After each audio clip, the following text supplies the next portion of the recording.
to make the promise of America the practice of America. And may we build the old waste places. May we raise up the foundations of our future so that in generations to come, we shall be called the repairers of the breach and the restorers of streets in which to dwell. Because we ask it in your name, we declare that it is so. And all of God's children say, amen.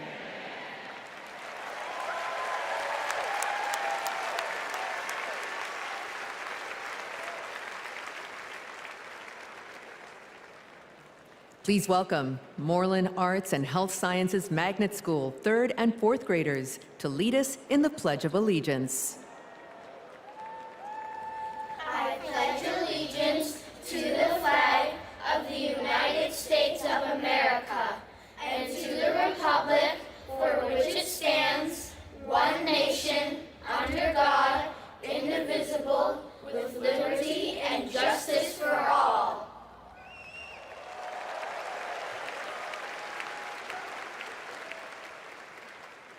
Please welcome 2019 Minnesota Teacher of the Year, Jess Davis, to sing our national anthem.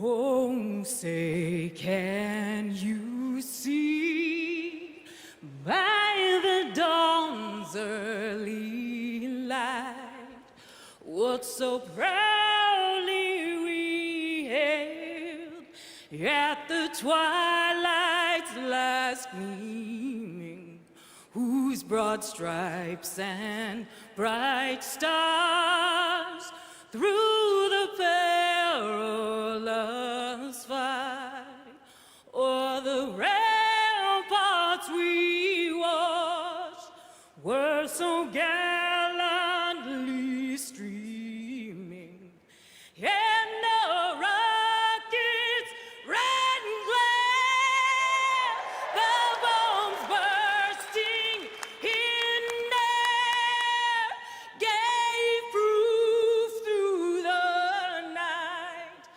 that our flag was still there. Oh, say does that star-spangled banner yet wave o'er the land of the free and the home of the brave?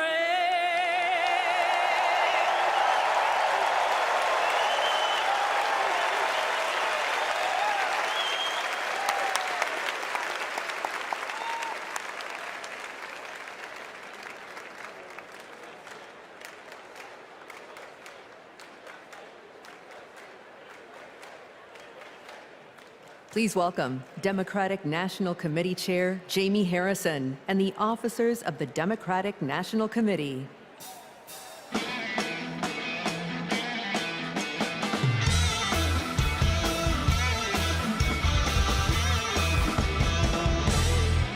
Hello, hello.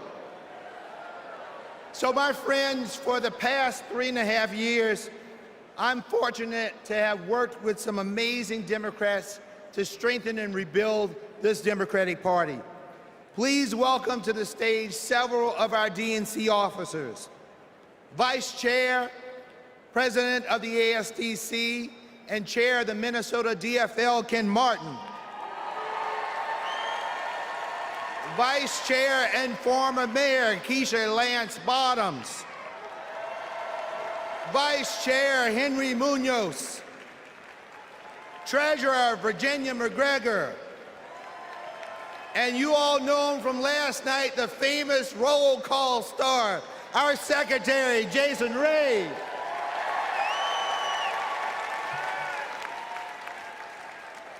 Fellow delegates, we now ask that you approve 3 honorary resolutions conveying our appreciation for those in Chicago who have set the stage for this convention's success.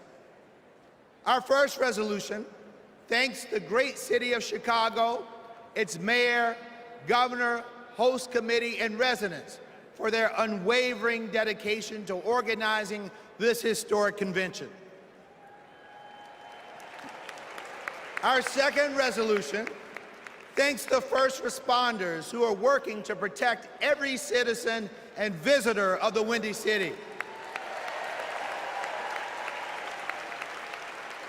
Our third and final resolution thanks the federal delegation of Illinois, its 14 U.S. representatives, and Senators Durbin and Duckworth for their continual support of the convention.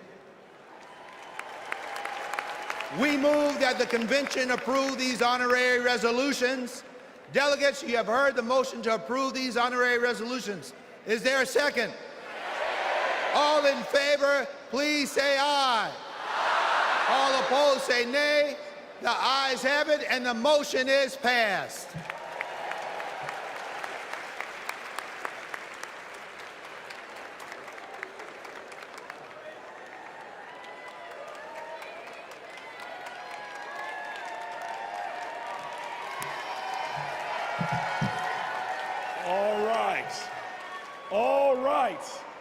All right, y'all, welcome to night 3. And tonight is about freedom. But first, I want to acknowledge a loss today. A man who always fought for freedom. Today, we lost Congressman Bill Pascrell, who passed away early this morning. Now, he's a Jersey legend. He is a powerful pugilist, a prince of Paterson. He served in our state assembly. He served as our mayor, and for 27 years, he served in Congress. He never forgot where he came from in Paterson, and he never stopped fighting. He could push some pachyderms. He fought for the people. And so today, while we're heartbroken, we all are a people who can hold loss and joy in our hearts, because we are sad for his loss, but we celebrate his life. Let's give him a round of applause. And now, some of the greatest heroes, some of the greatest warriors, some of the greatest champions for fighting for reproductive freedom. I welcome them to the stage.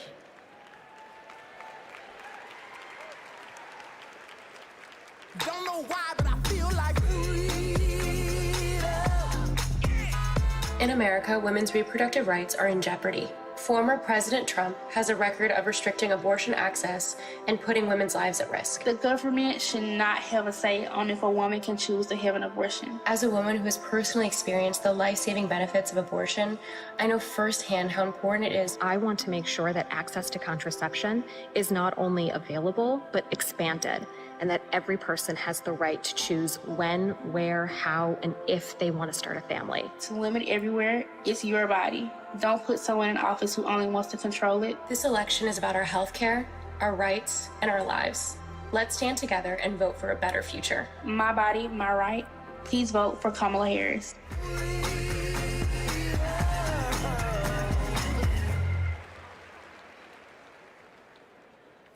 Please welcome President of Reproductive Freedom for All, Minnie Timuraju.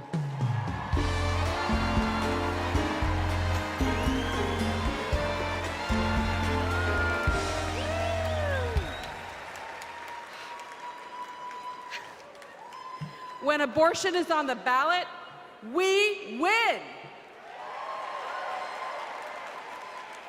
In California,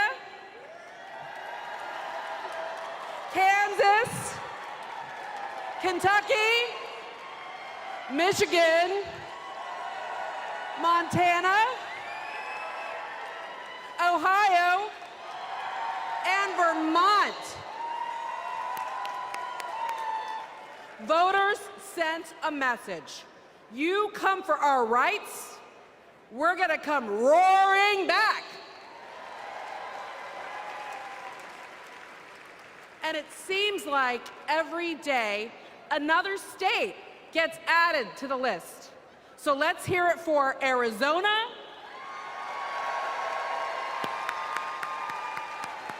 and Montana. The latest states to announce that the people will get to have their say this November. Because voters who support reproductive freedom, we're not the minority, we're the majority.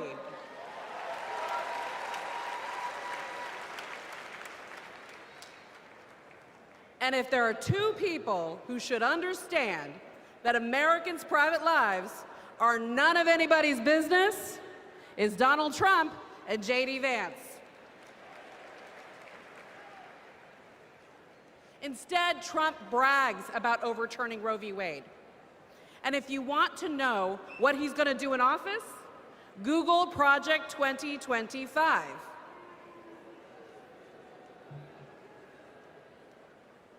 Kamala Harris has her own project for 2025, restoring reproductive freedom.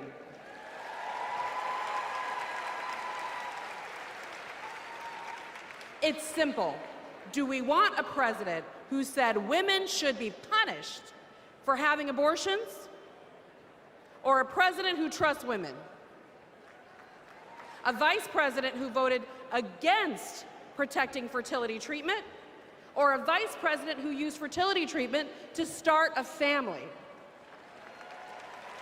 A president who created the crisis we're in, or a president who will fix it? This election will decide America's future. So let's elect Kamala Harris and Tim Walz.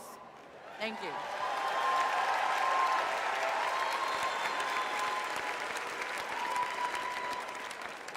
Please welcome President and CEO of Planned Parenthood, Alexis McGill Johnson.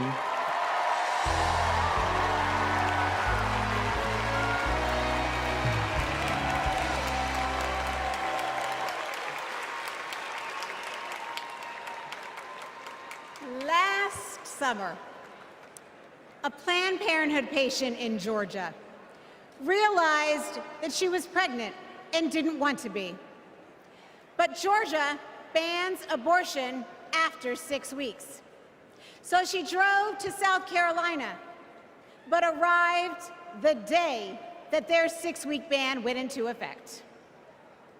She went back home and then went to Florida, but she arrived just days when she was too late under their ban. She had to fly all the way to California to get an abortion.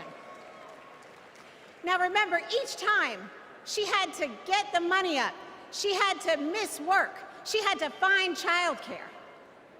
Now imagine if this was an emergency situation. In Texas, doctors who have feared going to jail have sent patients to wait in hospital parking lots rather than provide the emergency care they need. And in Idaho, they have airlifted patients to other states. We cannot call ourselves a free nation when women are not free.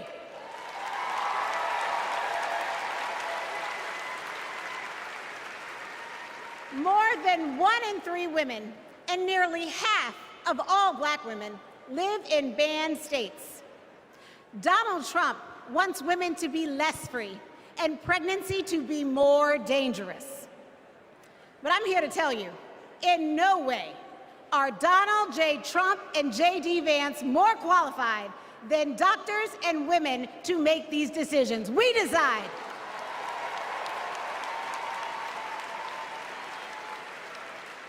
We trust women. We trust doctors. And we trust Kamala Harris.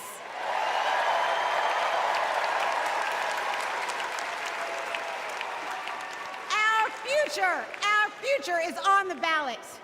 Our bodies are on the ballot. And come November 5th, we will decide this election.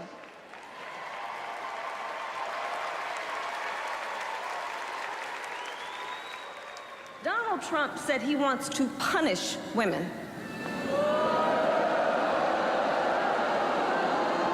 And as a result of his actions, today in America, 1 out of 3 women live in a state with a Trump abortion ban. 1 out of 3. Some of these bans go back to the 1800s, even before women had a right to vote. Think about that. Well, Tim and I have a message for Trump and others who want to turn back the clock on our fundamental freedoms. We're not going back.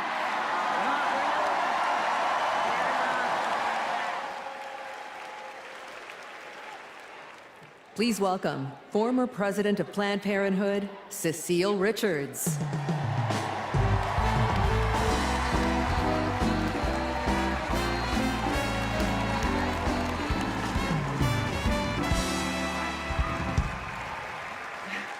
These last few weeks have been a celebration of women, from cheering on Team USA to supporting Kamala Harris for president. As my mother, Governor Ann Richards, would say, I hear America singing. When women are free to make their own decisions about their lives and to follow our dreams, we are unstoppable. But when Roe versus Wade was overturned, a generation of young people lost that freedom. Like Ashley, a 12-year-old rape survivor in Mississippi. Because of her state's abortion ban, she started 7th grade with a newborn. That's the Republican promise of states' rights. Last year, I became a grandmother. And during my daughter's pregnancy, nothing mattered more to me than her health. Politics should never stand in the way of anyone's health care or prevent any family from experiencing the joy my grandson, Teddy, has brought to my life. One day, our children and grandchildren may ask us, when it was all on the line, what did you do?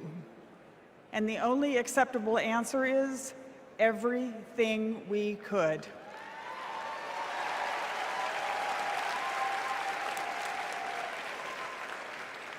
This is our time. This is our time. So let's go elect Kamala Harris and Tim Walz.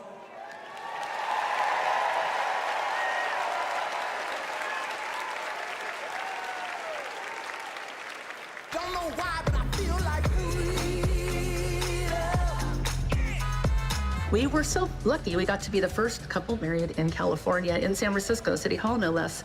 So we arrived at City Hall and were so thrilled to find out that Attorney General Harris wanted to come and officiate our wedding. She not only walked across, but she ran across the lawn to join us just in time to be married. And she brought such joy to the space and to us, and has ever since, because Attorney General Harris, now Vice President Harris, soon to be President Harris, believes in all families, and she believes in our family. We were so happy last year to get to join Vice President Harris at the White House for the Equality Act signing, and she invited our entire family, and it was a very joyful occasion because Kamala believes in family, and we can't wait to meet Madam President next time.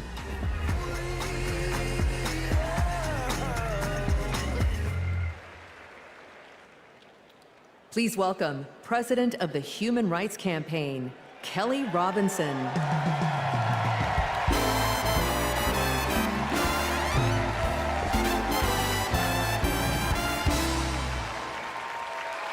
The story of America is the story of progress towards freedom. In just a few generations, my family went from being enslaved in Mississippi to being the first free black family in Muscatine, Iowa, to now preparing to elect President Kamala Harris. Progress is happening, my friends. The 20+ million LGBTQ+ Americans are living proof of it. We are your friends and your neighbors, your classmates and your family. Like Daniel, a trans kid in Tucson who's going to his very first prom. Like Eric from San Antonio, who sacrificed in combat and then came home to battle Don't Ask, Don't Tell. Like Sandy and Chris, the first same-sex couple to get legally married in California 11 years ago, in a ceremony officiated by Kamala Harris. Donald Trump wants to erase us. He would ban our health care, belittle our marriages, bury our stories, but we're not going anywhere. We are not going back.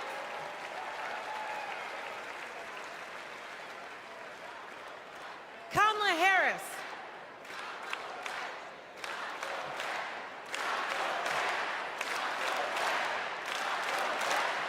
Kamala Harris and Tim Walz, they are champions for LGBTQ+ freedom, y'all. So tonight, we're fighting for lesbian, gay, bisexual, queer, and trans freedom without exception. We're fighting for equality for all without exception. We're fighting for joy. Somebody say joy. Somebody say joy. Without exception. And when we fight,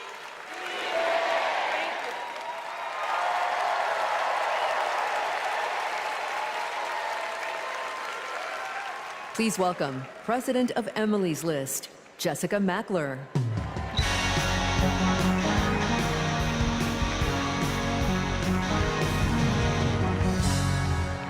Donald Trump took away our rights, but he can never take away our power.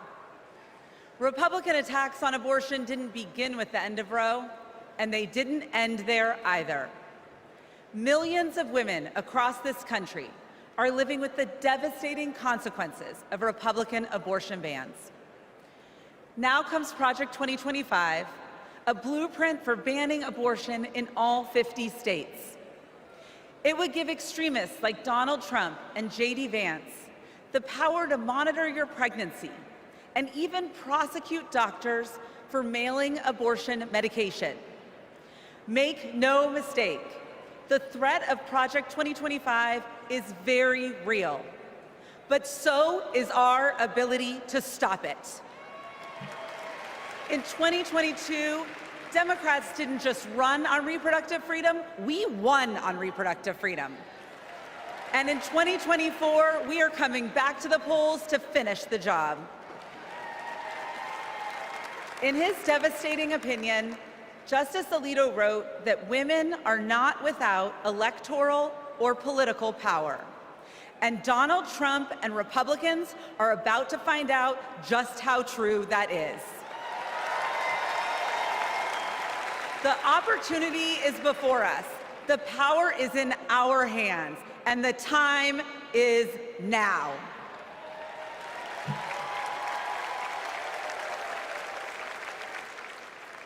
Please welcome President and CEO of Voto Latino, Maria Teresa Kumar.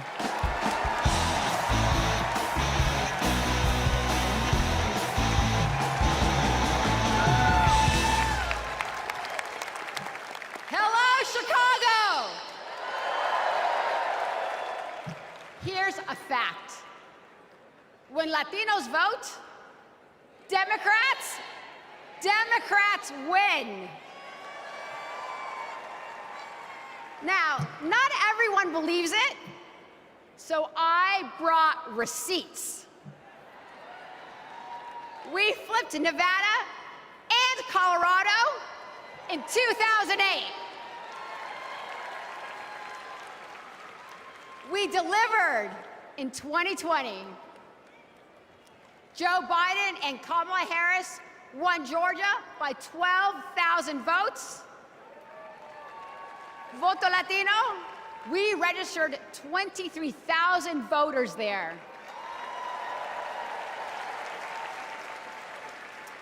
They won Arizona by 10,400 votes.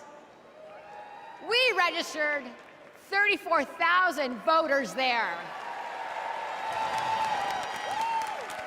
Because we proved that when Latinos vote, Democrats win. Now, they're trying to suppress our vote. Boo. Our sacred and universal right as Americans.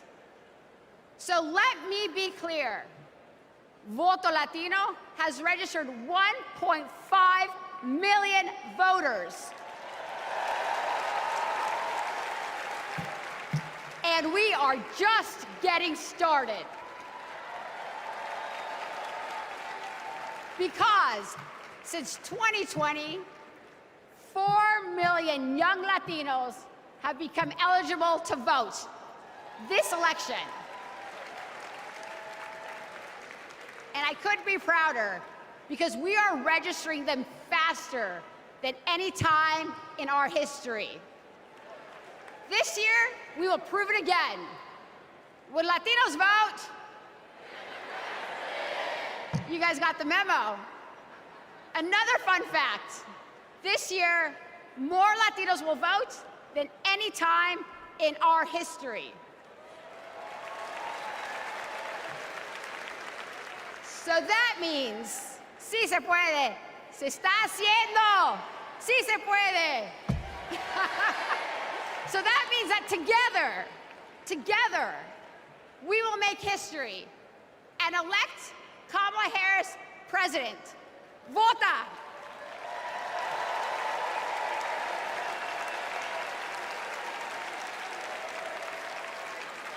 Don't know why, but I feel like My name is Scott from Tennessee. I'm a former Trump voter. My name is Matthew. I'm from Pennsylvania, and I'm a former Trump voter. My name is Mike. I live in southeastern Pennsylvania, and I am a former Trump voter. The main reasons why I won't support Donald J. Trump for president again starts with his chaotic behavior. He doesn't care about me. He doesn't care about my family. He doesn't care about working people. 34 counts, felony counts that he was found guilty of. That's not who we want running our country. Trump scares the hell out of me. 2024 will be the first time that I have not voted for a Republican. I will be proudly voting for Kamala Harris.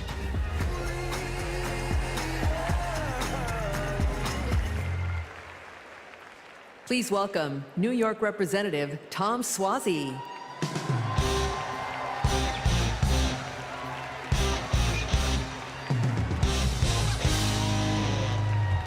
I'm Tom Suozzi, and early this year, I flipped the seat from red to blue.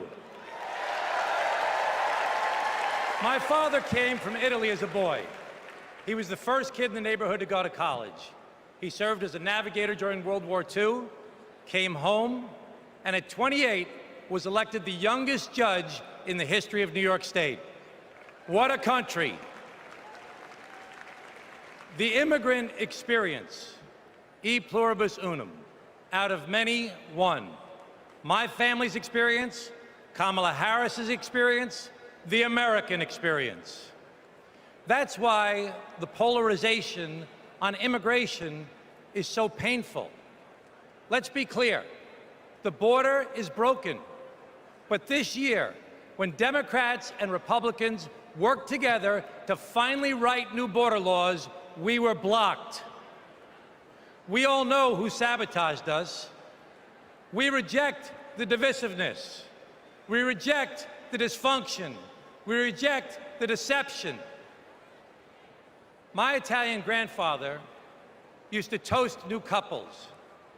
He'd say marriage sometimes is hard, but in the end, non ci sono rose senza spine. You can't have the roses without the thorns. You have to work for it. To be a nation of immigrants is hard sometimes too. You have to work for it. Tonight, we celebrate the roses of life. We come together from every state, from every ethnicity, from every race, and religion. We come together tonight to celebrate our candidate, Kamala Harris, who knows America is worth it, who knows this nation, built by immigrants, is a rare and beautiful thing, and who joyfully accepts the challenge to work across party lines, to secure our border, to treat people like human beings, and to move our country forward.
One reason here of the many of why I'm voting for Vice President Kamala Harris and Governor Tim Walz. I want to keep what President Biden started with the infrastructure plan and getting this country moving. Because of these investments into our country, it has put people like me, young people like me, Gen Zers, into work in the trades, working on electricity, carpentry, you name it. The Inflation Reduction Act and the infrastructure bill had the biggest impact on climate change. It's going to give us the opportunity to electrify our 7,000 square foot facility and go solar in the next 2 years. If you invest money in infrastructure, you're investing money in the country. Vote for Harris Walz in November to continue these investments into our country and to grow our country forward. We should all vote Harris Walz 2024.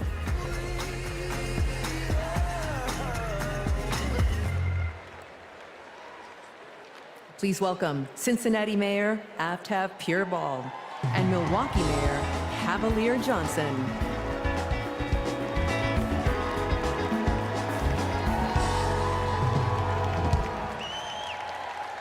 Hello, my name is Aftab Pureball, and I am the first Asian American mayor in the great city of Cincinnati. As a Tibetan refugee, my mom believed deeply in the promise of America. And when I was growing up, she and my dad, who is from India, taught me that when you make a promise, you keep it. For years, politicians came through my city and promised to fix the Brent Spence Bridge, which connects Ohio to Kentucky. Donald Trump was one of them. He did what they all do, press conference here, photo op there, but nothing changed until Kamala Harris and Joe Biden. Joe Biden told Cincinnatians, we're gonna fix that damn bridge. And 4 months later, he signed the bipartisan infrastructure law. It gave our city the biggest infrastructure investment in history. It will stitch our communities back together, and it will fix that damn bridge once and for all. That's what leadership looks like. Not hollow promises, but solid progress. Not lip service, but true, honest-to-God public service. And under Kamala Harris, the progress will only continue.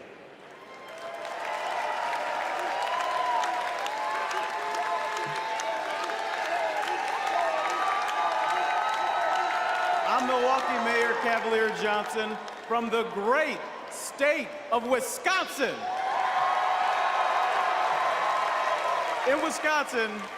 In Wisconsin, keeping promises is important. So is making amends for your mistakes. One of those mistakes happened 60 years ago in a neighborhood called Bronzeville, brimming with black music, black culture, and entrepreneurship. And then came urban renewal and the construction of Interstates 94 and 43, ripping our communities apart. 6th Street was widened and people of color were displaced. Homes destroyed, businesses shuttered, all for a quicker commute. Under Kamala Harris and Joe Biden, we're bringing Bronzeville back.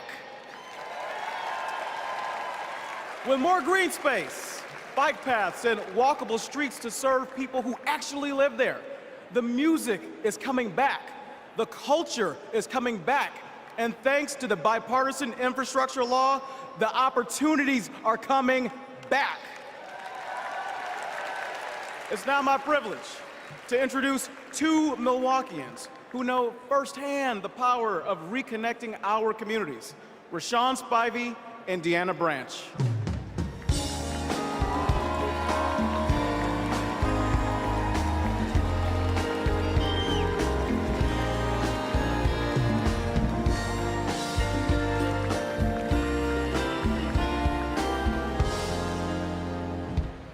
My name is Deanna Branch, and I'm an advocate and mom from Milwaukee. When my son, Aiden, was 2, he was hospitalized due to high levels of lead in his blood. Lead was everywhere, in our pipes, in our paint, and in our soil. President Biden and Vice President Harris passed the bipartisan infrastructure law. It's removing lead pipes from communities like ours. As president, Kamala Harris will make sure everyone can drink clean water and be, in Aiden's words, lead-free superheroes. My name is Rashawn Spivey, the owner of Hero Plumbing in Milwaukee.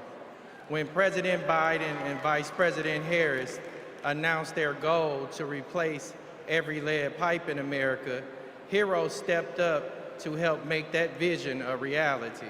We went to work replacing lead pipes that served homes and child care communities or child care centers in our communities. Since then, we've replaced more than 1,000 pipes. That was made possible thanks to Vice President Kamala Harris. And when she visited Milwaukee 2 years ago, I got to show her our work up close. Because of her leadership, I've grown my business and helped kids like Aiden have safer, healthier lives.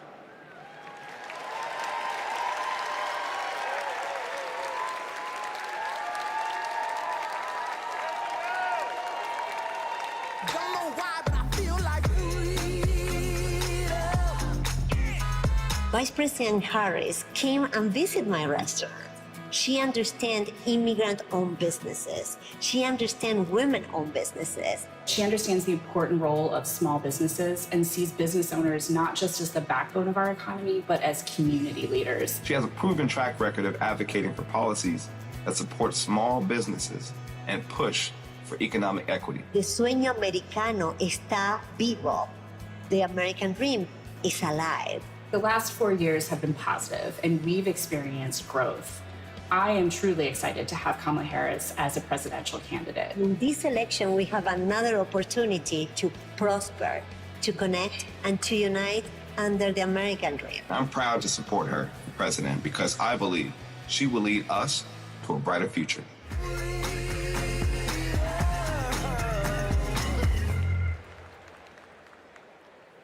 Please welcome Delaware Representative Lisa Blunt Rochester.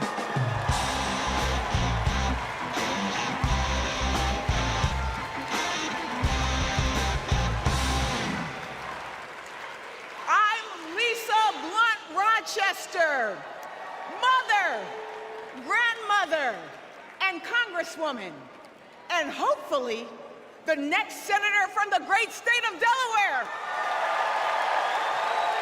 The proud home of President Biden. We love you, Joe. In Delaware, we know that when small businesses thrive, communities thrive. We know that when our roads and our bridges are strong, communities are strong.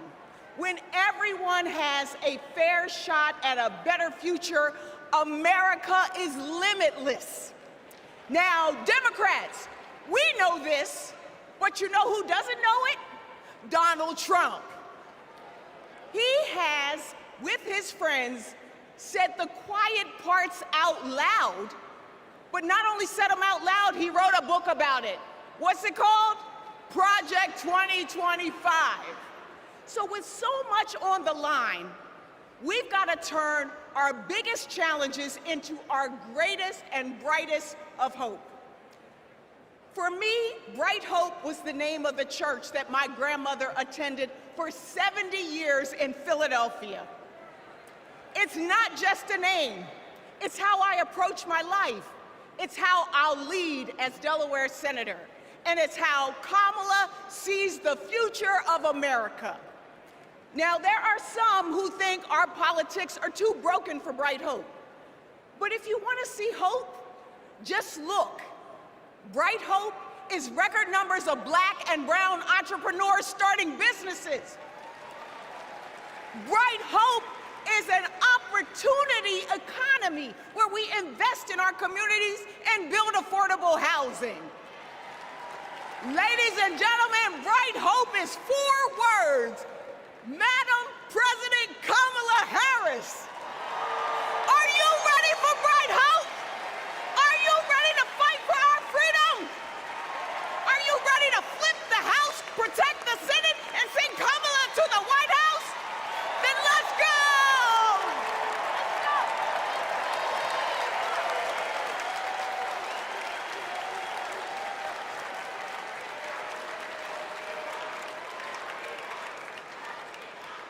Wow. Wow. Oh my gosh. Lisa Blunt Rochester, know that name. Know that name. My friend, my sister, and soon to be our senator. I can't wait to work with her in the Senate. But next, we're going to hear more about the ongoing fight for reproductive freedom. This is a fight that affects every single American, no matter where you live, so-called blue states or red states. If Donald Trump has his way, he's going to push through their extreme agenda. Project 1825. I'm sorry. I roll that back. I got that wrong. Project 1925. Oh, I'm sorry. Project 2025. That poisonous agenda where every single state will be in a state of crisis. So let's hear more from leaders who are fighting back.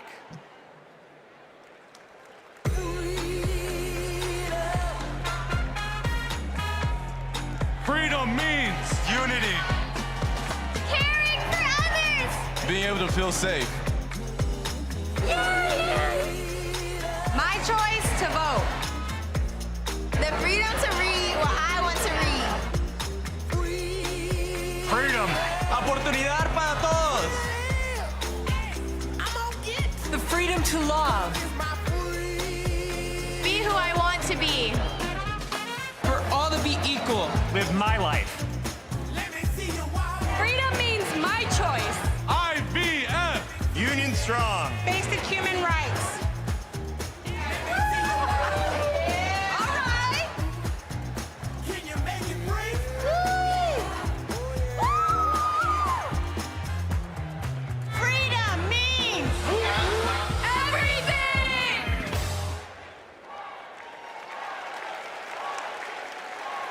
Please welcome New York Representative Grace Meng.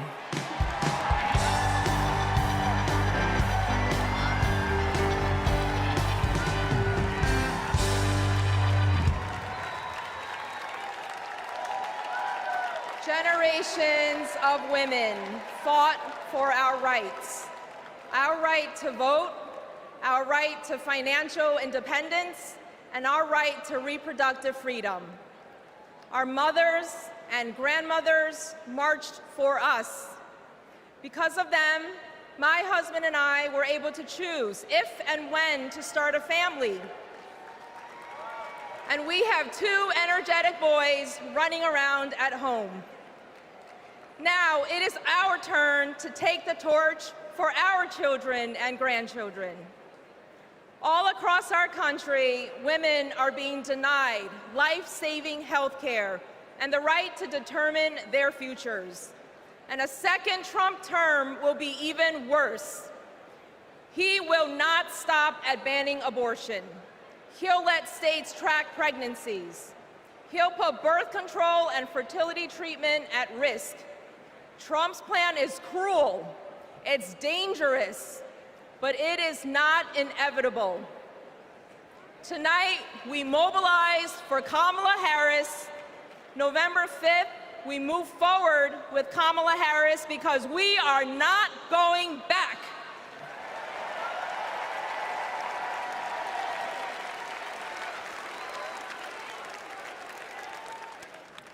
Please welcome Colorado Governor Jared Polis.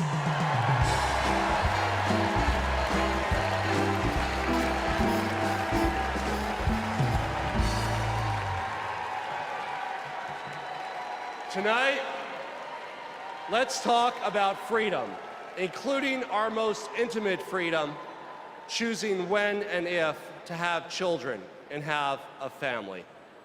And let's talk about Project 2025, Donald Trump's roadmap to ban abortion in all 50 states.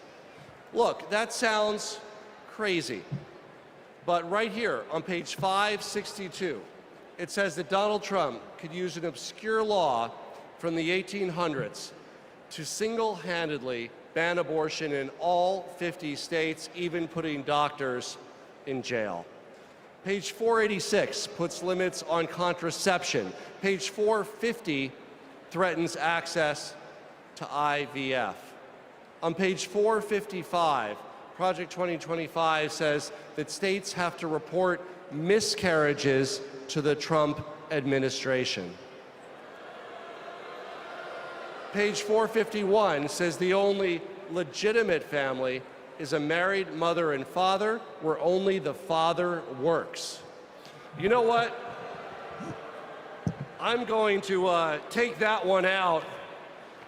I'm going to put that in my pocket so I can share it with undecided voters so they better understand what's at stake this election. Project 2025 would turn the entire federal government and bureaucracy into a massive machine. It would weaponize it to control our reproductive and personal choices. Look, as a Redditor, gamer, entrepreneur, and Swiftie from the free state of Colorado, I'm excited by Kamala Harris's vision for protecting and expanding our personal freedom, internet freedom, and economic freedom. Democrats welcome weird, but we're not weirdos telling families who can and can't have kids who to marry or how to live our lives. These Project 2025 people, like Trump and Vance, are not just weird, they're dangerous. They want to take us backwards, but we aren't going back, like ever, ever, ever. Let's stop Project 2025 and elect Kamala Harris president this November.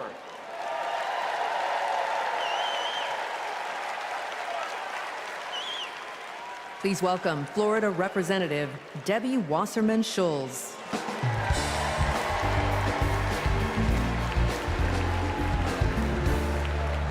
Hello, America. As a proud Floridian, I bring you a cautionary tale. For the people of my state, Project 2025 isn't just a threat. It's a reality that we battle every day. From the classroom to the emergency room, Governor DeSantis turned Florida into a testing ground for the right's most egregious, dangerous policies. I can tell you firsthand, it's been devastating for families in my district and across the state. Today in Florida, state policy requires that kids are taught racist lies about so-called benefits of slavery. Books are banned. Teachers are censored. And our LGBTQ+ community endures endless state-sponsored hate. Even a cruel "don't say gay" school law.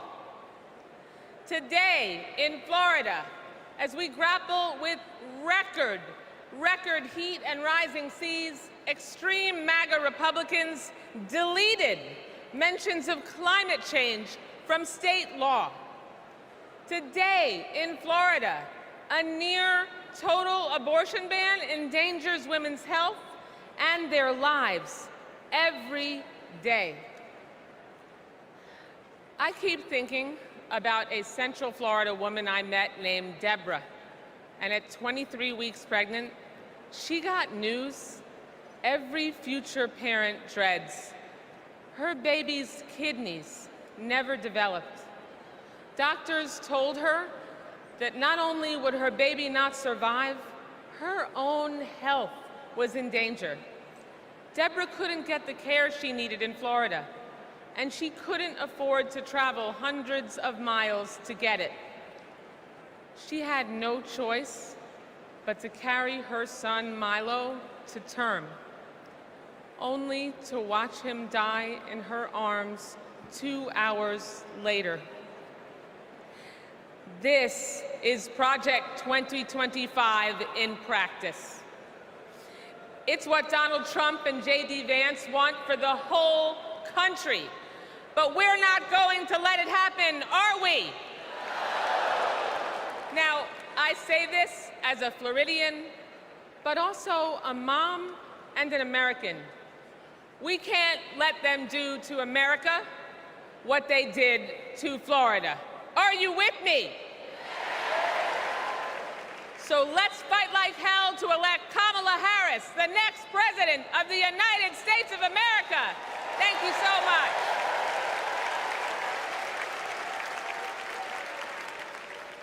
Please welcome Chair of the Democratic Congressional Campaign Committee, Susan Del Bene.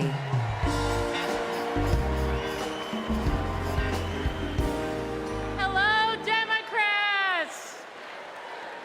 It is my honor to represent the great state of Washington. and to lead the House Democrats' work to take back the majority. As I travel the country, I hear the same thing. People want governance that works. They don't want tax cuts for the ultra-wealthy, not a national abortion ban, or more chaos and dysfunction, or blind loyalty to Trump. In other words, they don't want Republicans in charge. We're here because we need to elect Vice President Harris and Governor Walz.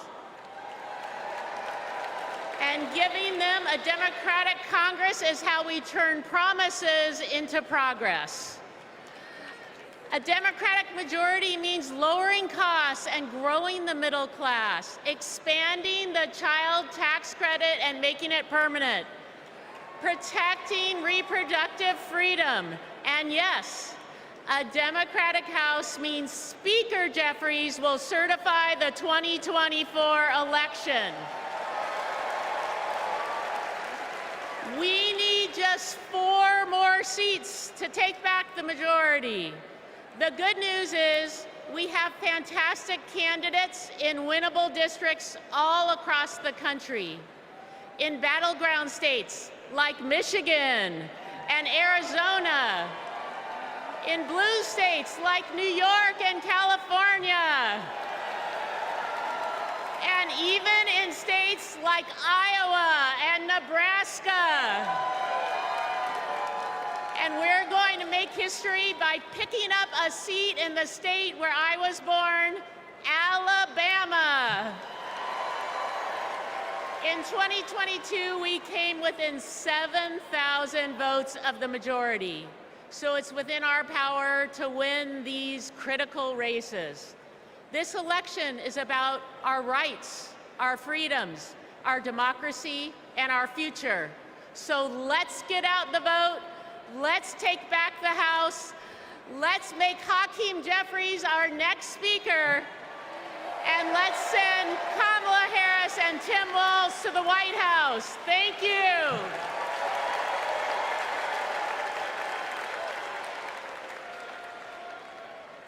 Please welcome Minnesota Attorney General Keith Ellison.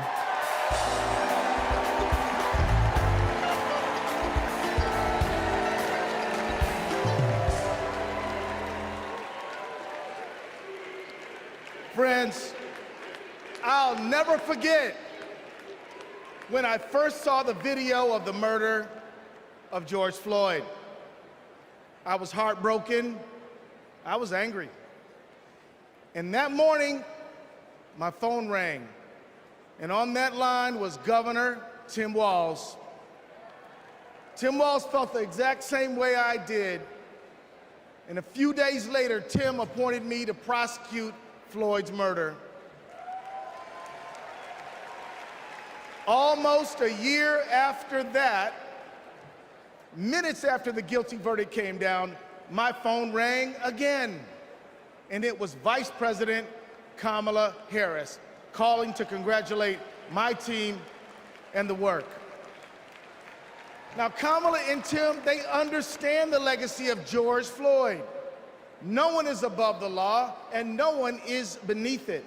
No one is outside the circle of our compassion. In the Republican Party, everyone thinks they're above the law. Hell, nearly a dozen of their own lawyers are facing serious charges. Even their lawyers need lawyers. These con artists are trafficking in the defective goods of division, exclusion, and fear. And friends, selling defective goods is a scam. And like Kamala Harris, I am an attorney general. And attorney generals know what a scam is when they see it. Like my friend Tish James, for example, from New York. America, we won't be scammed again. We're not going back, we are going forward. And Kamala Harris and Tim Walz are ready to lead us there. I've worked side by side with Tim Walz for 18 years. His office is right across the hall from mine. And I've seen him deliver for the people of the state of Minnesota every day. Everybody knows Minnesota is one of the best states to live in, to raise a family, to do business, and we've got the best voter turnout in America. Facts. Kamala and Tim, they fight for the people, and they also listen. And when they say we need a ceasefire and an end to the loss of innocent lives in Gaza, and to bring hostages home, they're listening, friends. They agree with us. There are people watching tonight, and maybe even here tonight, who aren't sure yet about Kamala Harris and Tim Walz. If you want to know where they stand on some of the most urgent issues facing our country and the world, let me assure you, Kamala and Tim hear you. They listen, they care, and everyone is included in their circle of compassion. They believe that everybody counts and everybody matters. Let's put a stop to the scam of Donald Trump once and for all, and let's put Kamala Harris and Tim Walz in the White House. Let's go win.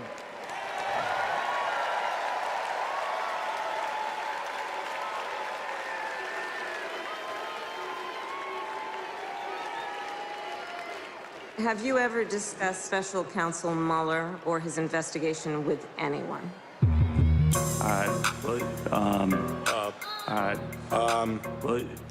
Could you repeat that question? Has the president or anyone at the White House ever asked or suggested that you open an investigation of anyone? Yes or no, please, sir?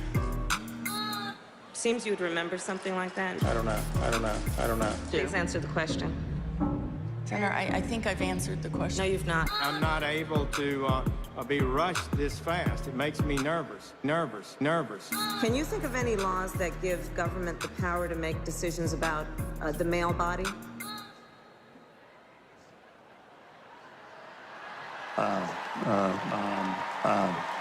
I'm not thinking of any right now.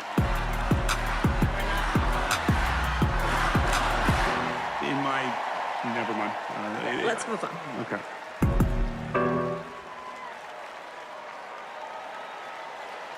Please welcome Michigan Attorney General Dana Nessel.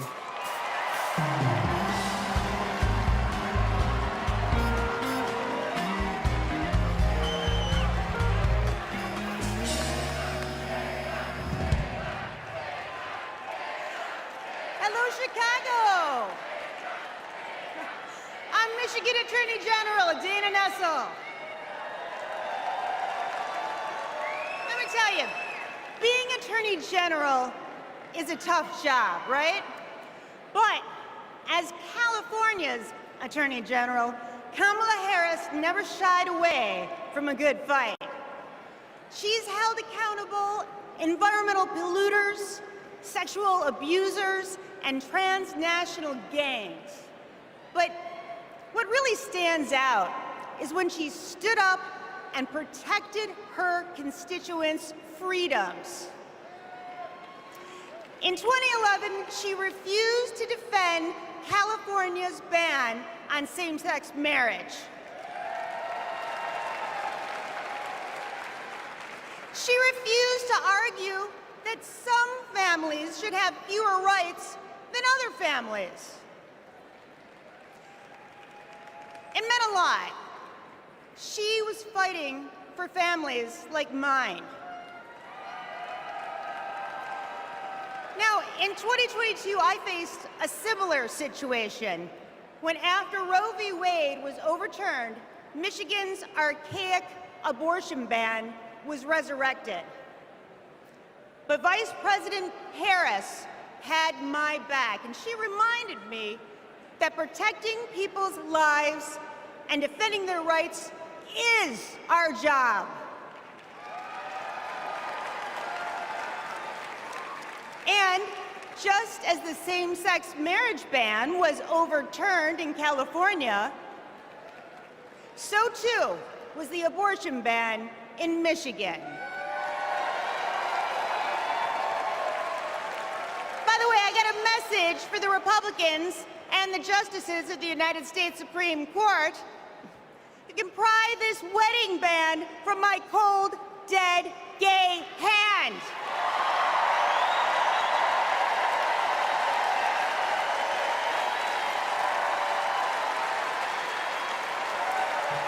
And I'm retaining a lot of water, so good luck with that.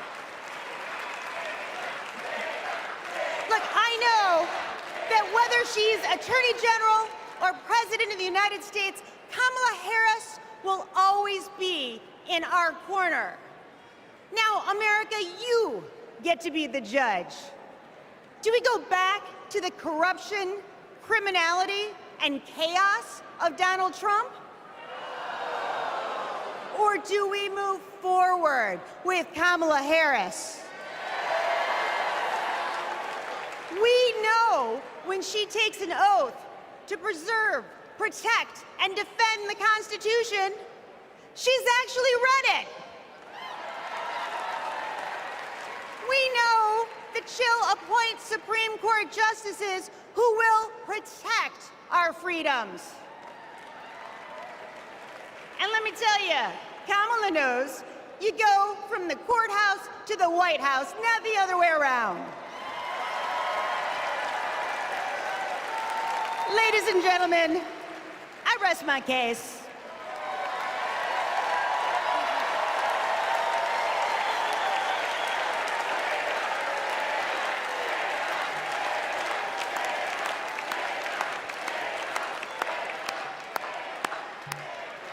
Wow. Wow. I just want to say thank you, Attorney General Nessel.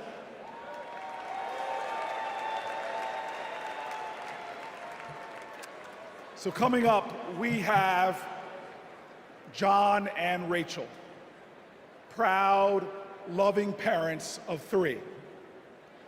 On October 7th, their son Hirsch, a U.S. citizen, was at a music festival when Hamas attacked. He was taken hostage, and he is still being held today, an American citizen. Rachel and John want what every parent wants: to hold their child close, to love on them, and keep them safe. I'm honored to introduce the 2 of them tonight.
At this moment, 109 treasured human beings are being held hostage by Hamas in Gaza.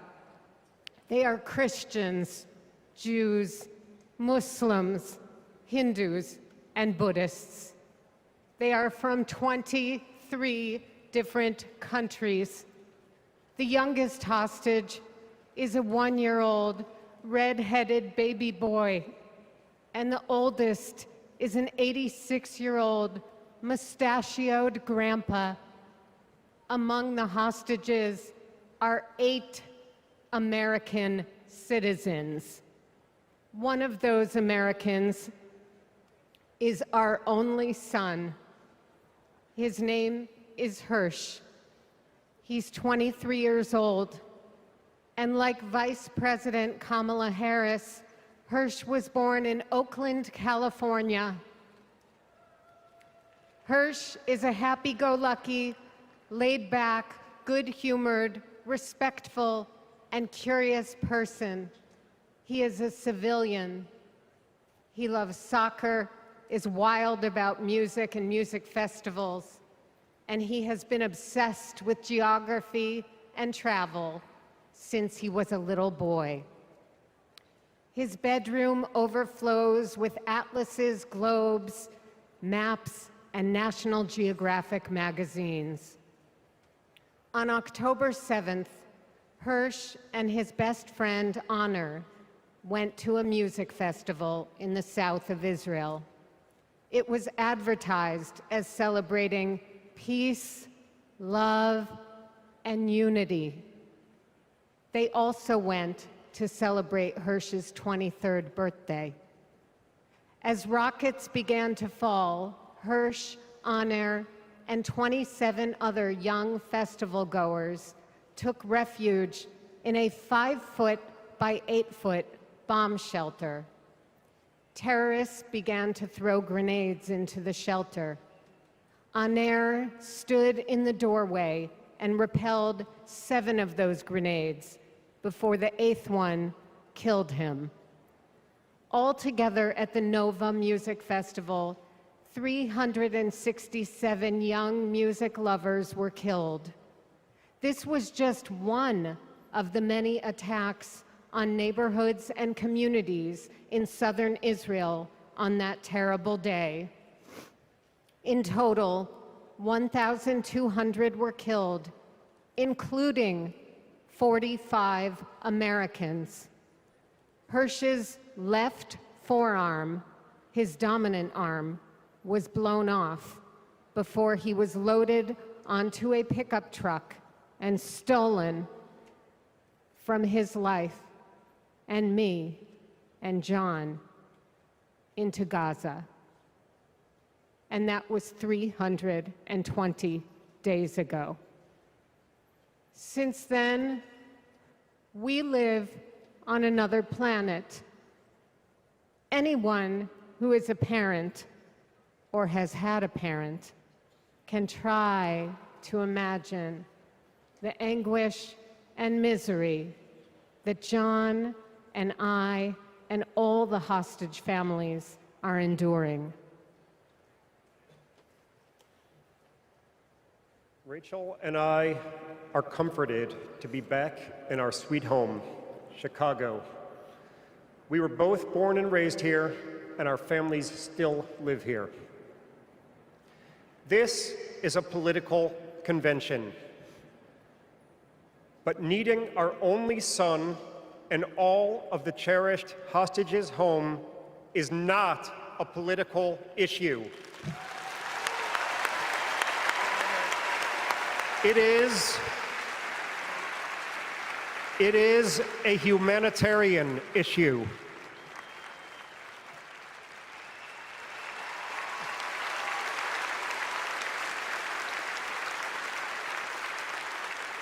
The families of the American 8 hostages meet every few weeks in Washington. We're heartened that both Democratic and Republican leaders demonstrate their bipartisan support for our hostages being released. We've met with President Biden and Vice President Harris numerous times at the White House. They're both working tirelessly for a hostage and ceasefire deal that will bring our precious children, mothers, fathers, spouses, grandparents, and grandchildren home, and will stop the despair in Gaza.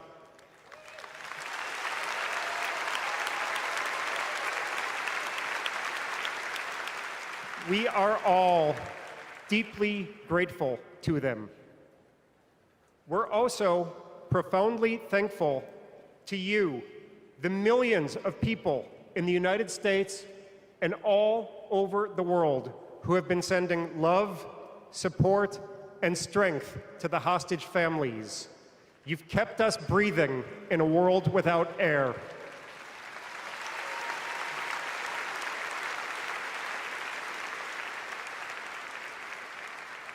There is a surplus of agony on all sides of the tragic conflict in the Middle East. In a competition of pain, there are no winners.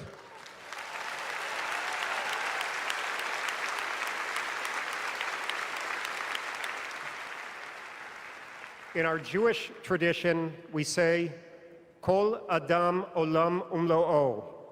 Every person is an entire universe. We must save all these universes.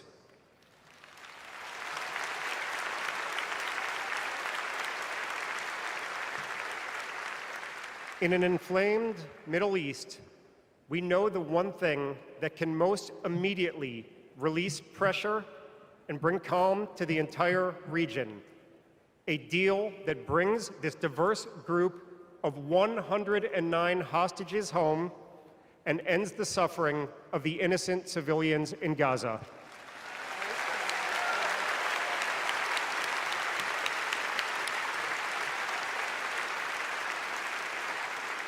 The time is now.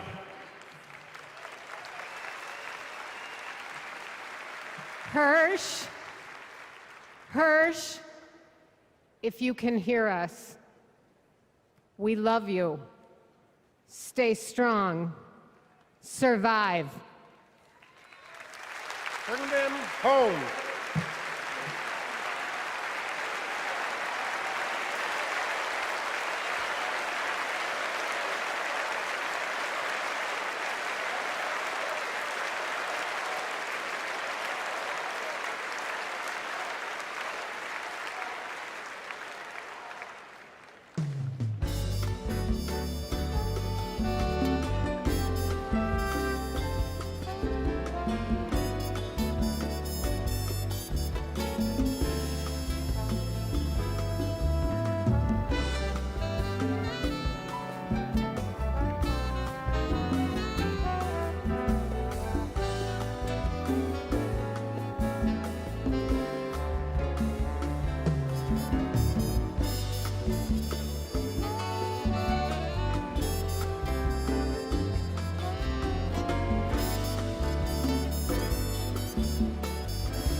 Now, some of you may have the wrongful impression that I'm about to sing with this man. That ain't gonna happen. But I'll tell you what, I want to bring you all to a street in Newark, New Jersey called Martin Luther King Boulevard. On that street was this incredible housing project called Brick Towers. We never mistaked wealth with worth. In those towers was a tenant president named Miss Virginia Jones. Her son was murdered in the 1980s in the lobby of one of those buildings, but she was a woman of invincible joy. And I'll tell you this, I used to ask her, how are you so joyful? And she would always tell me, as church woman, she'd say, the joy I have, the world didn't give it to me. Come on now, come on now. She taught me that you've got to generate the joy, that hope is the active conviction that despair will never have the last word. And so tonight, there are so many challenges in our nation. There are so many problems that we're facing. Heck, if America hasn't broken your heart, you don't love her enough. But yet, we will be joyful warriors. We are going to bring back to the journey of our nation joy. And if there's any tradition in America that has helped us to generate that joy, it has been the artists of America. It has been those folks bringing the rock and roll and the funk, bringing the gospel and the hard rock.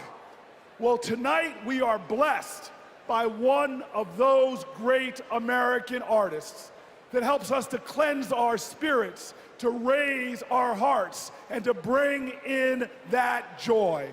Ladies and gentlemen, I give you one of the true greats in America, someone to bring the joy to this incredible arena, Maren Morris.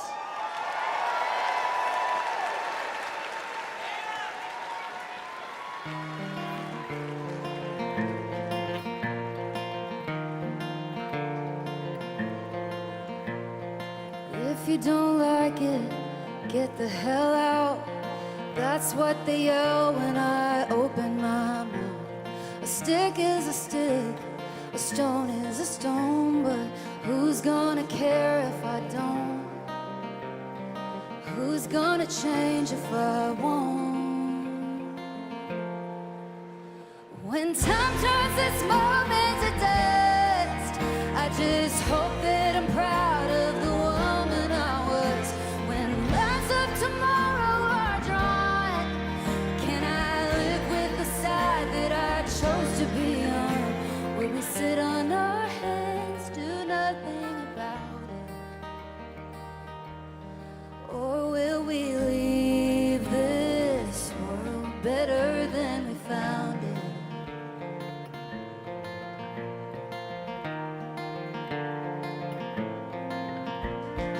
Over and under and above the law, my neighbor's in danger.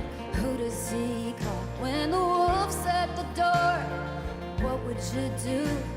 Shouldn't we try something new? We're over a barrel and at the end of one too. When time turns this moment to dust, I just hope that I'm proud of the woman I was. When times of tomorrow are drawn, can I live with the side that I chose to be on? Will we sit on our hands, do nothing about it? Or will we leave this world better than we found it?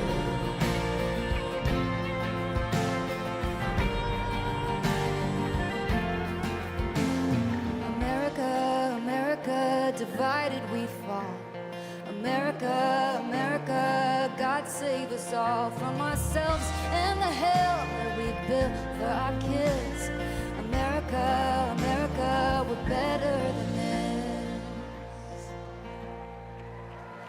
When time turns this moment to dust, I just hope my son's proud of the woman I was. When lines of tomorrow are drawn, can I live with the side that I chose to be on? Will we sit on our hands, do nothing about it?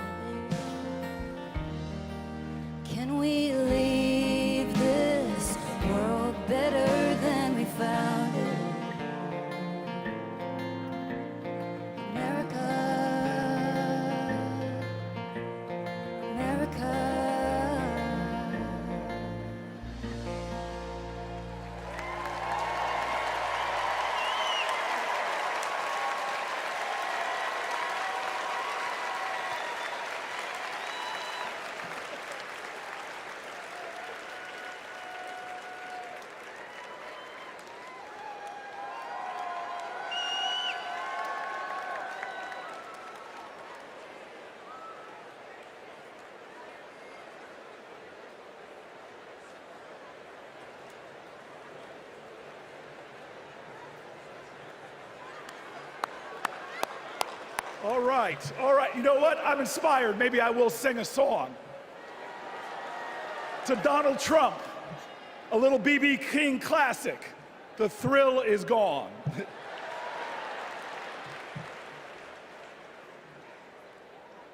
I want you all to know tonight is about joy.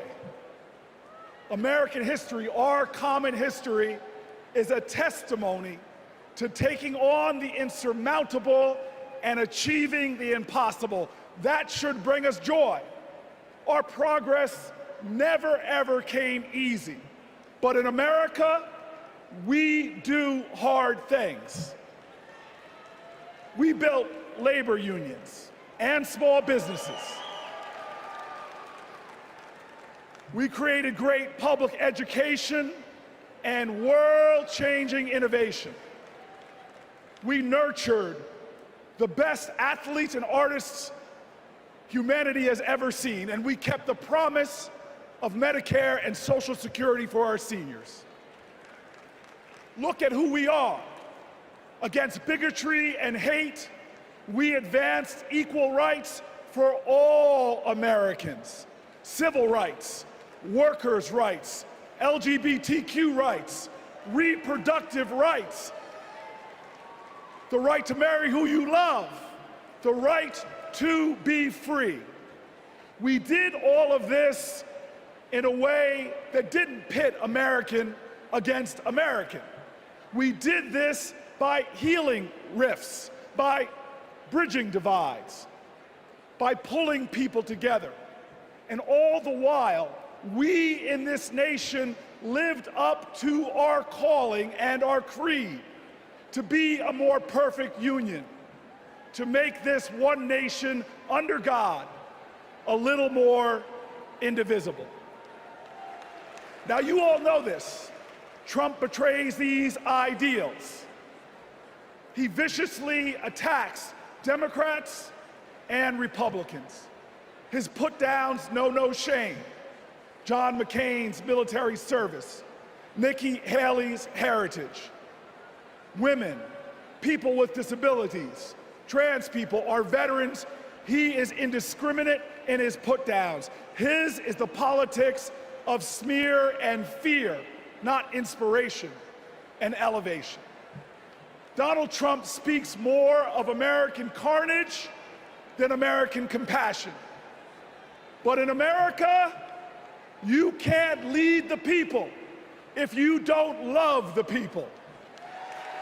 All the people. Now, our nominees, Kamala Harris and Tim Walz, they bring the joy. Think about it. They're descendants of immigrants, shopkeepers, slaves, educators, people who faced pain with perseverance, people who met hate with love. They are the living dreams of their ancestors. But look in this arena, look around you right now. We are all our ancestors' wildest dreams. Generations who faced impossible odds and that responded to every one of their challenges with that classic American creed, yes, we can.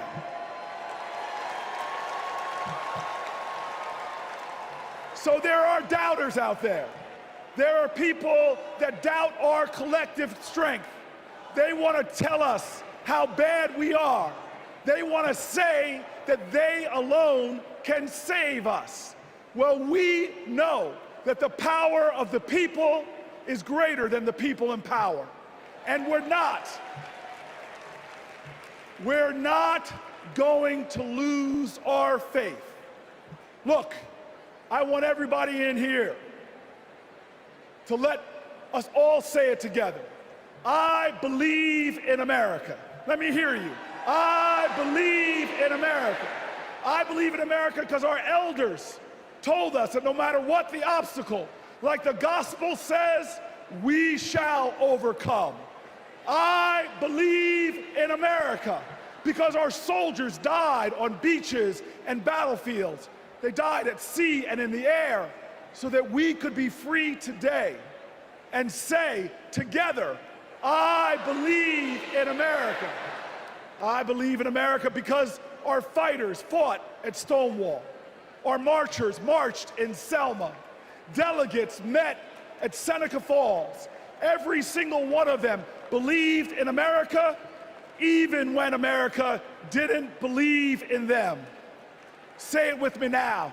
I believe in America because King dared to dream the impossible dream, because Neil Armstrong went to impossible heights, and because when we elect Kamala Harris, there is not a boy or girl in America from any creed, color, or heritage that will ever think being President of the United States is impossible again.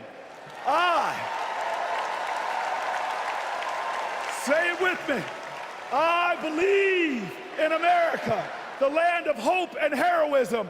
I believe in America, the land of courage and compassion.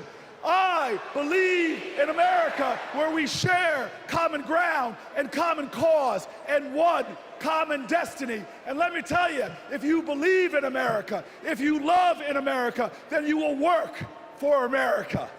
And when we work together, when we stand together, when we organize together, when we vote together, I will tell you this, when we fight, we win.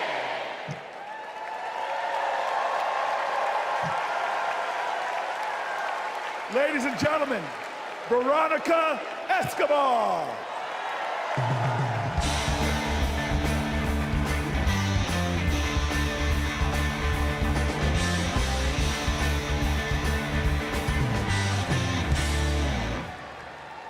Buenas noches. Like countless Texans, I grew up going back and forth across the border from El Paso to Ciudad Juarez. My family would shop, have dinner, go to the doctor, pick up medicines. The border is my beloved home, the place where my children grew up. Forget what you hear on the news. I'm from there. When it comes to the border, hear me when I say, you know nothing, Donald Trump. He and his Republican imitators see the border and immigration as a political opportunity to exploit instead of an issue to address. Congress hasn't passed comprehensive immigration reform in nearly 4 decades. The 3 times they tried, Republicans blocked legislation that would have funded border security and created a more humane immigration system. They are not serious people. You know who is serious? Kamala Harris. I met the Vice President when she visited El Paso. I saw firsthand how she engaged with law enforcement, migrants, and human rights advocates. She was curious, she asked questions, she listened, and she didn't care if the cameras were on. Most of all, she recognized that the situation at the border is complicated, as filled with opportunities as it is with challenges. All Republicans have to offer is demonization and bluster. Democrats have solutions. With Kamala Harris as president, we can live up to the promise of America. We can strengthen legal pathways to immigration. We can secure our borders, and we can treat with dignity those who seek a better future within them.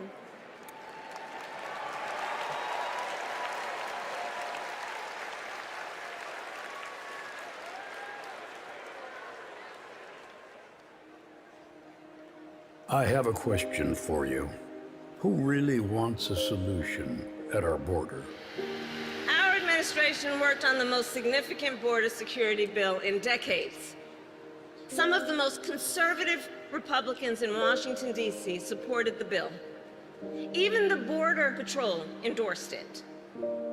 And that bill included thousands of new border agents and personnel, new technology that can detect and stop fentanyl, more judges, and faster asylum processing. For the first time in decades, a chance at a real bipartisan solution. But at the last minute, Trump directed his allies in the Senate to vote it down. They're blaming it on me. I said, that's okay, please blame it on me, please. He tanked the bipartisan deal because he thought it would help him win an election. Which goes to show Donald Trump does not care about border security. He only cares about himself. The real difference is... I was the Attorney General of a border state.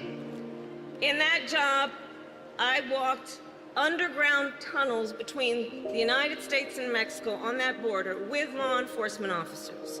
I went after transnational gangs, drug cartels, and human traffickers that came into our country illegally. I prosecuted them in case after case, and I won. So here is my pledge to you. As president, I will bring back the border security bill that Donald Trump killed, and I will sign it into law and show Donald Trump what real leadership looks like.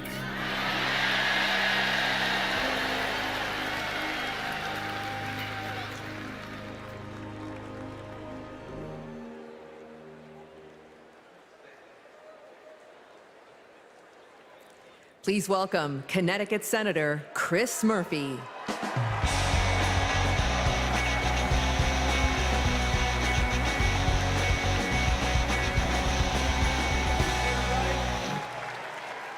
So, I just want to let you know, that everything that you just saw in that video, that's exactly what happened.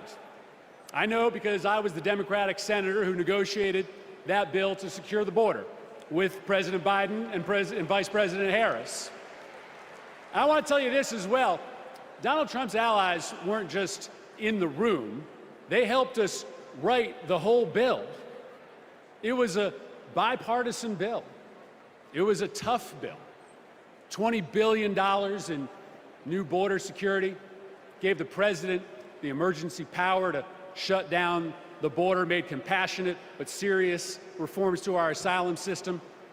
One Republican said it would have had almost unanimous support if it weren't for Donald Trump.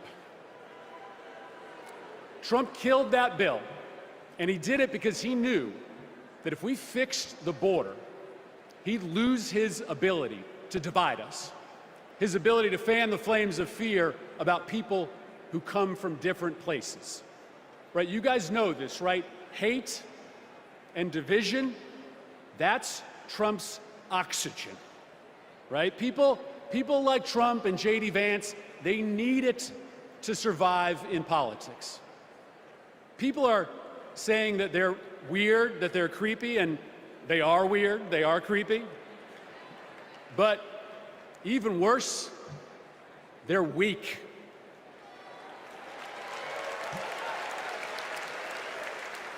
Kamala Harris is not weak. For 20 years, Kamala Harris has been tough as nails when it comes to securing our border.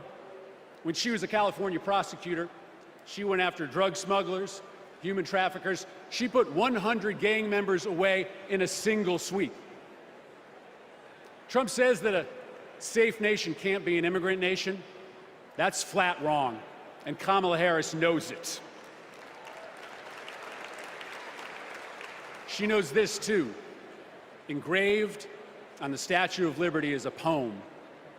The last line reads, "I lift my lamp beside the golden door." For generations, that lamp has called people to start a brave new life in America. My ancestors, your ancestors, and the parents of the next president of the United States of America. Kamala Harris knows that we can be a nation of proud immigrants and a nation of strong immigration laws. That's why when she's president, she will bring that border bill back, and Kamala Harris is going to pass it.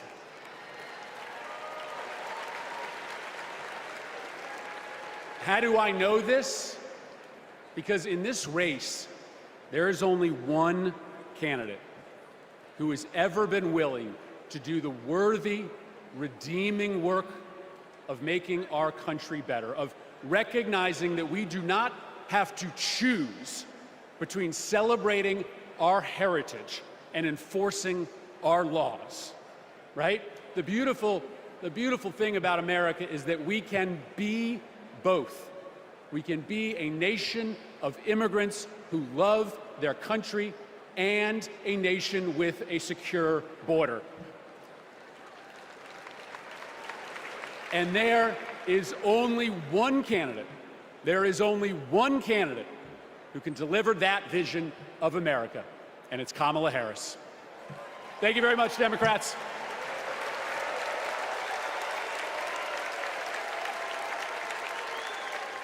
Please welcome Bexar County Sheriff Javier Salazar.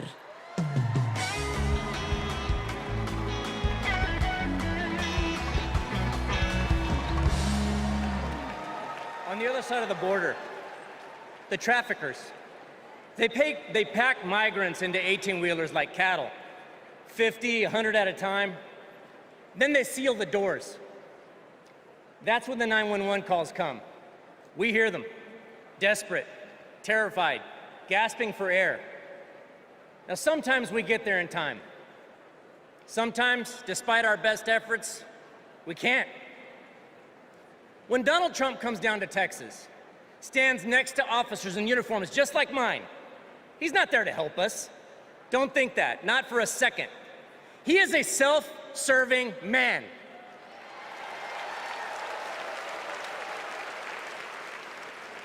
I mean, look, just like when he killed the border bill, he just made our jobs harder. Now, Kamala, on the other hand, has been fighting border crime for years.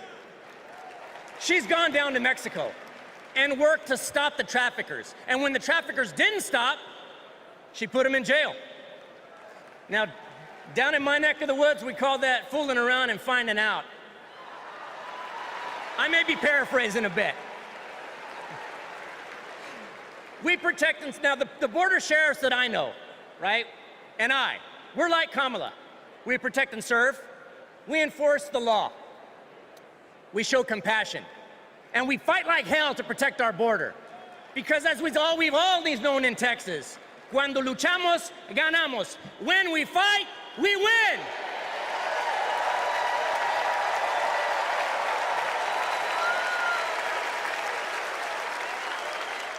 Please welcome California Representative Pete Aguilar.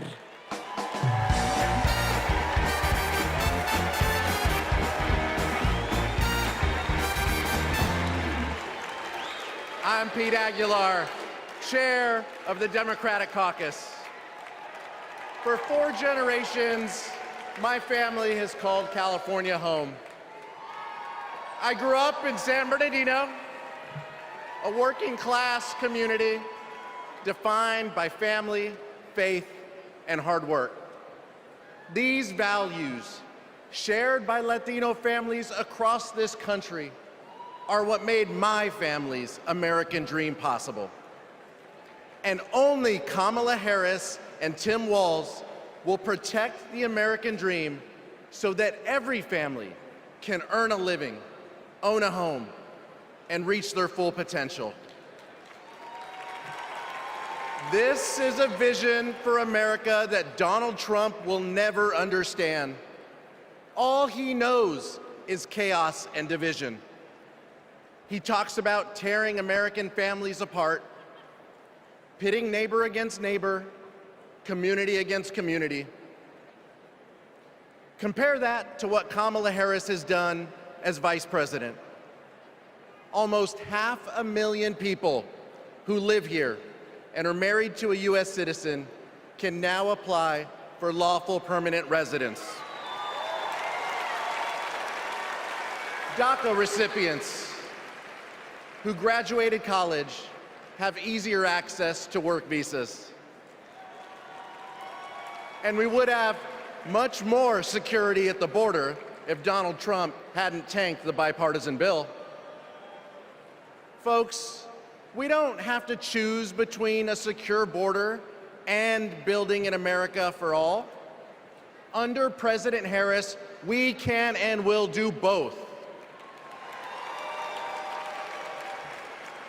As a prosecutor, she took on transnational gangs and cartels.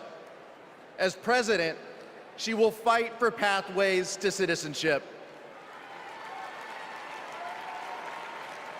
And I can tell you, as the highest-ranking Latino in Congress, our community understands the stakes in this election because we believe in the promise of this country.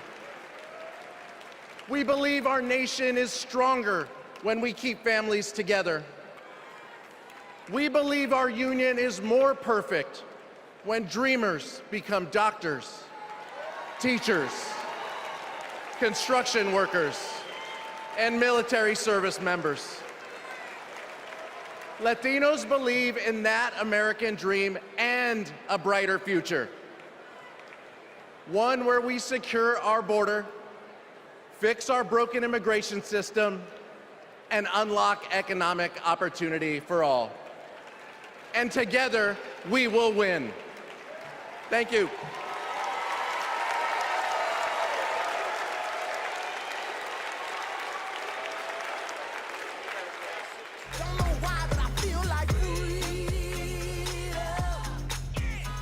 I'm a Filipino-Japanese DACA recipient. I am a third-year medical student, and I am a DACA recipient. Thanks to DACA, I've been able to open up my own business and represent clients as a lawyer. So many of my dreams came a little bit closer. It is disheartening to know that the court system may end DACA next year, and to also hear Donald Trump calling for mass deportations. It is time that we recognize dreamers for who they are.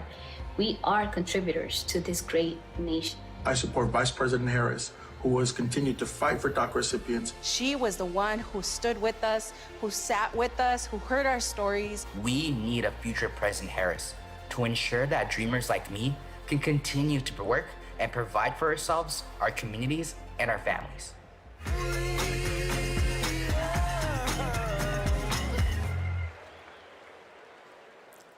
Please welcome United States Marine Corps veteran Carlos Eduardo Espina.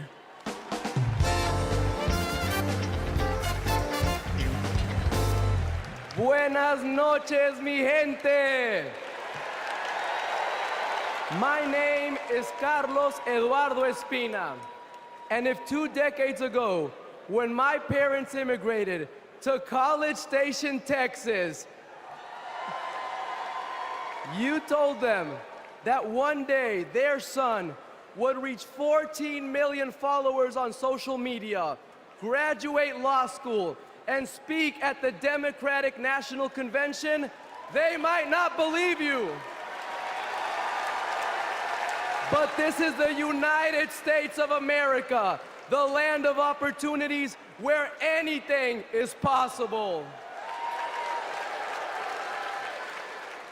I know this because daily I interact with people who, like my parents, came to America to fulfill the dreams and ambitions that in their home countries were impossible. People who work hard, contribute to society, pay taxes because, yes, immigrants pay taxes, and love this country deeply. The same people Donald Trump wants you to believe are poisoning the blood of our country. This is dangerous, and it is outright anti-American. Because as Ronald Reagan, a Republican, once said, we lead the world because unique among nations, we draw our people, our strength from every country and every corner of the world. Reagan knew that welcoming immigrants is not a Democratic or a Republican value, it is an American value. To be pro-immigrant is to be pro-America. And that's why Kamala Harris understands this too. And that's why, once elected, she will reject hate and find solutions that make our nation stronger. So let's get her elected. Let's get her elected. And ensure that our country remains a beacon of freedom and opportunity for all. Thank you, God bless you, and God bless the great state of Texas!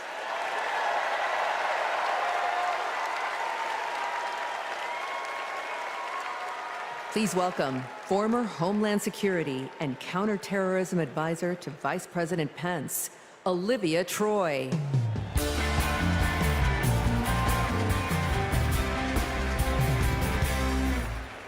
4 years ago, I resigned from the Trump administration. As a Republican who dreamed of working in the White House, it was a hard decision. But as an American, it was the right one. I saw how Donald Trump undermined our intelligence community, our military leaders, and ultimately our democratic process. Now, he's doing it again, lying and laying the groundwork to undermine this election. It's his MO, to sow doubt and division. That's what Trump wants, because it's the only way he wins.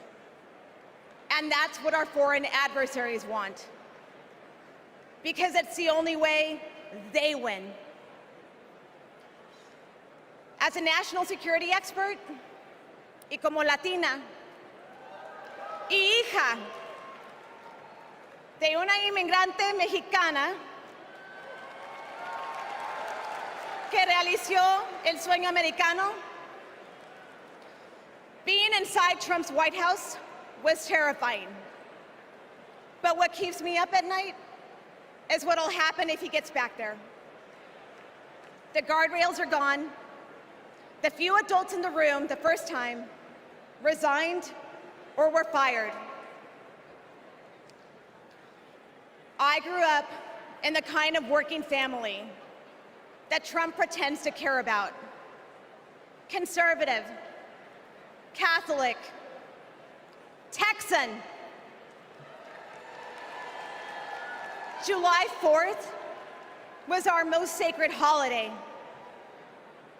Those values made me a Republican. And they're the same values that make me proud to support Kamala Harris. Not because we agree on every issue, but because we agree on the most important issue: protecting our freedom.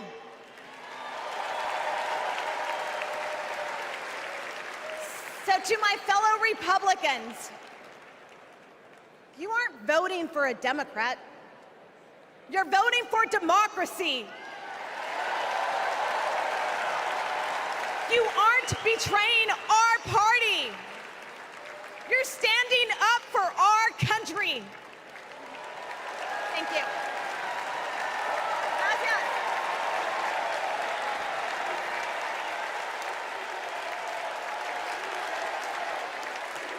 Please welcome former Georgia Lieutenant Governor Jeff Duncan.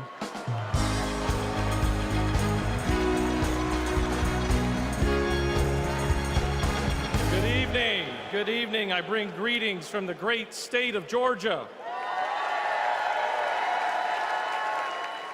So let's get the hard part out of the way. I am a Republican. But tonight, I stand here as an American.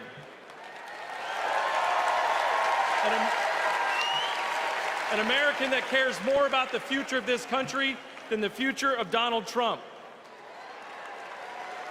My journey started to this podium years ago when I realized Donald Trump was willing to lie, cheat, and steal to try to overturn the 2020 election. I realized Trump was a direct threat to democracy, and his actions disqualified him from ever stepping foot into the Oval Office again.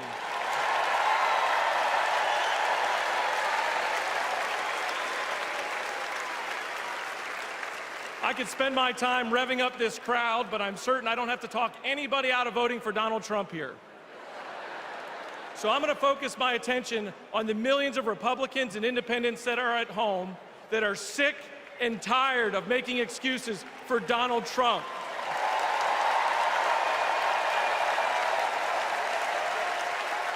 If Republicans are being intellectually honest with ourselves, our party is not civil or conservative.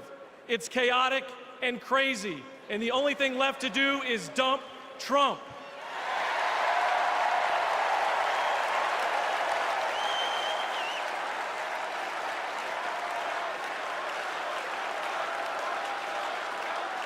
These days, our party acts more like a cult worshiping a felonious thug. Look, you don't have to agree with every policy position of Kamala Harris. I don't. But you do have to recognize her prosecutor mindset that understands right from wrong, good from evil. She's a steady hand and will bring leadership to the White House that Donald Trump could never do. Let me be clear to my Republican friends at home watching. If you vote for Kamala Harris in 2024, you're not a Democrat, you're a patriot.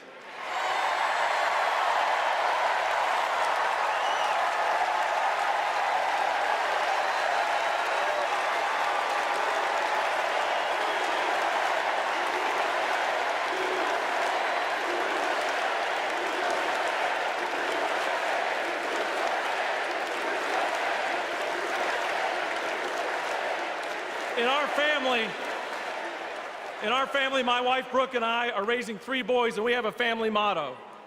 And it says, doing the right thing will never be the wrong thing. During 2020, during just the lowest of lows, when we had armed officers outside our house protecting us from other Republicans, Donald Trump had targeted us. My son came downstairs, and he handed me this coaster that I'd given him years before at a father-son retreat for our church. And he said, hey, Dad, doing the right thing will never be the wrong thing. Stay strong.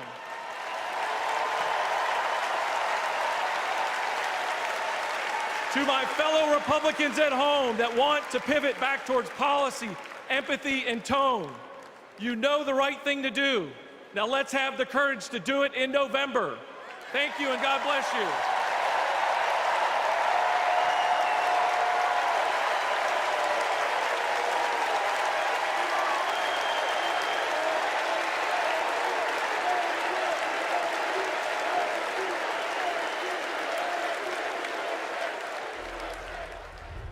We will never give up. We will never concede. It doesn't happen. You don't concede when there's theft involved. And after this, we're going to walk down, and I'll be there with you. We're going to walk down to the Capitol, because you'll newer take back our country with weakness. You have to show strength, and you have to be strong. 350, it does look like we're going to have an ad hoc march stepping off here. There's a crowd surge heading east. Mike Pence, I hope you're going to stand up for the good of our Constitution and for the good of our country. And if you're not, I'm going to be very disappointed in you. I will tell you right now.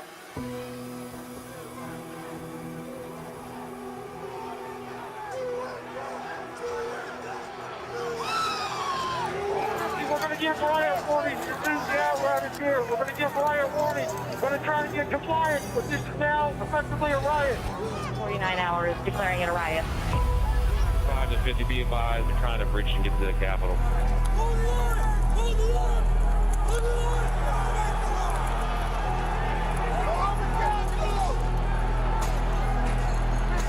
a breach of the Capitol. Breach of the Capitol to the upper level.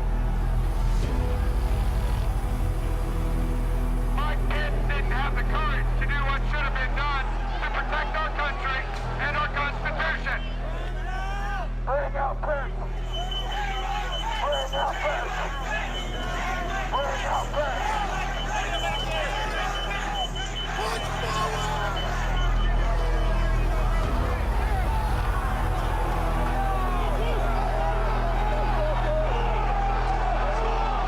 We can't hold this. We're going to get too many people. Look at this vantage point, man. We're trying to hold the upper deck.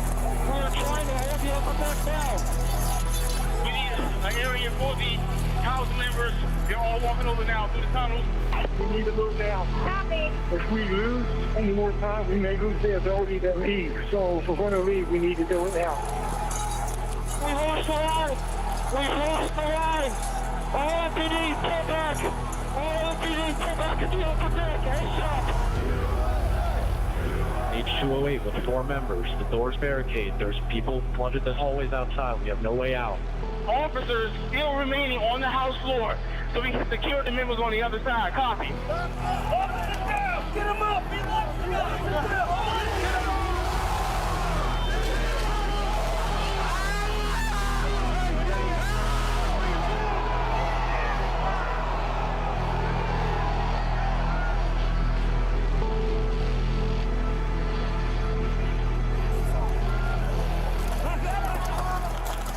And if I win, I will be looking very, very strongly about pardons.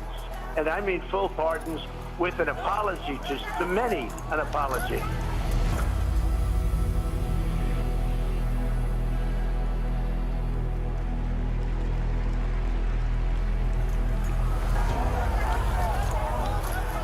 They were peaceful people. These were great people. The crowd was unbelievable. And I mentioned the word love, the love in the air. I've never seen anything like it.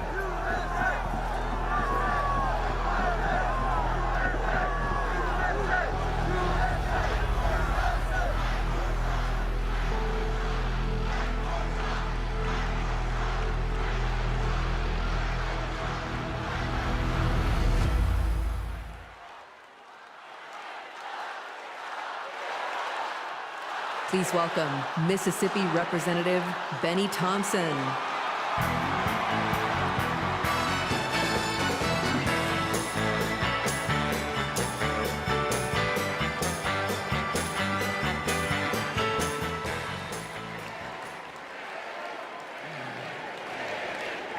On January 6th, like most of my colleagues, I had one goal: to uphold the votes of the American people, the cornerstone of our American democracy. But as what you just witnessed, let me remind you that the members of that violent mob had another goal. They wanted to stop the peaceful transfer of power for the first time in American democracy. Thank God they failed. Because in this country, we settle our differences at the ballot box, not through violence. It took a long time to get here, and we are not going back. Because I remember that dark history. It's my own history. In this life, my father never cast a vote because of Jim Crow. So I dedicated my career to protecting the votes against violence and discrimination. You can imagine what I felt on January 6th when I saw with my own eyes those insurrectionists trying to take that away. They did it to rob millions of Americans of their votes. They did it because Donald Trump couldn't handle losing. He lied about the election fraud. He called his conspiracy-led mob to Washington. He would rather subvert democracy than submit to it. Now, he's plotting again. His campaign proclaims that elections won't end until the moment of inauguration. We will win or it was rigged. We win or else. This is Donald Trump's America. Elections are about choice. Choose democracy, not political violence. Choose the America we've always taught our children to love. Choose Kamala Harris.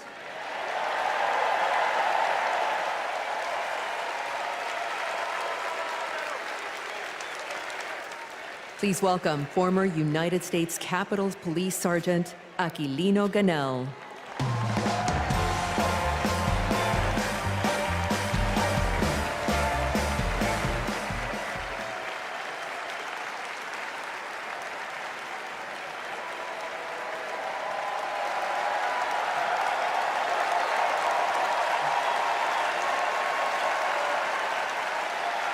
Thank you.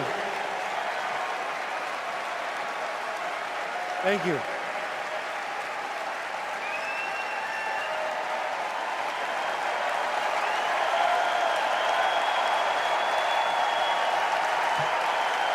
Thank you. Before I begin, I need to acknowledge the sacrifices that 5 officers who died as a result of January 6th made on that day.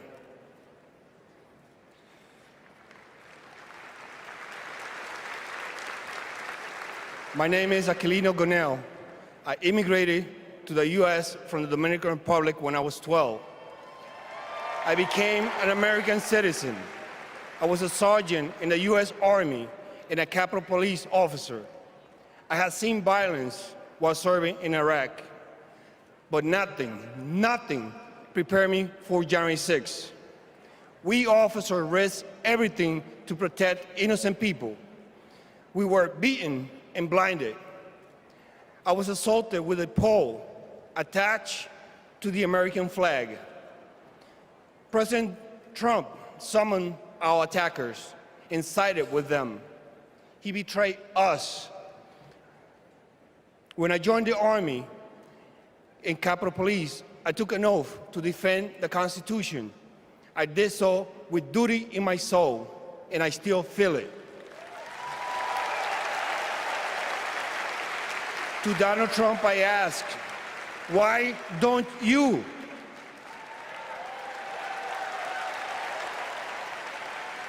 On January 6th, I nearly died protecting the Capitol, and I will do it again for our democracy. The way to preserve it is to elect Kamala Harris, our first female commander-in-chief.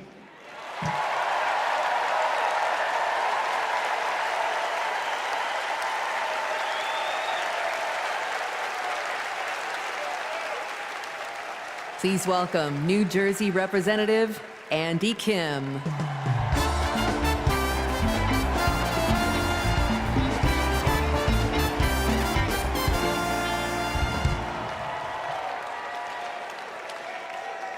When I was a kid, my parents brought me to the Capitol. They taught me that it's sacred ground, a symbol of our democracy. When I got to Congress, I was excited to bring my little boys to the same beautiful building. I asked them, do you like the Capitol?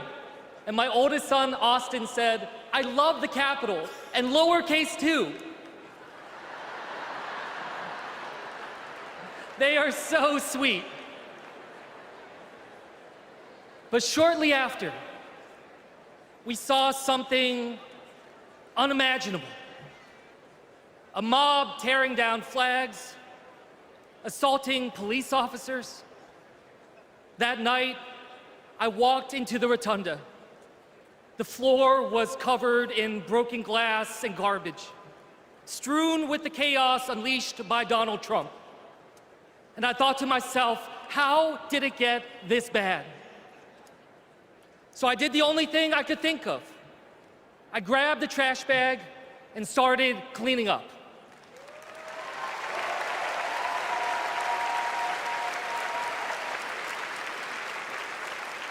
What I learned on January 6th is that all of us are caretakers for our great republic. We can heal this country, but only if we try. Many of you are doing your part through your voices and your votes. Always remember, this chaos that we see, it doesn't have to be this way. As a father, I refuse to believe that our kids are doomed to grow up in a broken America. There is a hunger right now in this country for a new generation of leadership to step up. Let's choose Kamala Harris and Tim Walz. Let's do this for our kids and our grandkids. Thank you.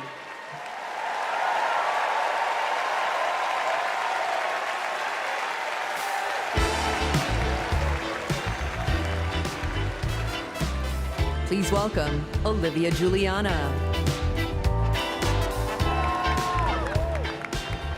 Hello from a proud Texas Democrat.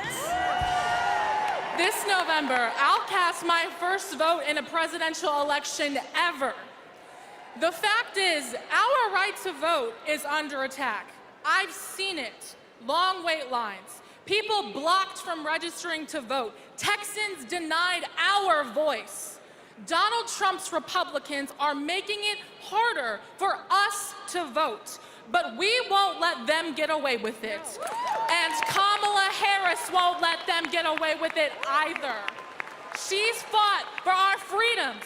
She's fought for our voice, but we will only be heard if we vote. As the saying goes, if you're not at the table, you're on the menu. So Gen Z, let's take our seat in our democracy and cast our ballots this November for Kamala Harris and Tim Walz. And now, ladies and gentlemen, American icon Stevie Wonder.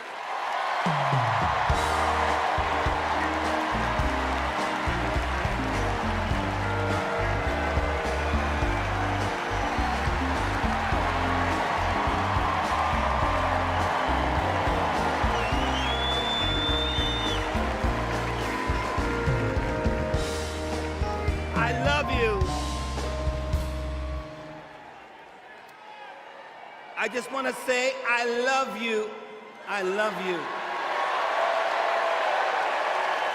And every song that I've sang, every song that I've written, it's because of my love for you right here.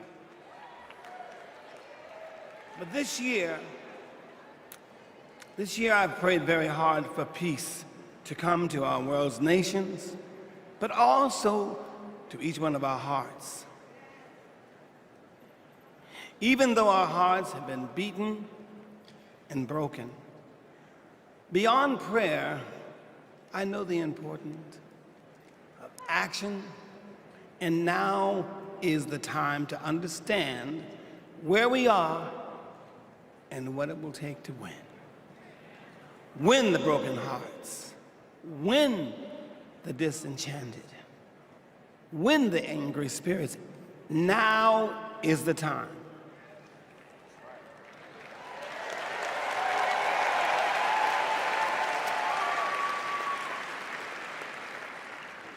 This is the moment to remember when you tell your children where you were and what you did.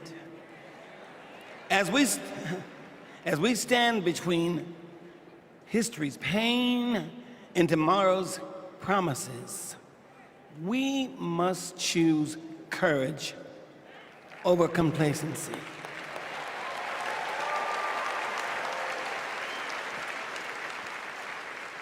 It is time to get up and go vote.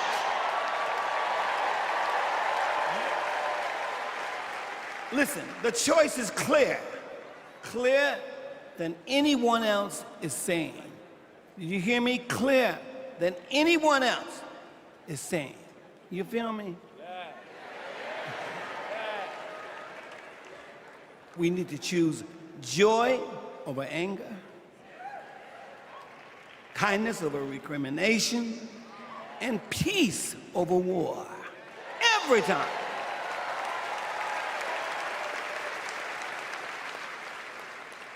We must choose to be above the ugly words, the hateful anger, and the division those words and anger create.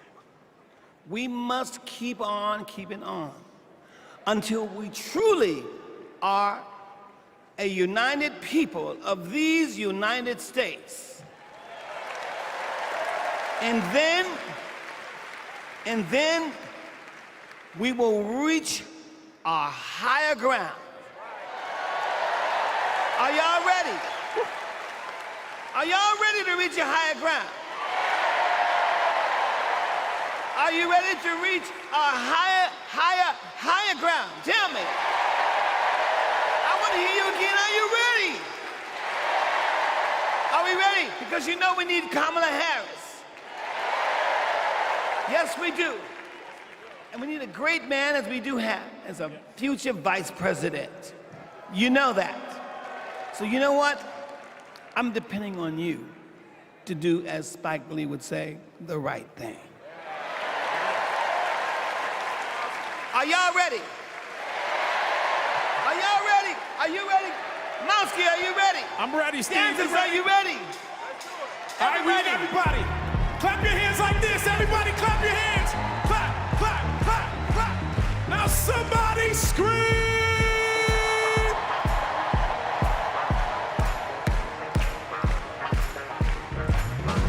Here we go.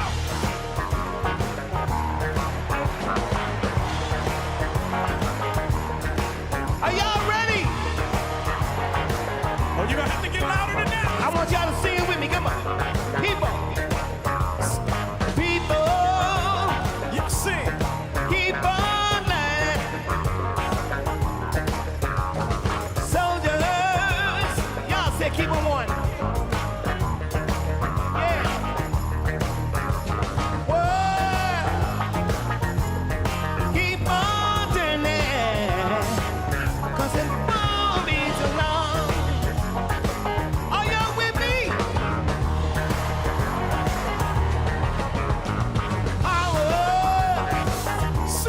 Keep on lying. While your people keep on dying. Whoa. Keep on turning.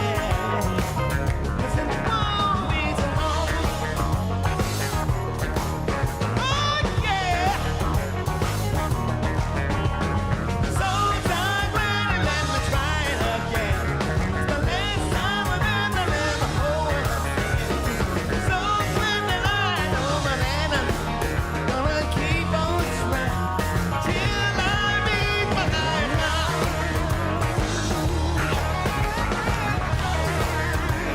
Till I meet my higher ground. Oh no, no one's gonna make me now.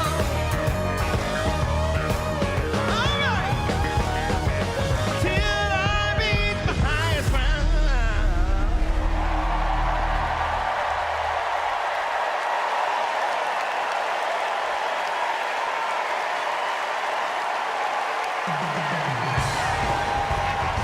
Somebody scream.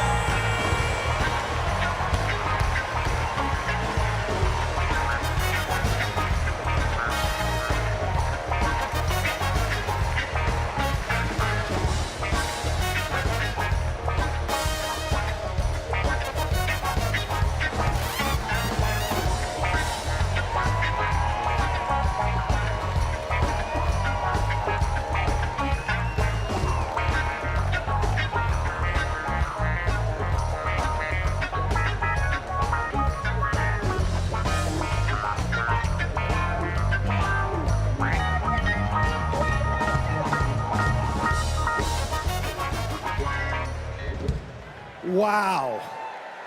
Wow. Wow. I couldn't see the rest of y'all, but from back, Nebraska was getting down. Stevie's song is powerful, but so was his words. He said courage over complacency. He gave us a call in his remarks. But now I gotta tell you, the party is gonna keep going. We're just getting started, y'all. And this is a segment that I am very, very excited about, because it might be Wednesday night and we might be in Chicago, but it's starting to feel like something I've wanted to say my whole life. Live from New York, it's Saturday night. Please welcome Keenan Thompson.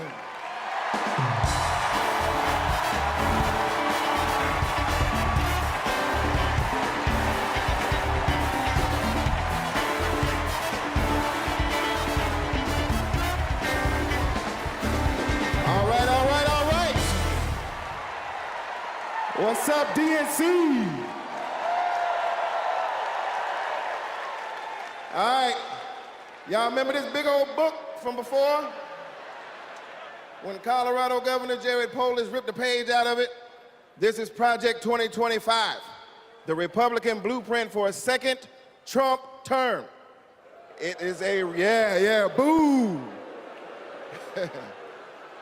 It is a real document that you can read for yourself at kamalaharris.com/Project 2025. You ever seen a document that could kill a small animal and democracy at the same time? Here it is. You know how when you download an app and there are hundreds of pages there that you don't read, it's just the terms and conditions, and you just click agree, right? Well, these are the terms and conditions of a second Trump presidency. You vote for him, you vote for all of this. Let's take a look. All right, do we got Matt here with us tonight? Is Matt here? Hey, there he is. Matt, how are you, sir? All right, Matt. Now, Matt, I understand that you work as an AV tech in Nevada, and you make a decent hourly wage, is that right? Oh, I don't know if we can hear Matt. Can we hear Matt? So who's gonna fix it? Keep speaking, Matt, till we can hear you. Okay, that's good. I guess we're gonna move on from Matt. And this is Becky. Becky, can we hear you? Hi, Keenan. It's great to be here. Thank you. All right, good. Now, Becky, you're married, correct? I am. Me and my wife have been together for about 8 years. Oh, that's amazing. Very, very cute. Thanks. But I have got some bad news for you. I hate that. On page 584, Project 2025 calls for the elimination of protections for LGBTQ plus Americans.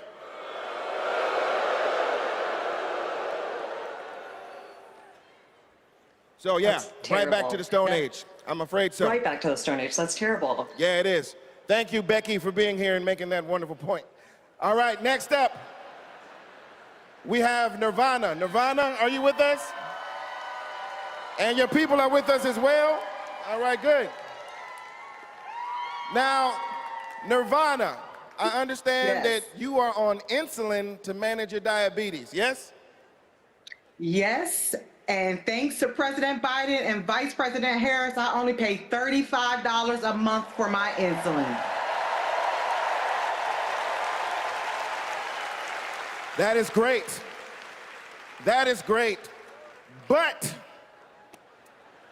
on page 465, Project 2025 calls for millions of people like yourself to pay more for prescription drugs like insulin. Why? Why? Well, I guess maybe to help Big Pharma make more money that they can donate to Republican politicians, I assume. Yeah, that makes sense. Yes, unfortunately, it does make sense.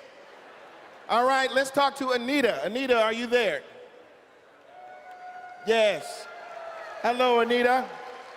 Hello. And Anita, what do you do for a living? I'm an OBGYN who delivers babies and does surgery. An OBGYN. She is an OBGYN that delivers babies. Uh-oh. Uh-oh, yeah. It's bad news, isn't it? It sure is. On page 459, Project 2025 resurrects a law from the 1800s called the Comstock Act to ban abortion nationwide and throw healthcare providers in jail. Oh my God, that is awful.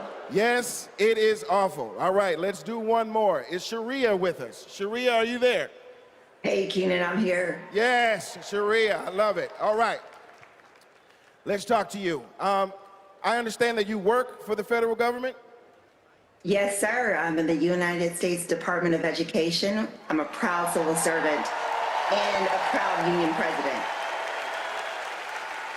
She works for the Department of Education and she's a proud civil servant. Well, unfortunately for you, on page 78, Project 2025 calls for President Trump to purge the civil service of everyone who isn't a MAGA loyalist. Are you a MAGA loyalist? Now, Keenan, absolutely not. I'm just asking. I mean, you might as well be, because also page 319 calls for the complete elimination of the Department of Education. There's a bunch of stuff in here, but that's all we have time for at the moment. Just remember, everything that we just talked about is very real. It is in this book. You can read it online at kamalaharris.com/Project 2025. And most importantly, you can stop it from ever happening by electing Kamala Harris as the next president of the United States.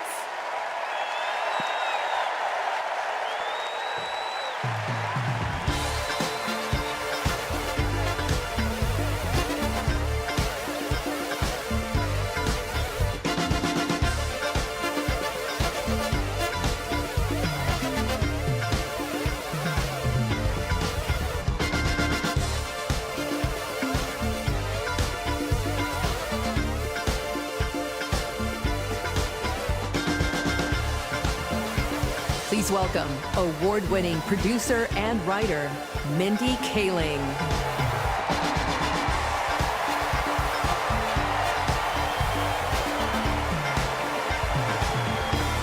Good evening, everyone. Hello.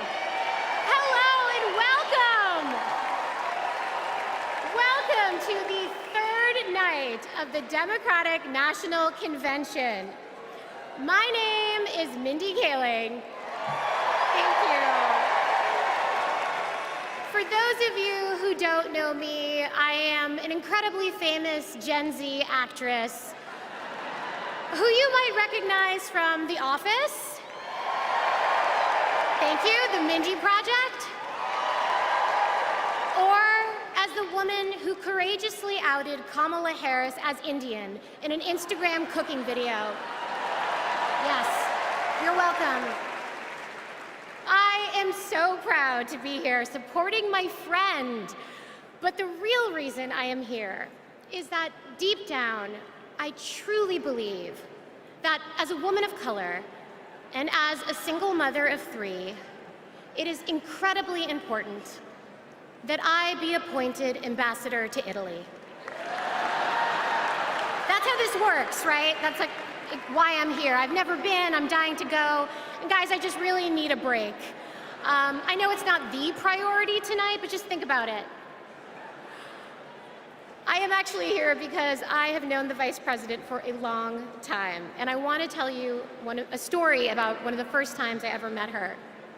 She wasn't Madam Vice President then. She was my senator, and we were filming a video where she came to my home to cook dosas, a South Indian dish. Yes. It's not every day that a senator comes over, and I was pretty nervous. But when she arrived, we immediately hit it off. We talked about the love we have for our moms, who had both passed away from cancer. Both of our mothers were immigrants from India who came to America and committed their lives to serving others. My mother, Swati, became an OBGYN. Thank you. Kamala's mother, Shyamala, became a scientist with a PhD who dedicated her life to trying to find a cure for cancer.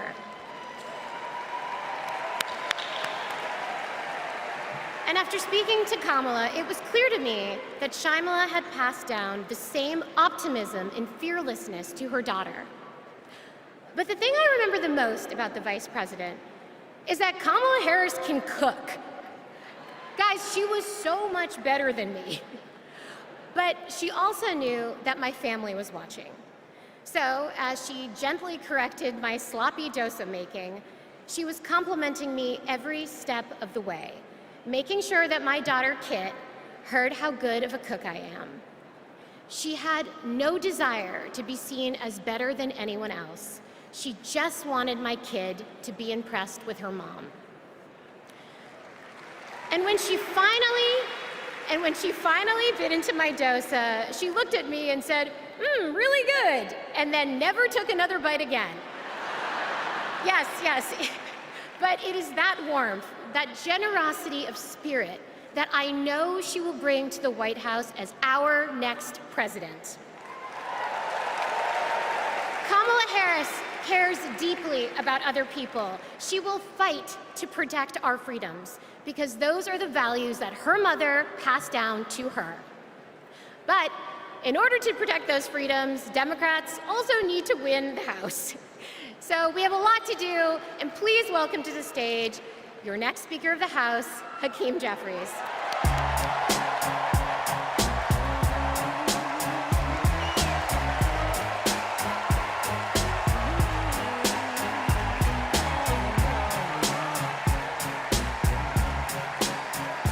Good evening, Democrats.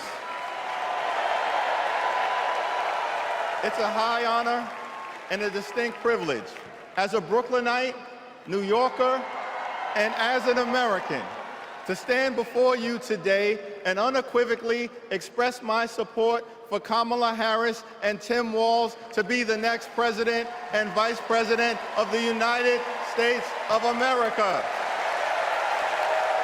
Over the last few years, House Democrats have been hard at work, and we could not have asked for a better leader to partner with than President Joseph Robinette Biden, who will go down as one of the most consequential presidents of all time. Last month, President Biden selflessly passed the torch to Vice President Kamala Harris, who is ready, willing, and able to fight for the people. Kamala Harris is a courageous leader, a compassionate leader, and a common sense leader who will deliver real results for everyday Americans. Kamala Harris is fighting for our freedom. Kamala Harris is fighting for our families. Kamala Harris is fighting for our future. Together, let's make Kamala Harris the 47th President of the United States of America.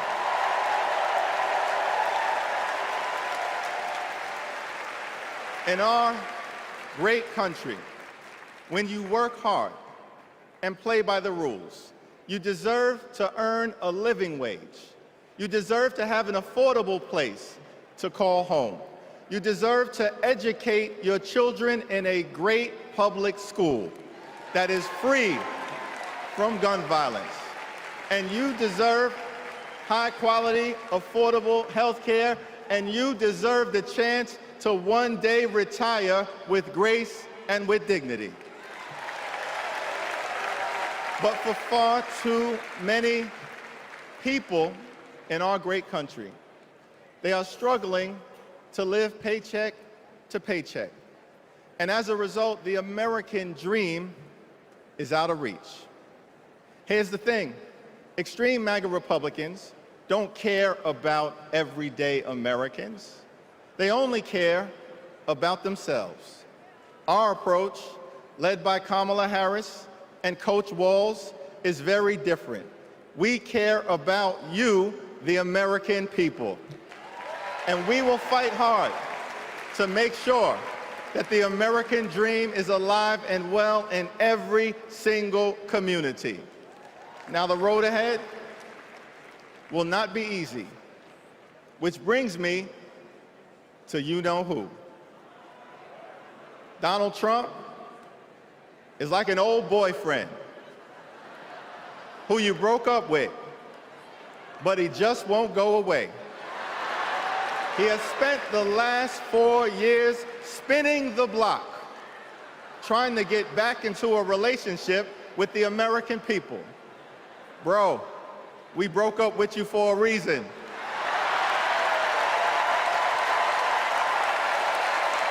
Trump was the mastermind of the GOP tax scam, where 83% of the benefits went to the wealthiest 1% in America. Trump failed our country during the COVID-19 pandemic. Trump is a chaos agent who is focused on himself, not the American people. Trump tried to destroy our democracy by lying about the election and inciting a violent mob to attack the Capitol. Trump put 3 extreme justices on the Supreme Court who destroyed Roe v. Wade. We broke up with you for a reason. Donald Trump can spin the block all he wants, but there's no reason for us to ever get back together. Been there, done that, we're not going back.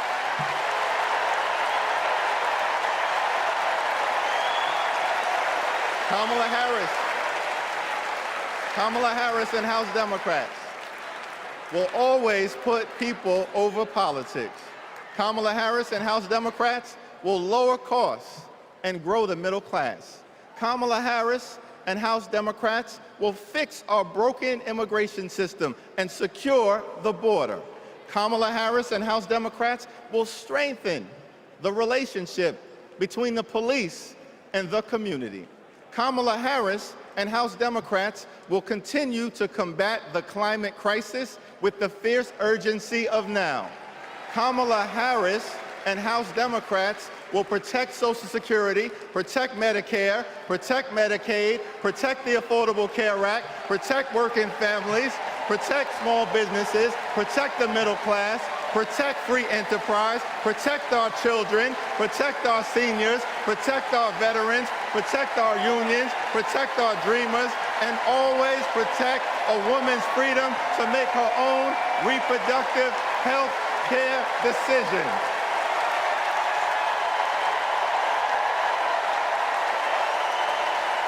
The extreme MAGA Republicans want to divide us. But the Constitution promises equal protection under the law. We are one nation, under God, indivisible, with liberty and justice for all. Together, let's build a brighter future for our children and our grandchildren. In the Old Testament, book of Psalms, the scripture tells us that weeping may endure during the long night, but joy will come in the morning. Here's how we do it. Strategize on Sunday. Meet the moment on Monday. Take it to them on Tuesday. Work it out on Wednesday. Thank the Lord on Thursday. Fight the power on Friday. Set it off on Saturday. Get a few hours of sleep, wake up the next day, and do it all over again until joy comes in the morning.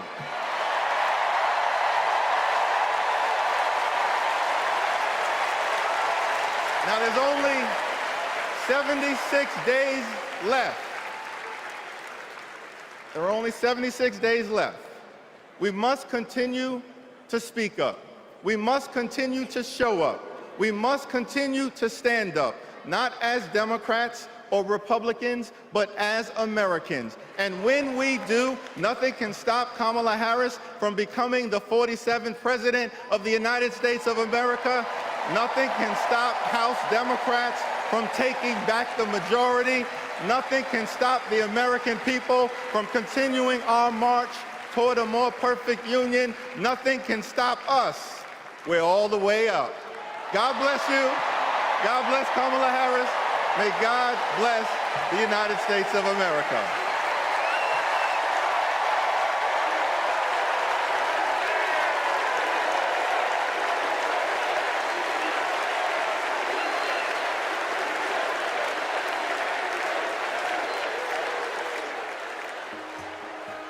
You want to go outside today?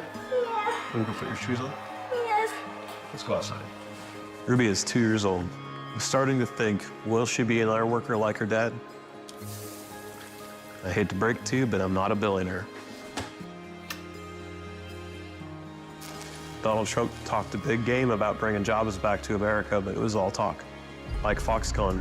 This is the 8th wonder of the world. Foxconn, by most estimates, has not even come close to meeting expectations. This whole project was a scam. He is not looking out for the residents. He's looking out for himself. You know what Trump delivered? $2 trillion in tax cuts focused on his billionaire buddies and big corporations. You know, you're rich as hell. It makes me angry. Billionaires don't pay their share of the load. And he wants to do that again. Trump talked a massive game about infrastructure. What a joke. We call it Infrastructure Week. Infrastructure is the easiest of all. We're going to get this infrastructure going. Trump was too incompetent to get it done. Who's he looking out for? Not us, not my family. You know who got it done? Joe Biden and Kamala Harris. Biggest infrastructure package in history. Infrastructure is just a fancy word for jobs. Not just union workers, but for everyone. Small businesses are booming. Communities are starting to thrive again. I wish it was faster, but prices are easing. Kamala Harris helped deliver the largest job growth in American history. Wages are higher. Manufacturing is booming. We're building roads, bridges, airports again. That's a fact. And we have healthcare. When our middle class is strong, America is strong. Kamala's goal is to rebuild the middle class for families like mine.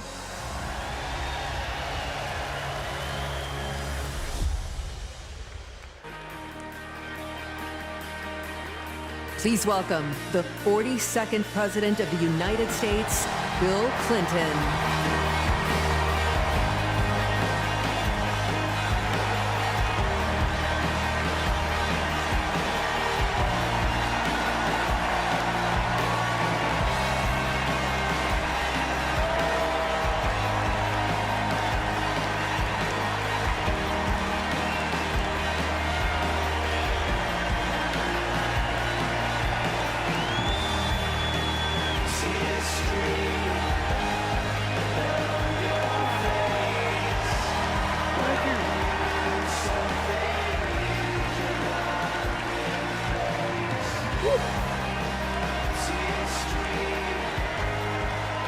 Thank you. Thank you. Whoa.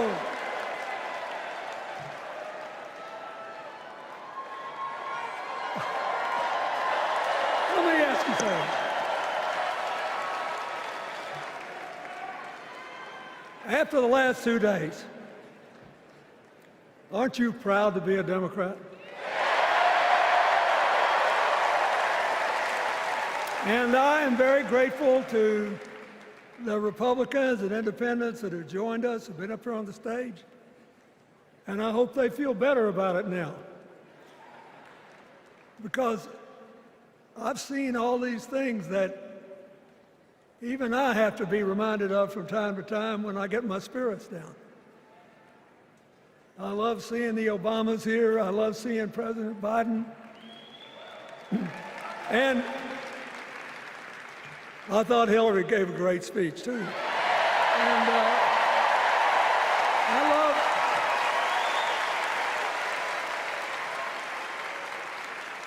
But I love seeing all these young leaders. A bunch of them are coming up after me. They look better, they sound better, and they'll be exciting. I do want to say one word about President Biden. Remember, he had an improbable turn that made him president. And we were in the middle of a pandemic and an economic crash. He healed our sick and put the rest of us back to work. And he strengthened our alliances for peace and security. He stood up for Ukraine. He's trying desperately to get a ceasefire in the Middle East.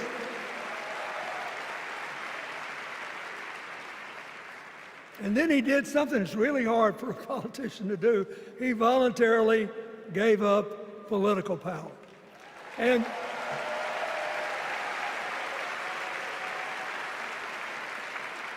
George Washington knew that, and he did it. And he set the standard for us serving 2 terms before it was mandatory. It helped his legacy, and it will enhance Joe Biden's legacy. And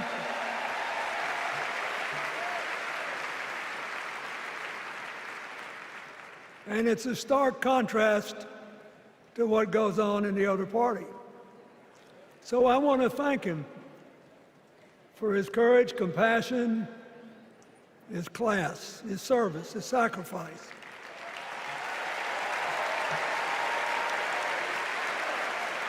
Joe Biden, thank you.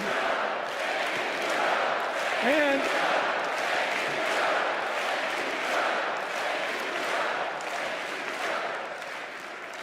he kept the faith, and he's infected a lot of the rest of us.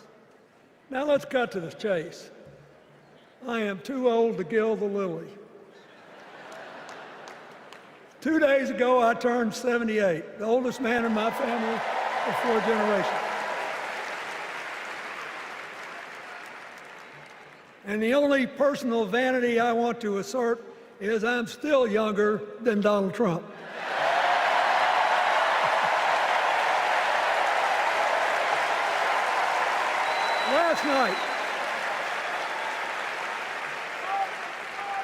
Last night, in what I thought was a very moving series of episodes, we nominated Kamala Harris and Tim Walz.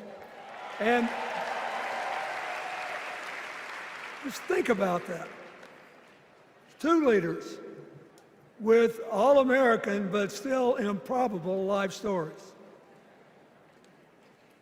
It could only happen here. Their careers, after all, started in community courtrooms and classrooms. 2 leaders who spent a lifetime getting the good job done. Now, one of the things that I've noticed over my increasingly long life is that a presidential election is unique in several ways. First of all, it's the greatest job interview for the greatest job in the world. Secondly,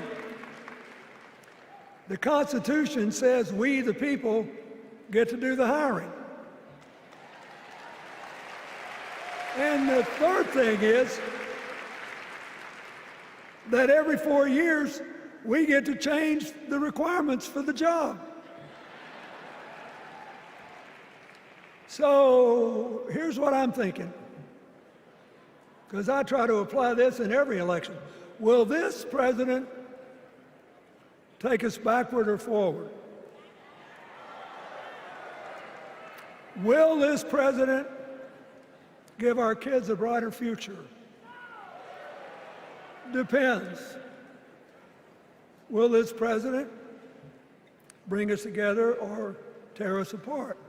Will the president increase the peace, security, and stability and freedom that we enjoy and extend it to others as we can. We, the people, we have to make a decision about these kind of questions. And every 4 years, it's a little different because the people come at the candidates, and they say, as they're saying now, here are our problems, solve them. Here are our opportunities, seize them. Here are our fears, ease them. Here are our dreams, help them come true.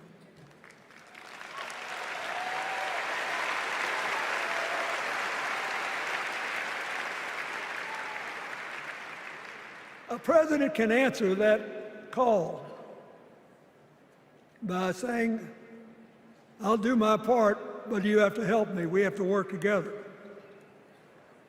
Or you can dodge what needs to be done by dividing, distracting, and diverting us. So in 2024, we got a pretty clear choice, it seems to me. Kamala Harris for the people,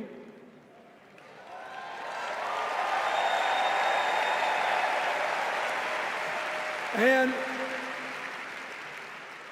the other guy who's proved even more than the first go-around that he's about me, myself, and I. I know which one I like better for our country.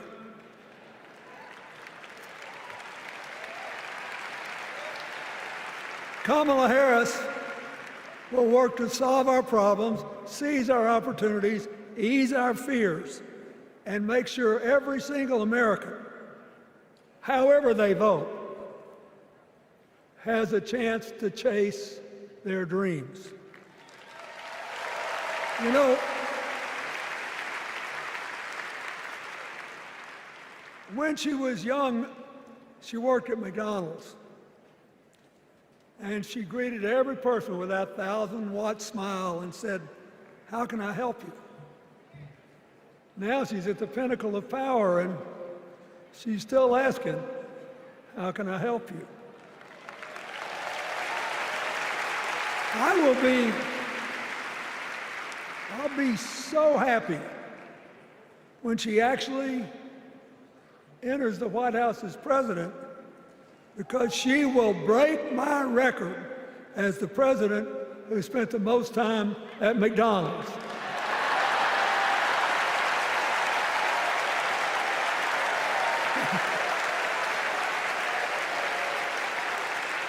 Now, but we got an election to win.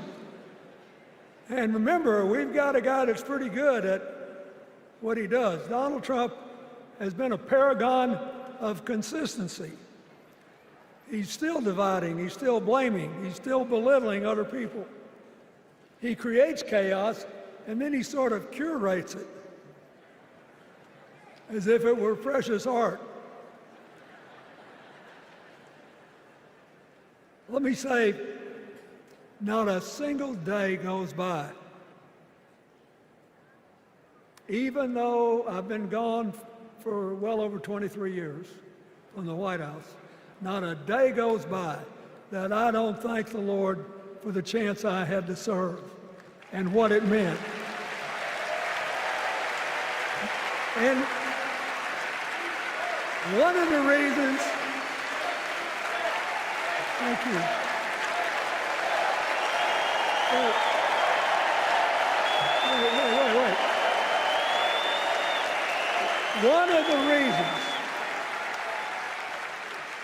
One of the reasons I love the job so much is that in the toughest times, even on the darkest days, if you tried hard enough, there was always something good you could do for somebody else. Now, some days that's not easy to do. You've got to deal with all these emergencies, or there's something going on here, there, or yonder. But Kamala Harris is the only candidate in this race who has the vision, the experience, the temperament, the will, and yes, the sheer joy to get something done.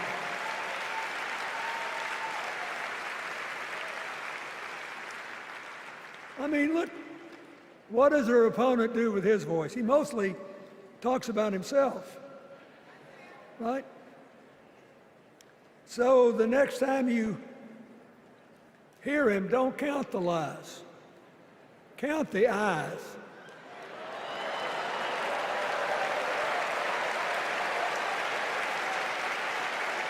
Count the eyes. His vendettas, his vengeance, his complaints, his conspiracies. He's like one of those tenors opening up before he walks out on stage, like I did, trying to get his lungs open by singing me, me, me, me, me, me.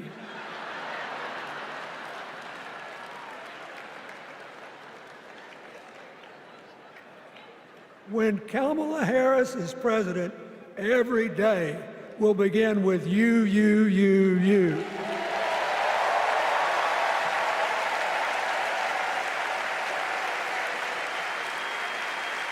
So, we got to ask ourselves the questions if we're going to hire a president. Do you want to build a strong economy from the bottom up and the middle out? Or do you want to spend the next 4 years talking about crowd size?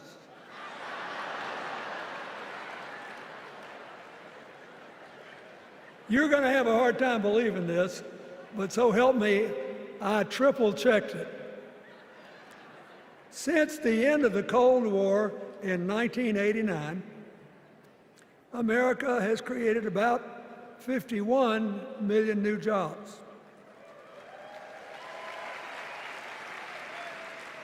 I swear I checked this 3 times. Even I couldn't believe it. What's the score? Democrats 50, Republicans 1.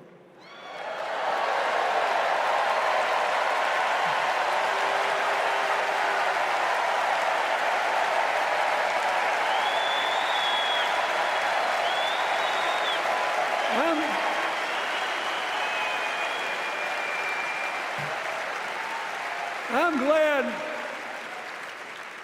that we've got a championship-winning coach on our team.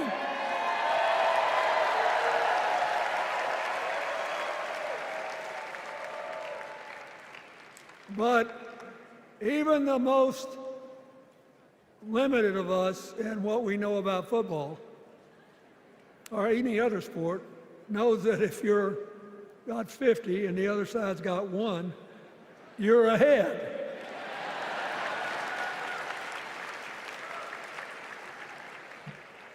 What about affordable housing? It's a terrible problem in America now. We need more.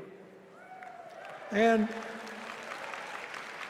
affordable health care. That's why the Democrats put a limit on monthly payments for insulin and a $2,000 a year out-of-pocket limit, and are trying to cover more drugs by bargaining for prices. We need more financing for small businesses. We need still to strengthen our alliances. I almost croaked in the first debate of this election season when President Trump said nobody respected America anymore like they did when he was president. Wait. And with a straight face. Look, you got to give him, he's a good actor. With a straight face, he cited as evidence of the respect that existed for us when he was there the presidents of North Korea and Russia.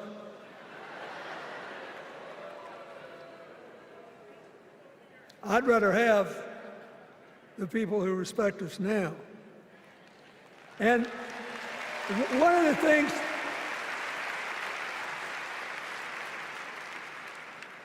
is when you send a signal to the other countries, you want them to know, whether they agree with you or not, at least that you're on the level, that here's where you are and what you believe. What are they supposed to make to these endless tributes to the late, great Hannibal Lecter?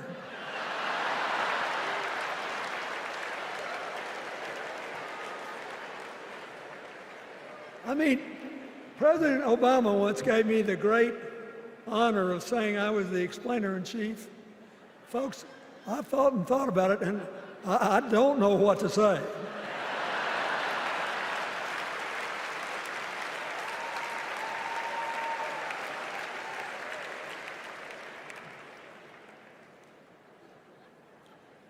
Like Hakeem Jeffries, I too want an America that's more joyful, more inclusive, more future-focused.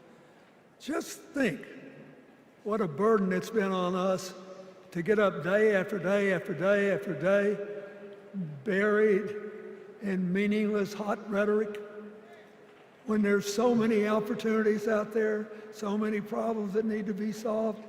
I want that. And that's the America Kamala Harris will lead. And she's already made her first presidential decision, and she knocked it out of the park when she asked Governor Tim Walz to be her nominee for vice president.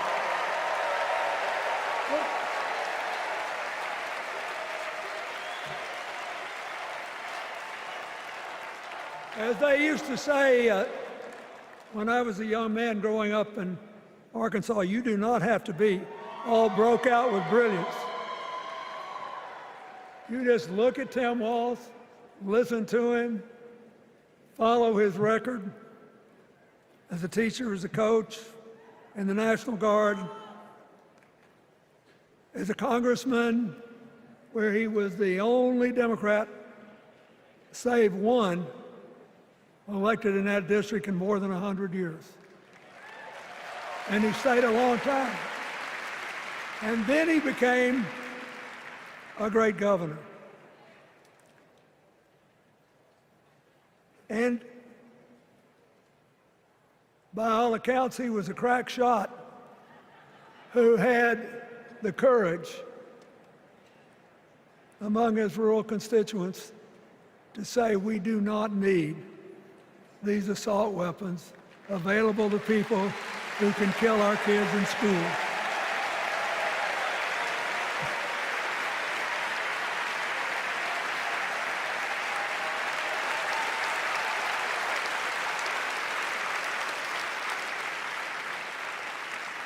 So, armed with her first decision,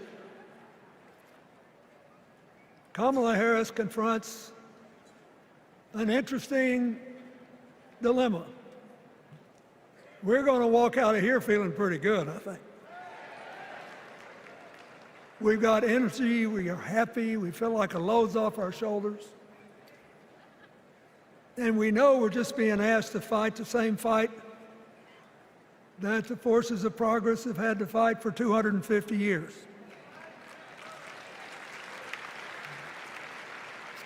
In the face of stiff and often violent opposition, we have to find a way to go forward together, where we the people make our union more perfect. So, that's a good thing. How could we possibly lose? Kamala Harris has fought for kids her whole life that were left out and left behind. She's taken on gangs trafficking across the border. She's fought to protect the rights of homeowners. She's been our leader in the fight for reproductive freedoms, and we know a majority of the American people are with us on that.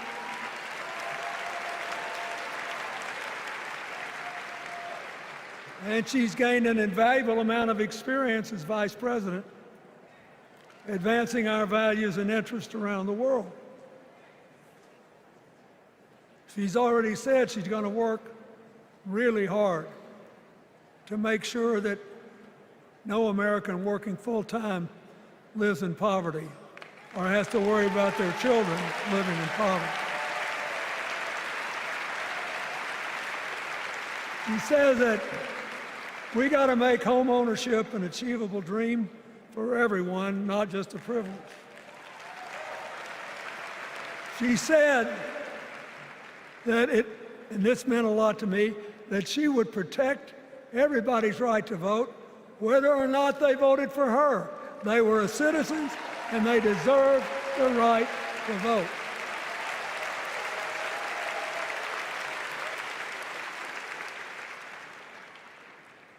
The other day, her opponent implied that as his people voted one more time, they'd be able to rig it from now on and they wouldn't have to vote again.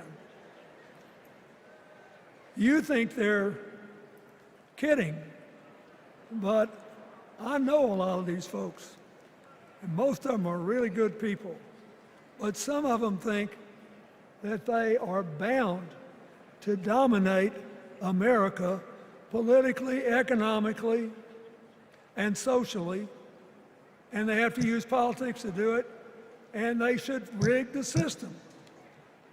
I don't believe that.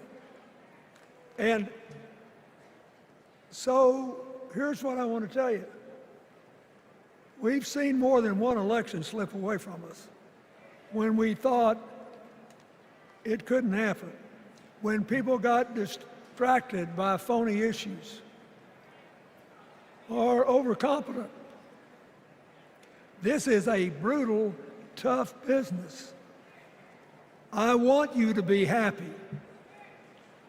One of the reasons that President-to-be Harris is doing so well is that we're all so happy.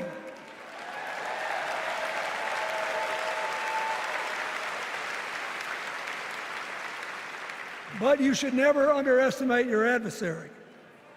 And these people are really good at distracting us, at triggering doubt, at triggering buyer's remorse. As the Obama said so eloquently last night, they are human, you know. They're bound to make a mistake now and then.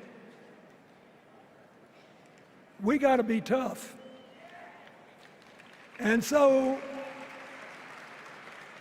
as somebody who spends a lot of time in small towns and rural areas in New York and Arkansas and other places, I urge you to talk to all your neighbors. I urge you to meet people where they are. I urge you not to demean them, but not to pretend you don't disagree with them if you do. Treat them with respect, just the way you'd like them to treat you.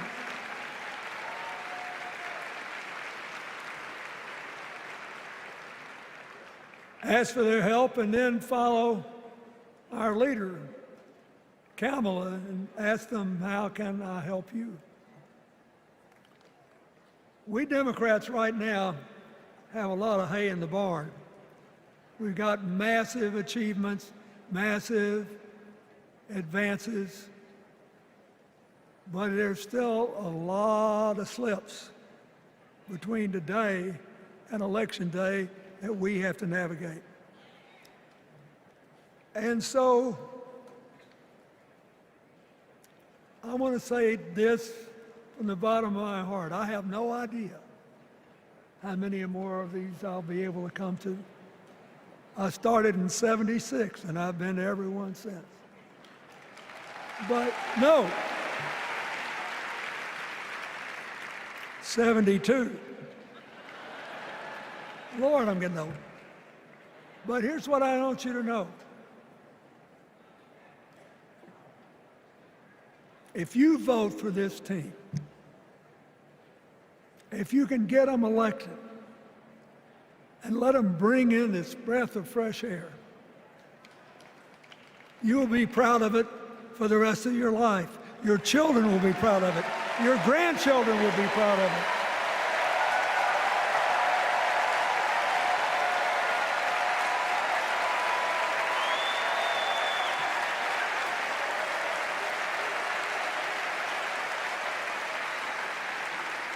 Take it from a man who once had the honor to be called in this convention the man from hope. We need Kamala Harris, the president of joy, to lead us. So,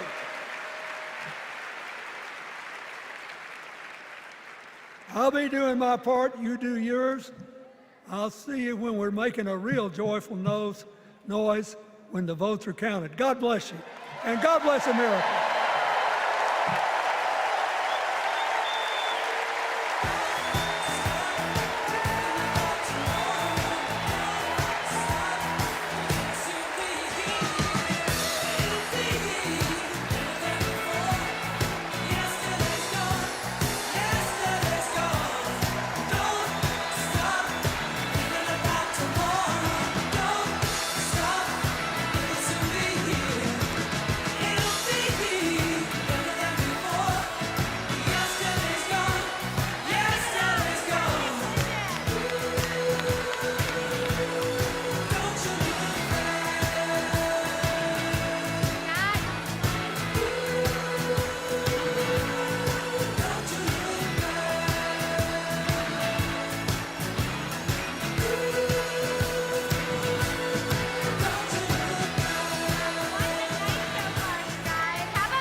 From my home state, Massachusetts.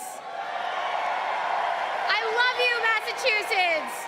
Everyone is always hating on us, but they just don't get it. Go Sox. Go Jason Tatum.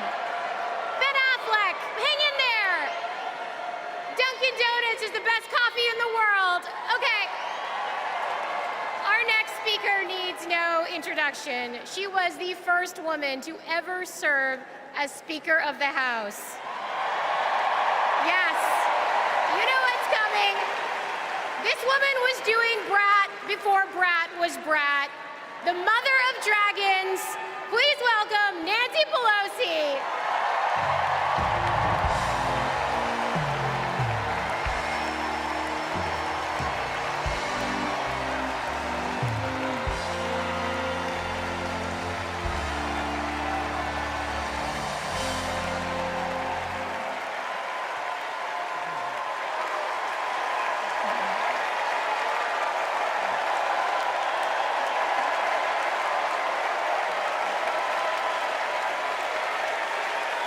Hello, California. Hello, Maryland. Hello, Democrats.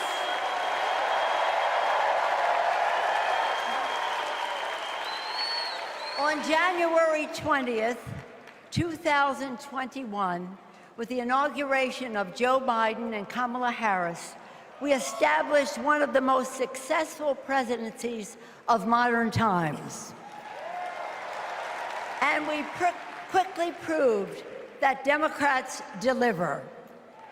Millions of jobs, stronger infrastructure and rural broadband, a Biden child tax credit, rescuing human pensions, honoring our veterans, bold climate action, lowering the cost of prescription drugs, all thanks to President Biden's patriotic vision of a fairer America, doing so with liberty and justice for all.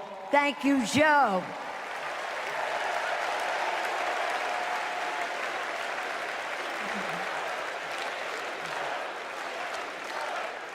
And I know that Vice President Harris is ready to take us to new heights.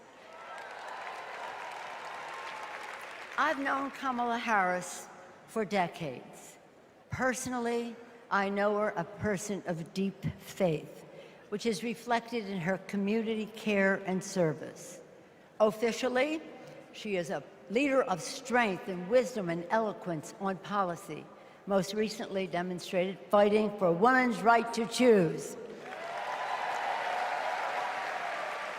Politically, she is astute and strategic in winning difficult elections, quickly securing the nomination with dignity and grace, and choosing Tim Walz as our vice president.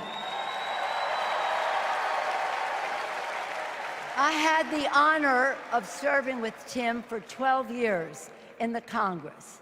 He united Democrats, Republicans, and independents to turn a red district blue. He showed courage when he came to Congress in voting for the Affordable Care Act, meeting the needs of his constituents despite Republicans' lies and misrepresentation.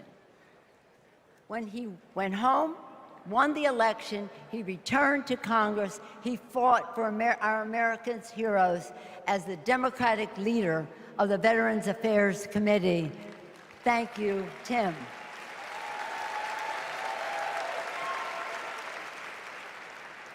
January 6th was a perilous moment for our democracy. Never before had a president of the United States so brazenly assaulted the bedrock of our democracy, so gleefully embraced political violence, so willfully betrayed his oath of office. Let us not forget who assaulted democracy on January 6th. He did. But let us not forget who saved democracy that day. We did. And thank God we had a Democratic House of Representatives then. We returned to the Capitol that very same night. We insisted on certifying the election results on the floors of the House and the Senate. And we demonstrated to America and to the world that American democracy prevailed.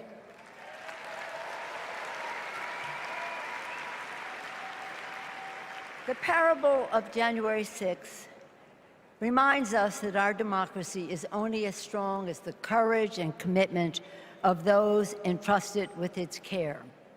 And we must choose leaders who believe in free and fair elections, who respect the peaceful transfer of power. The choice couldn't be clearer. Those leaders are Vice President Harris and Governor Walz.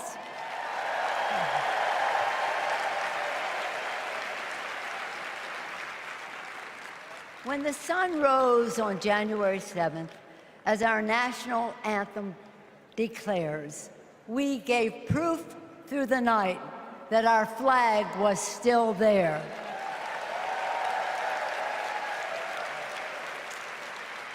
Now, in this election, we are called upon to do the same, to stand together, to reject autocracy, to choose democracy, and we will do so by electing a Democratic House with Hakeem Jeffries as Speaker of the House,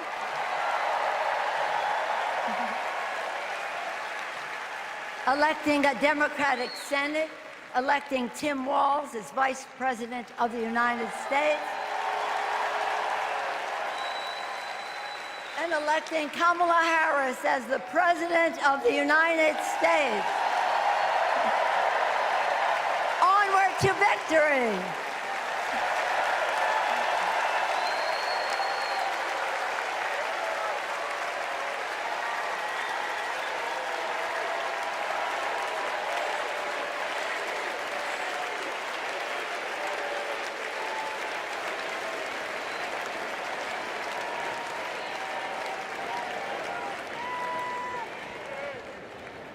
Please welcome Alexander Hudlin, Jasper Emhoff, and Arden Emhoff.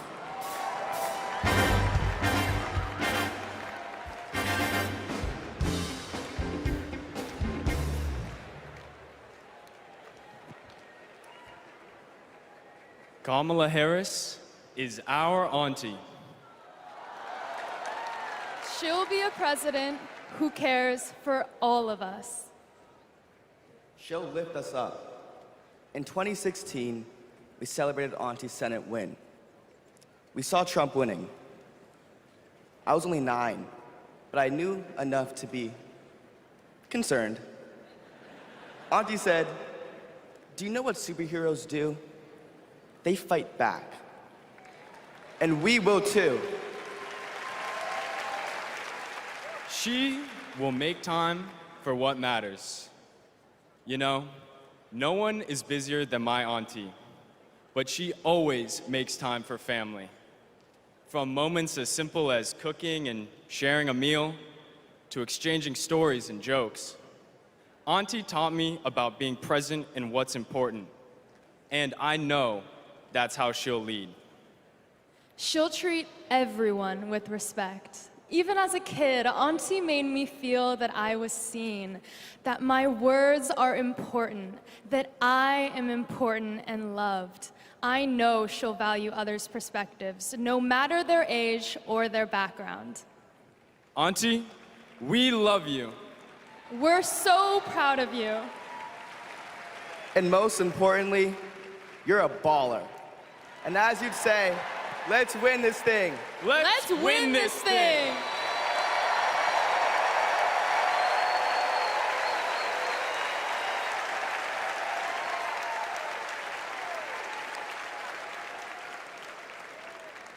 Please welcome nominee for U.S. Congress in California, Latifah Simon.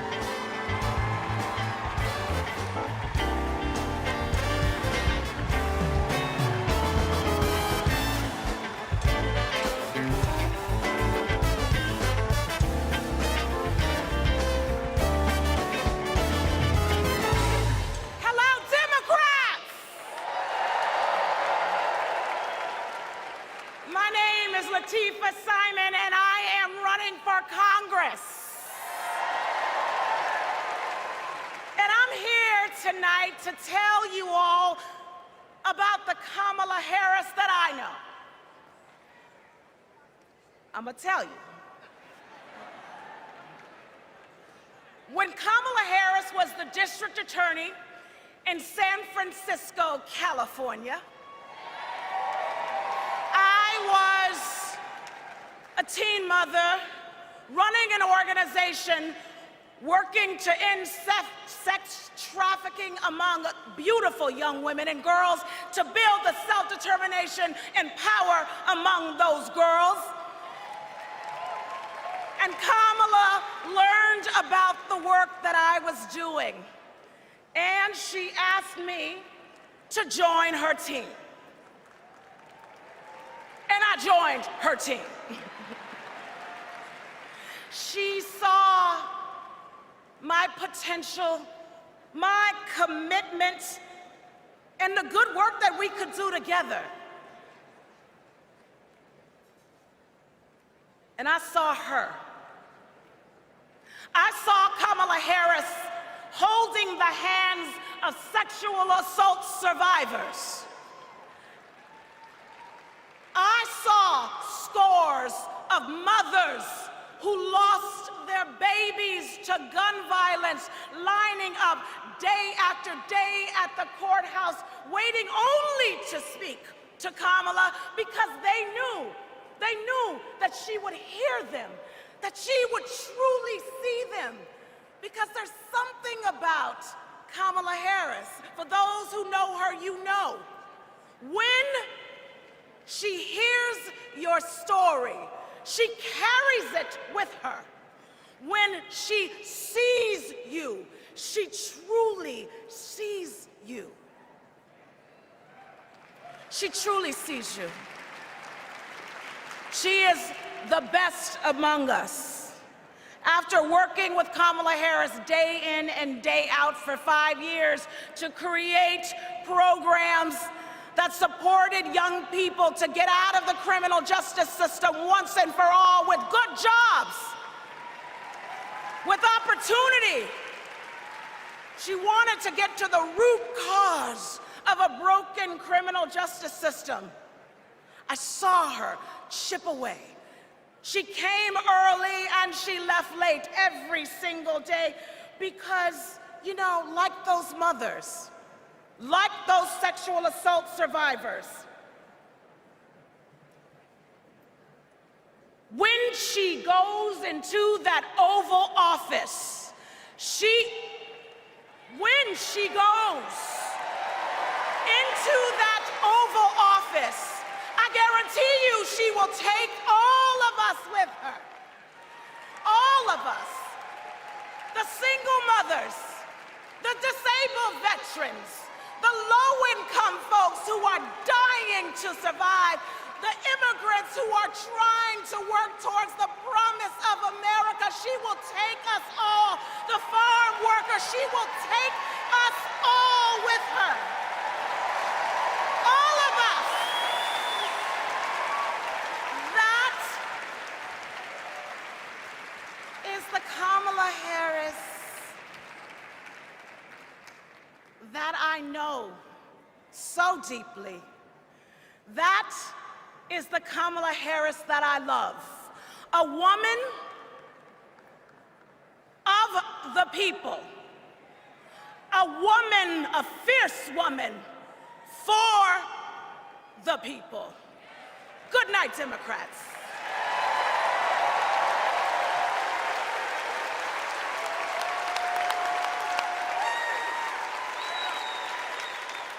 Please welcome former U.S. Associate Attorney General of the United States and the Vice President's brother-in-law, Tony West.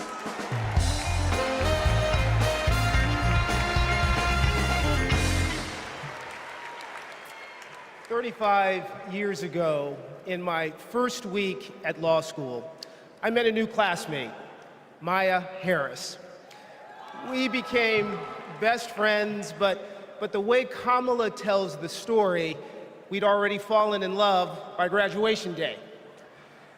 And when Maya and I married, I not only gained a life partner I love, a daughter I adore, and a mother-in-law I revered, someone I affectionately called Mother Harris, I also gained a sister I cherish, Kamala. Now, Maya, Kamala, and I each pursued different legal careers, but we were motivated by the same values: a belief in equal opportunity, a yearning for fairness, a passion for justice. Values Mother Harris taught those two little girls, values that powered Kamala's public service from the very beginning.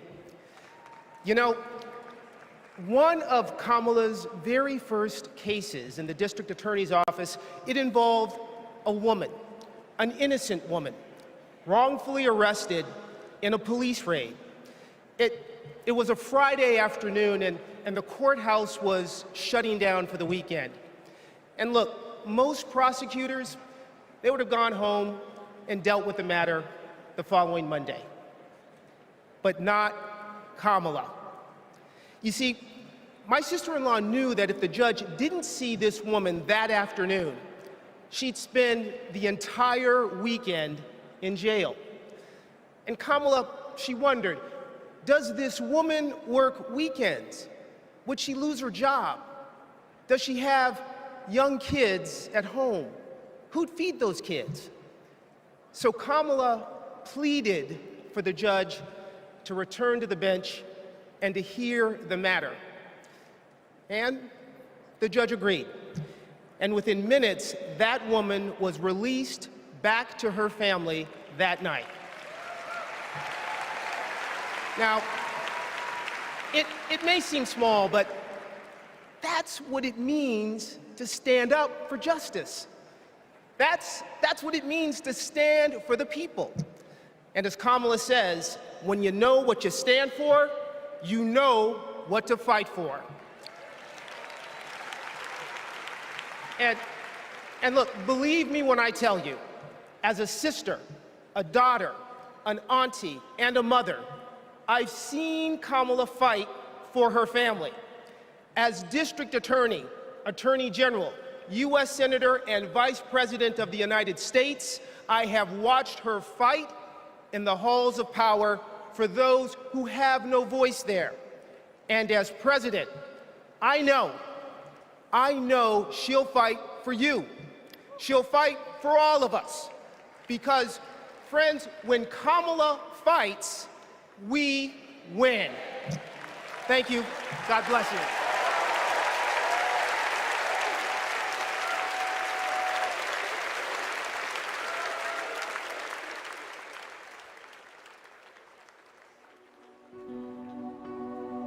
A crime against any one of us is a crime against all of us.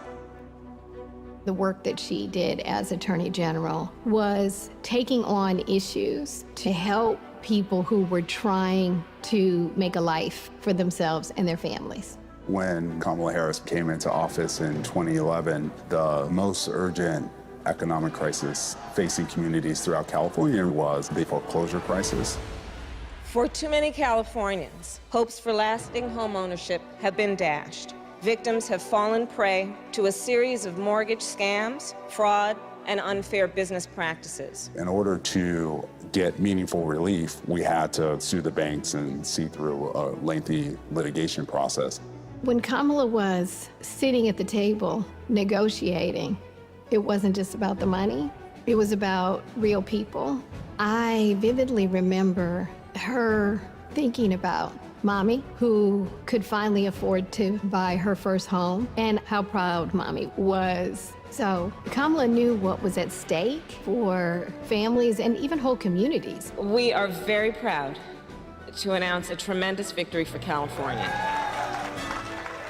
She truly believes that every single person, every American is worthy of the promise and the prosperity of this country. And every time Kamala has run for a bigger office, it's because she believes that she can have a bigger impact. We are making a commitment tonight with this celebration of this Senate race to bring our country together. In the Senate, to get a position on the Intelligence Committee is very coveted because it is about protecting our nation's security. And Kamala hit the ground running. She would not let a witness off easily. Did you have any communications with Russian officials for any reason during the campaign that have not been disclosed? I don't recall it. I need to be correct as best I can. I do want you to be honest. And I'm not able to be rushed this fast. It makes me nervous. Her questioning of Attorney General Sessions was historic, and she earned the respect of colleagues on both sides of the aisle. Kamala, as a senator, was a truth teller. She was there to expose what some of these guys were and what they intended to do.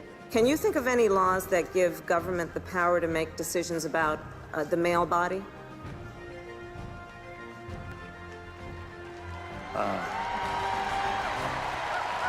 I'm not thinking of any right now, Senator. They didn't know what hit them. And in those moments, so many people saw her for the first time and saw how tough she was. Would you accept them recommending a charging decision to you if they had not reviewed the evidence? Well, that's a question for Bob Mueller. He's the U.S. attorney. I think you've made it clear, sir, that you've not looked at the evidence, and we can move on. When she's on a mission, she is determined and relentless. When our fundamental values are being attacked, do we retreat or do we fight? I say we fight. If you want to go forward in this country, not go backward, then there is only one choice.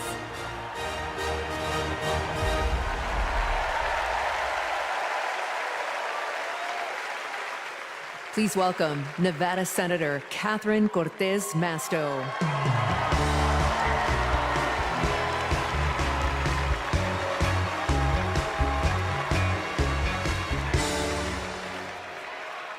Hello, Chicago. You know, before I was senator, I was Nevada's Attorney General. And that's when I met Kamala Harris, my colleague in California. Now, we bonded over many things. And working together, I quickly learned what kind of person she is. She is a strong leader. Here's how I know. As AGs, we took on the big banks after the foreclosure crisis. And let me tell you, Kamala did not settle for less than homeowners deserved. Her leadership helped win billions for working families nationwide. Delivering for families, that's Kamala Harris. Kamala and I also worked to protect our southern border. During that time, Kamala invited a group of AGs across the border to meet with Mexican officials. Now, we worked together to put transnational criminals and drug smugglers behind bars. Holding criminals accountable, that's Kamala Harris. Listen, and when we took on human traffickers, Kamala had us meet with survivors so that we could understand who we were fighting for. Standing up for justice, that's Kamala Harris.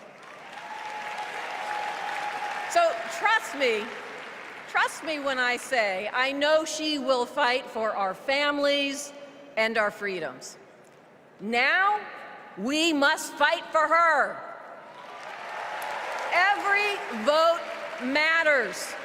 I know, in 2016, Nevadans elected me, the granddaughter of a baker from Mexico, to serve as the first Latina in the United States Senate. I'll tell you what. And in 2022, my re-election came down to 7,928 votes. Because of voters in Nevada, the Democrats won the Senate majority. And I'm here to tell you, we can do it again. We can send Kamala Harris and Tim Walz to the White House. Are we ready to do it? Are we ready to fight? Let's get it done, Chicago. Thank you, everyone.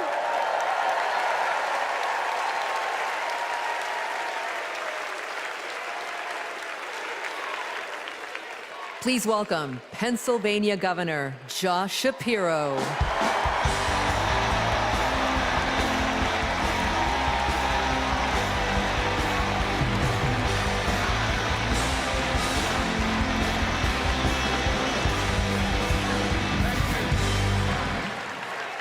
Thank you. 2.5 centuries ago in Philadelphia, a band of patriots declared their independence from a king and set ourselves on a path of self-determination. Generation after generation has embraced that responsibility. Ordinary Americans rising up, demanding more, seeking justice. And in every chapter of our American story, we've made progress and advanced the cause of freedom. Today we find ourselves writing that next chapter. Will we be a nation defined by chaos and extremism? Or will we choose a path of decency, honor, and continued progress? Kamala Harris, well, she has spent her entire career making progress.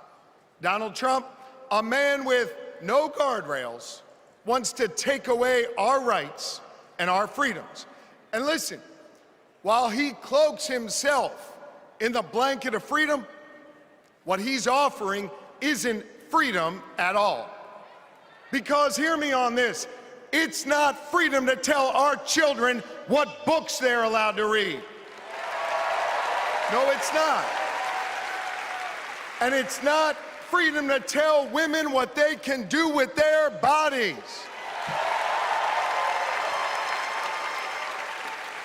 And hear me on this, it sure as hell isn't freedom to say you can go vote, but he gets to pick the winner.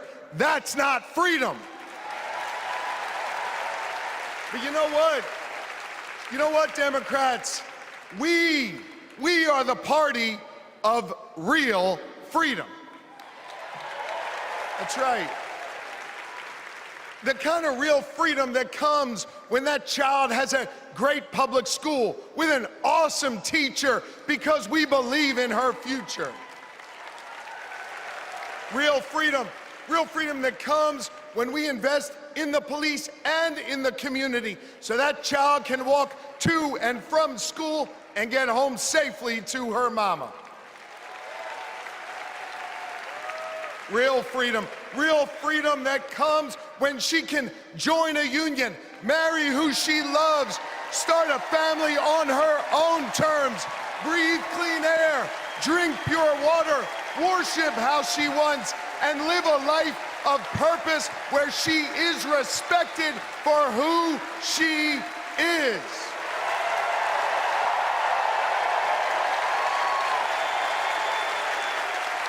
Real freedom that comes when she can look at Madam President and know that this is a nation where anything and everything is possible. That is real freedom, and that is what we are fighting for.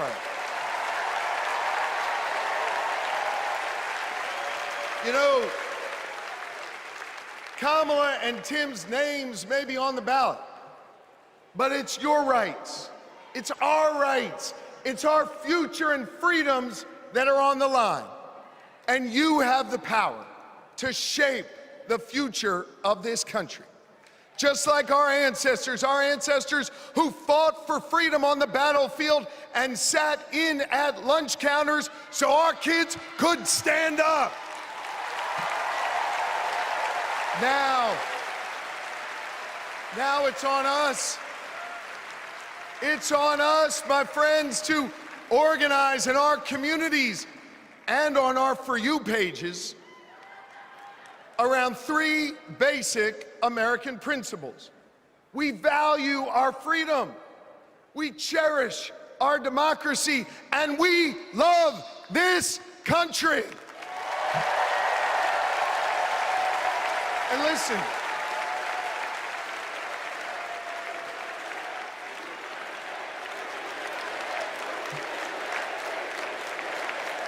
we love this country. And listen, despite our challenges, hear me on this, I want you to know I have never been more hopeful because I see in all of you the enduring promise of America. E pluribus unum, out of many one. It's not merely a motto from the past, it's our direction for the future. You see, you all give me hope, and you all have the power. So let's use that power. Let's do the hard work necessary to win this election and write the next chapter in our American story. So are you ready to protect our rights? Are you ready to secure our freedoms? And are you ready to defend our democracy? And are you ready to elect Kamala Harris and Tim Walz? America, let's get to work.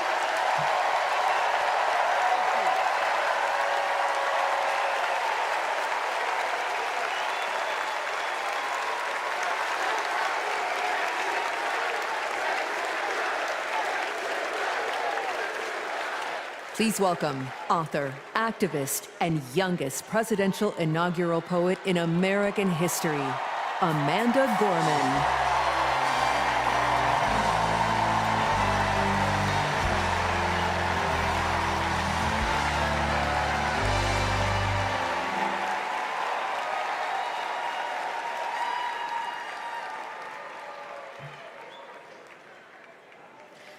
We gather at this hallowed place because we believe in the American dream. We face a race that tests if this country we cherish shall perish from the earth, and if our earth shall perish from this country. It falls to us to ensure that we do not fall, for a people that cannot stand together cannot stand at all. We are one family, regardless of religion, class, or color. For what defines a patriot is not just our love of liberty, but our love for one another.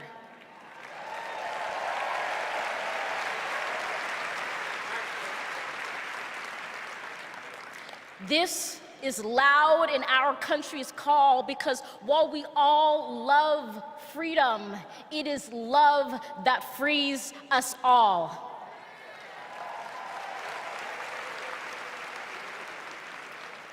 Empathy emancipates, making us greater than hate or vanity.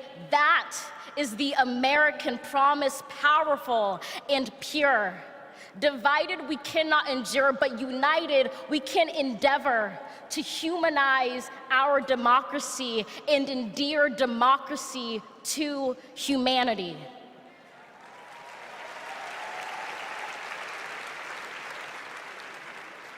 And make no mistake, cohering is the hardest task history ever wrote. But tomorrow is not written by our odds of hardship, but by the audacity of our hope, by the vitality of our vote.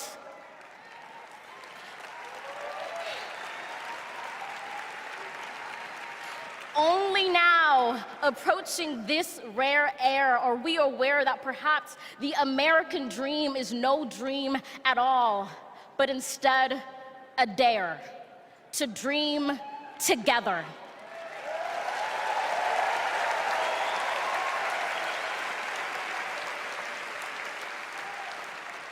Like a million roots tethered, branching up humbly, making one tree. This is our country, from many won, from battles won, our freedoms sung, our kingdom come has just begun.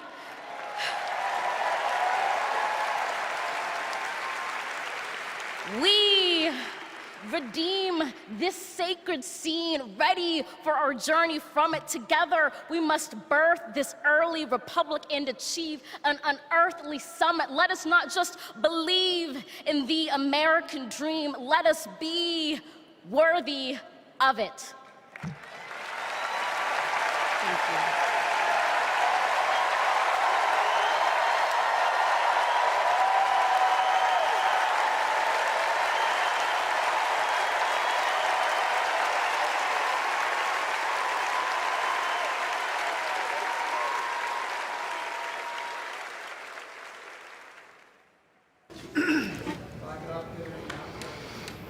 There's a word I heard.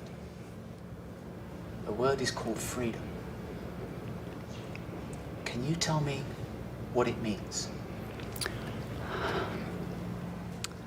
Interesting. Let me think about that for a second. The spirit of freedom. For me? Oh, yeah. Freedom, to me, means choice. The ability to laugh with friends. Be who you want to be. Go where you want to go. Living your life day to day. Having new chapters in that life. I believe in having your own words and being able to do what you want to. The freedom to raise our family in healthy communities. The idea that I can turn to my partner, my husband, and say I love you with every being of my soul.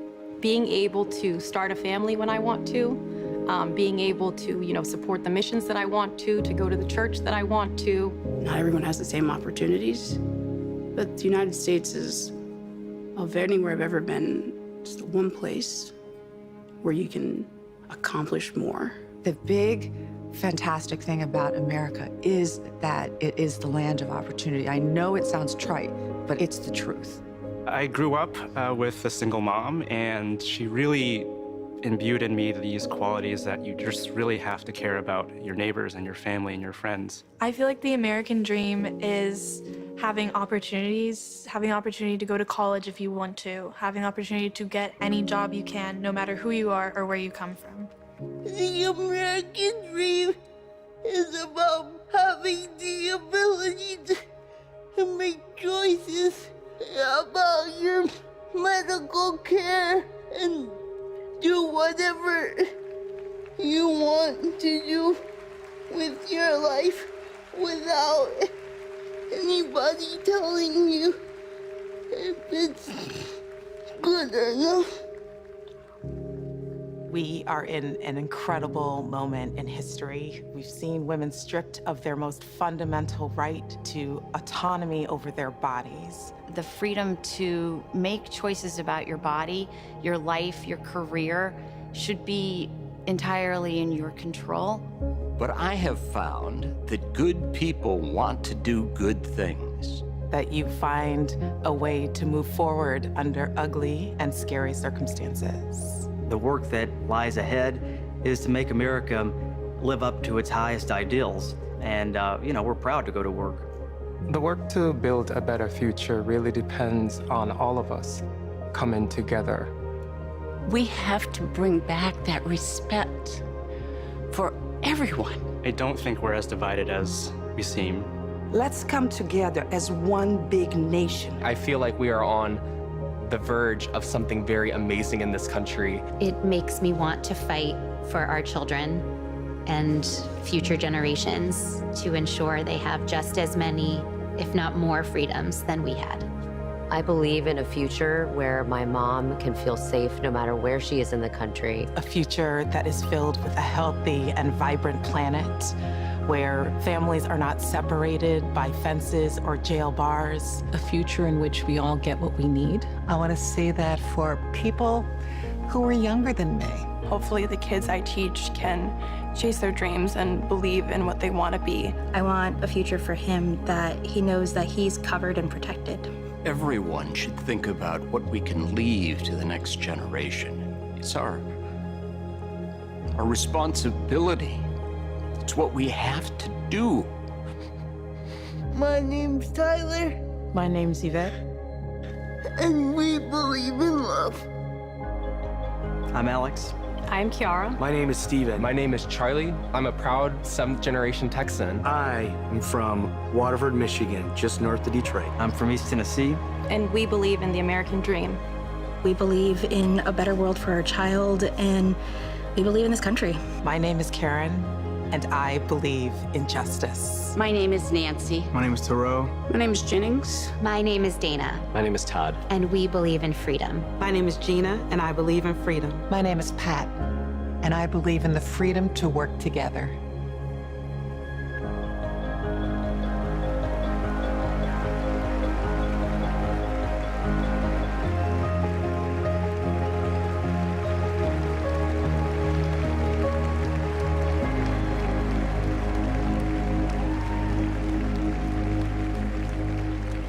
Please welcome Oprah Winfrey.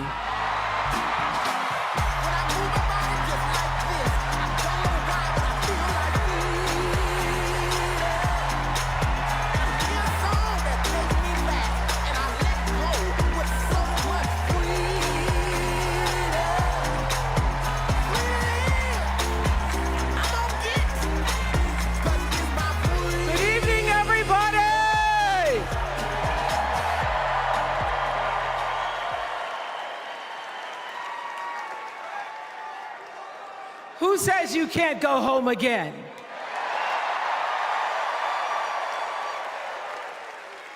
After watching the Obamas last night, that was some epic fire, wasn't it? Some epic fire. We're now so fired up, we can't wait to leave here and do something.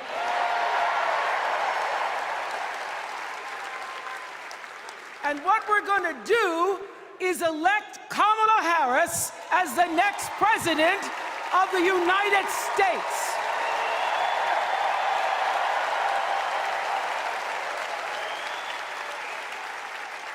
I am so honored to have been asked to speak on tonight's theme about what matters most to me, to you, and all of us Americans: freedom.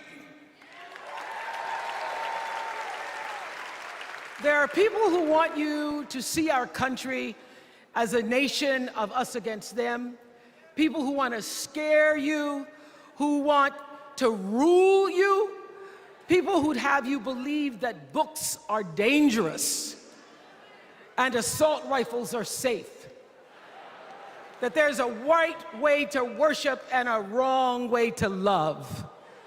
People who seek first to divide and then to conquer. But here's the thing. When we stand together, it is impossible to conquer us.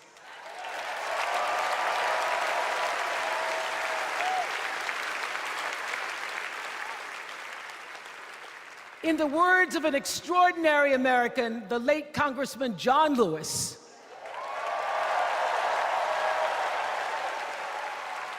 he said, no matter what ship our ancestors arrived on, we are all in the same boat now. Congressman Lewis knew very well how far this country has come because he was one of the brilliant Americans who helped to get us where we are. But he also knew that the work is not done. The work will never be done because freedom isn't free. America is an ongoing project. It requires commitment. It requires being open to the hard work and the heart work of democracy. And every now and then, it requires standing up to life's bullies.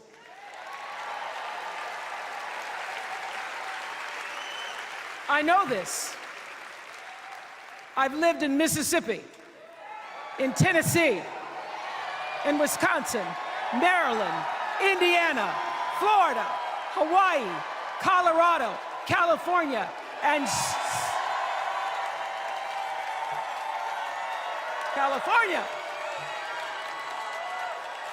and sweet home Chicago, Illinois.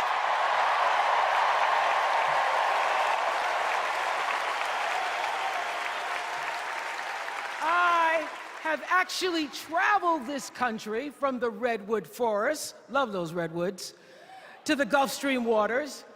I've seen racism and sexism and income inequality and division. I've not only seen it, at times I've been on the receiving end of it. But more often than not, what I've witnessed and experienced are human beings, both conservative and liberal, who may not agree with each other, but who'd still help you in a heartbeat if you were in trouble. These are the people who make me proud to say that I am an American.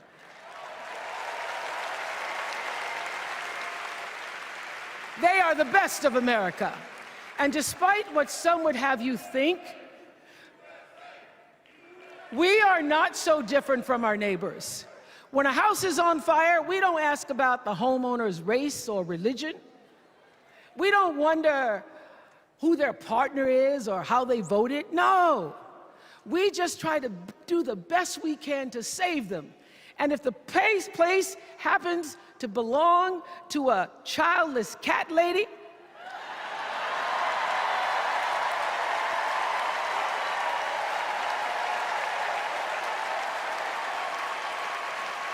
well, we try to get that cat out too.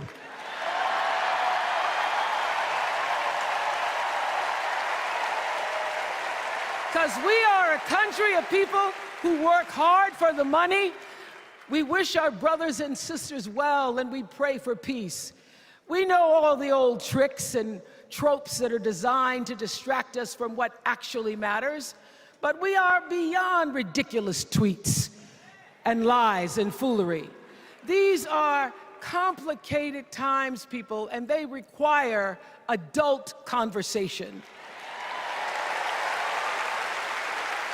And I welcome those conversations because civilized debate is vital to democracy, and it is the best of America. Now, over the last couple of nights, we have all seen brave people walk onto this stage and share their most private pain. Amanda and Josh, Caitlin, Hadley, they told us their stories of rape and incest and near-death experiences from having the state deny them the abortion that their doctor explained was medically necessary. And they've told us these things for one reason, and that is to keep what happened to them from happening to anybody else. Because if you do not have autonomy over this, if you cannot control when and how you choose to bring your children into this world and how they are raised and supported, there is no American dream.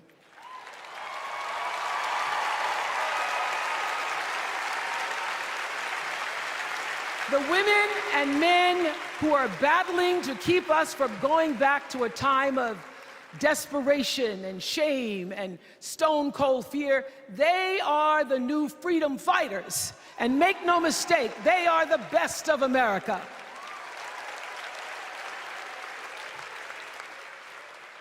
I want to talk now about somebody who's not with us tonight. Tessie Prevost Williams was born in New Orleans, not long after the Supreme Court ruled that segregated public schools were unconstitutional. That was in 1954, same year I was born. But I didn't have to head to first grade at the all-white McDonough 19 school with a U.S. Marshal by my side like Tessie did. And when I got to school, the building wasn't empty like it was for Tessie. You see, rather than allowing McDonough to be integrated, parents pulled their kids out of the school, leaving only Tessie and two other little black girls, Gail Etienne and Leona Tate, to sit in a classroom with the windows papered over to block snipers from attacking their 6-year-old bodies. Tessie passed away 6 weeks ago. And I tell this story to honor her tonight, because she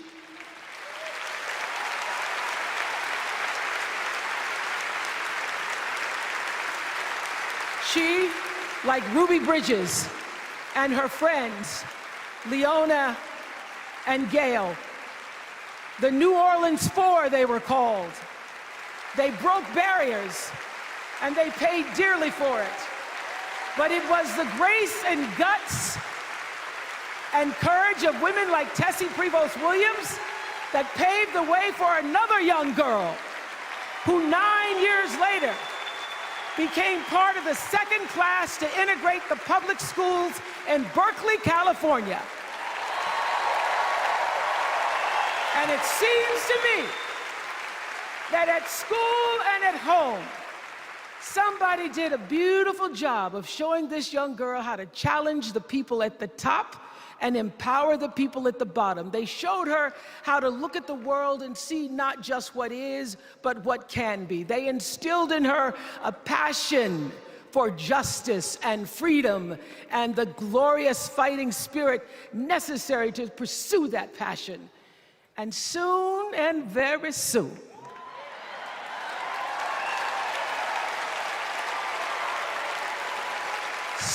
very soon, we're going to be teaching our daughters and sons about how this child of an Indian mother and a Jamaican father, two idealistic, energetic immigrants,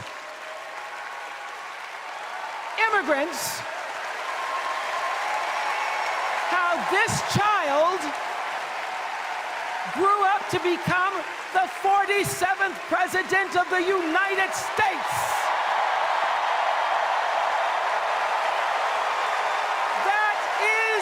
Best of America.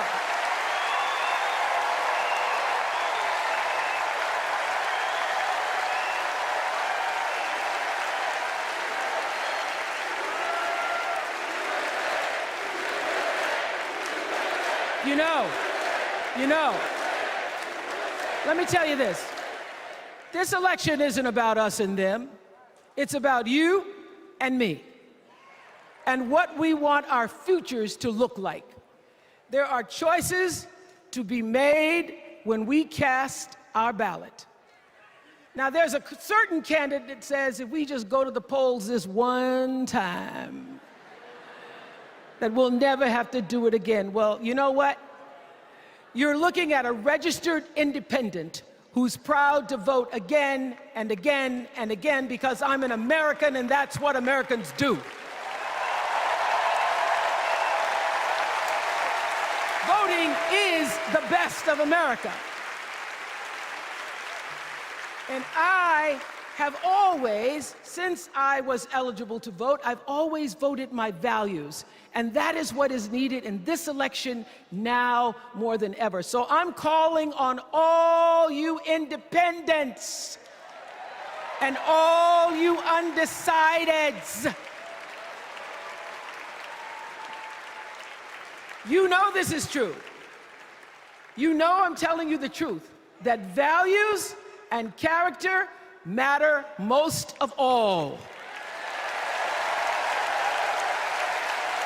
In leadership and in life. And more than anything, you know this is true, that decency and respect are on the ballot in 2024.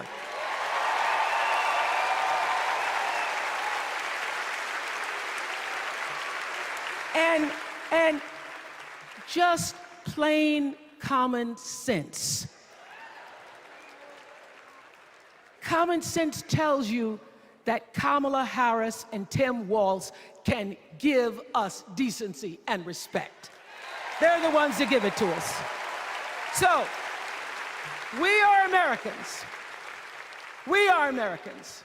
Let us choose loyalty to the Constitution over loyalty to any individual. Because that's the best of America. And let us choose optimism over cynicism, because that's the best of America. And let us choose inclusion over retribution. Let us choose common sense over nonsense.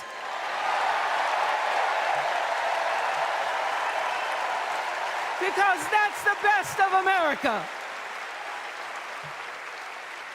And let us choose the sweet promise of tomorrow over the bitter return to yesterday. We won't go back. We won't be set back, pushed back, bullied back, kicked back. We're not going back.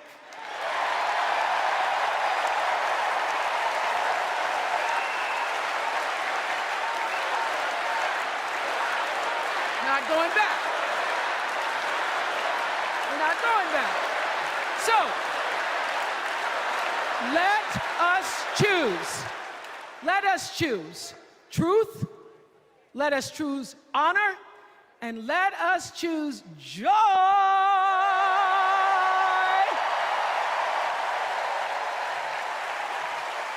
Because that's the best of America. But more than anything else, let us choose freedom. Why?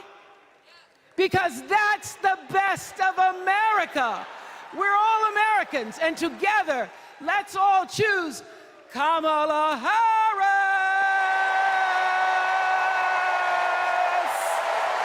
Thank you, Chicago. Thank you, America.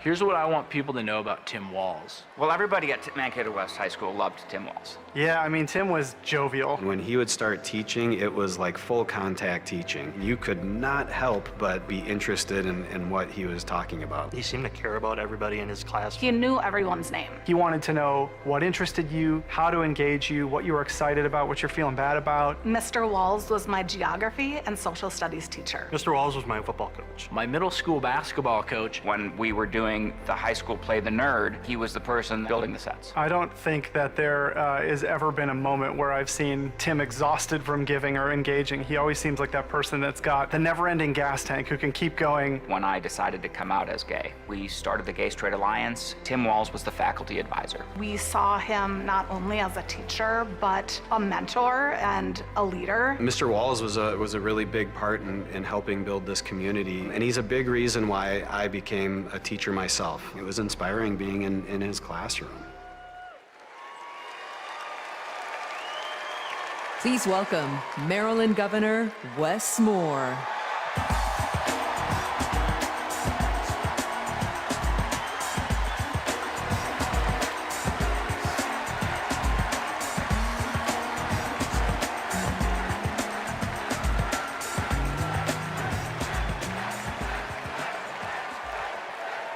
Thank you.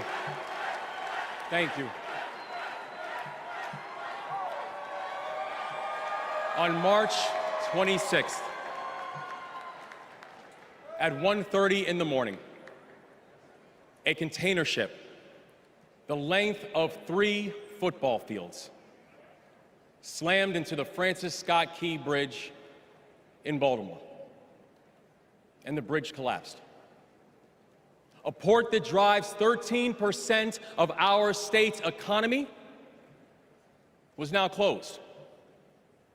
Thousands of workers were hours away from waking up and realizing they no longer had a job. 6 Marylanders who had been on the bridge in the middle of the night fixing potholes lost their lives. And one of the first phone calls that I got that morning started with these 3 words. Gov, it's Kamala. She said, I know you spoke to the president, and I want you to know we are here with you every step of the way.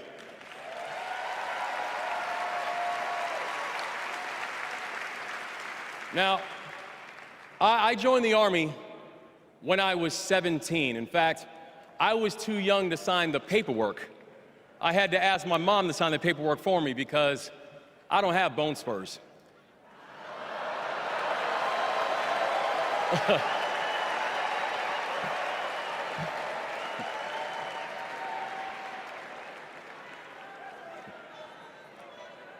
I led soldiers in combat in Afghanistan.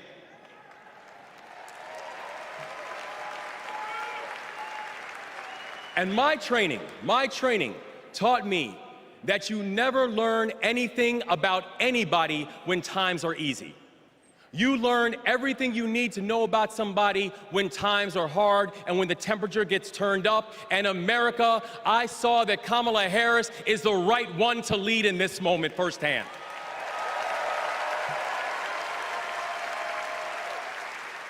And united with the Almighty God's grace, we brought closure to the families of the 6 victims. And while many said it could take 11 months to reopen the port of Baltimore, we got it done in 11 weeks.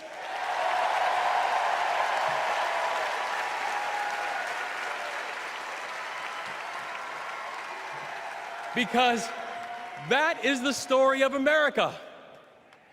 We are a nation of patriots who serve when the mission is hard and who serve when the destination is uncertain. And I know our history is imperfect. The unevenness of the American journey has made some skeptical. But I'm not asking you to give up your skepticism. I just want that skepticism to be your companion and not your captor. And I'm asking that you join us in the work. Because making America great doesn't mean telling people you're not wanted. And loving your country does not mean lying about its history.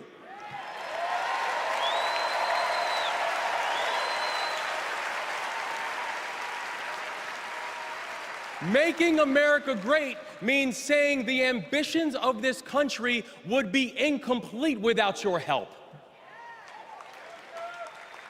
It's the legacy of those 6 workers who fixed potholes on a bridge while we slept, who were born in a different country, but who knew that America was big enough for them too.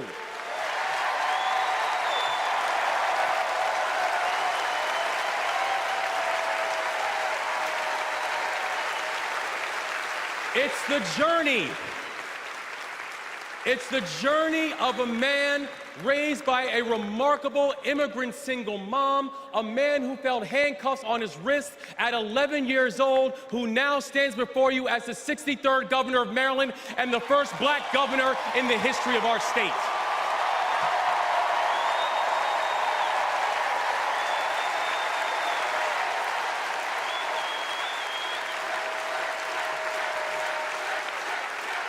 It's the story of a prosecutor who defended our freedoms and had Maryland's back when we needed it most. And now, MVP, we've got your back as well.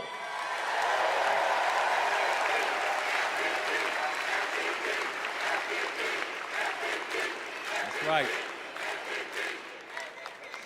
It's my fellow veteran, my brother, and the next Vice President of the United States, Tim Walz. And now, Tim knows that in the military, you count the days towards mission completion. So guess what, y'all? We have got 75 days and a wake-up until Election Day. 75 days in a wake-up for us to prove what Americans can do when the pressure is on. 75 days in a wake-up for us to show that true patriots do not whine and complain. We put our heads down and we get to work. 75 days and a wake-up to build a future that those who came before us hope for, and those who come after us that they deserve. And 75 days and a wake-up to elect a leader who is willing to believe in the best of us, and that leader is Kamala Harris, the next president of the United States. Thank you, God bless you, and let's leave no one behind.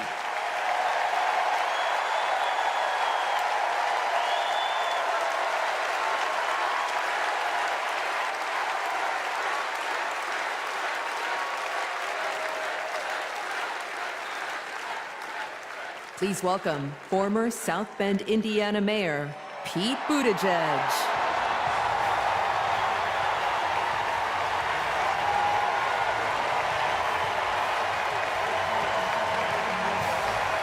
Thank you. Thank you. Good evening, Democrats. Thank you, Chicago. Here's a sentence I never thought I'd hear myself saying. I'm Pete Buttigieg, and you might recognize me from Fox News.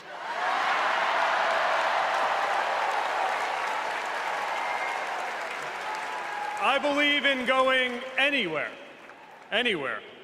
in service of a good cause, and friends, we gather in a very good cause, electing Kamala Harris and Tim Walz, the next president and vice president of the United States.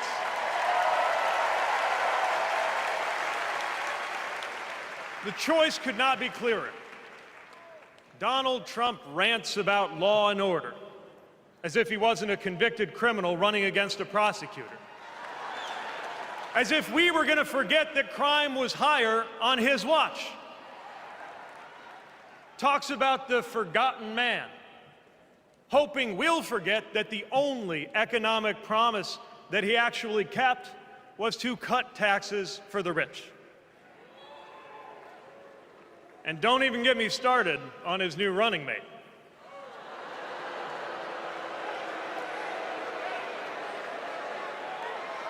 At least Mike Pence was polite.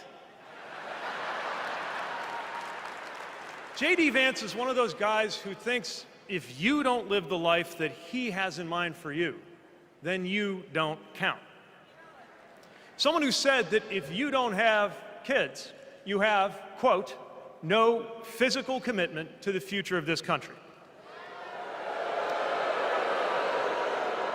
You know, Senator, when I deployed to Afghanistan, I didn't have kids then. Many of the men and women who went outside the wire with me didn't have kids either. But let me tell you, our commitment to the future of this country was pretty damn physical.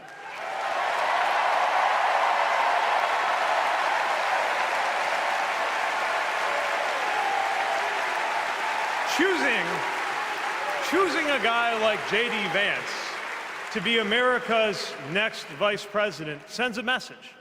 And the message is that they are doubling down on negativity and grievance. Committing to a concept of campaigning best summed up in one word: darkness. Darkness is what they are selling. The thing is, I just don't believe that America today is in the market for darkness. I believe America is ready for a better kind of politics. Yes, politics at its worst can be ugly, crushing, demeaning, but it doesn't have to be. At its best, politics can be empowering, uplifting. It can even be a kind of soul craft. My faith teaches me that the world isn't made up of good people and bad people, but rather that each of us is capable of good and bad things. And I believe leaders matter because of what they bring out in each of us, the good or the bad.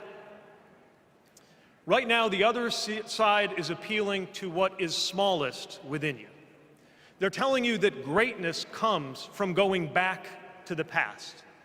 They're telling you that anyone different from you is a threat. They're telling you that your neighbor or nephew or daughter who disagrees with you politically isn't just wrong, but is now the enemy. I believe in a better politics, one that finds us at our most decent and open and brave. The kind of politics that Kamala Harris and Tim Walz are offering, and as you have felt these many days, that kind of politics also just feels better to be part of. There is joy in it, as well as power. And if all of that sounds naive, let me insist that I have come to this view not by way of idealism, but by way of experience. Not just the experience of my unlikely career. Someone like me serving in Indiana, serving in Washington, serving in uniform. I'm thinking of something much more basic. I'm thinking of dinner time at our house in Michigan. When the dog is barking and the air fryer is beeping and the mac and cheese is boiling over, and it feels like all the political negotiating experience in the world is not enough for me to get our 3-year-old son and our 3-year-old daughter to just wash their hands and sit at the table. It's the part of our day when politics seems the most distant, and yet the makeup of our kitchen table, the existence of my family, is just one example of something that was literally impossible as recently as 25 years ago, when an anxious teenager growing up in Indiana wondered if he would ever find belonging in this world.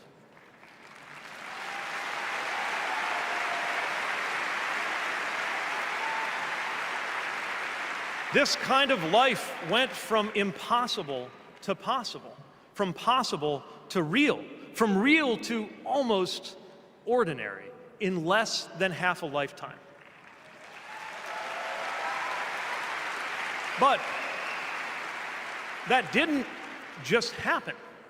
It was brought about through idealism and courage, through organizing and persuasion and storytelling, and yes, through politics, the right kind of politics.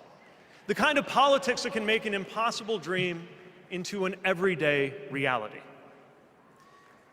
I don't presume to know what it's like in your kitchen, but I know, as sure as I am standing here, that everything in it, the bills you pay at that table, the shape of the family that sits there, the fears and the dreams that you talk about late into the night there, all of it compels us to demand more from our politics than a rerun of some TV wrestling death match.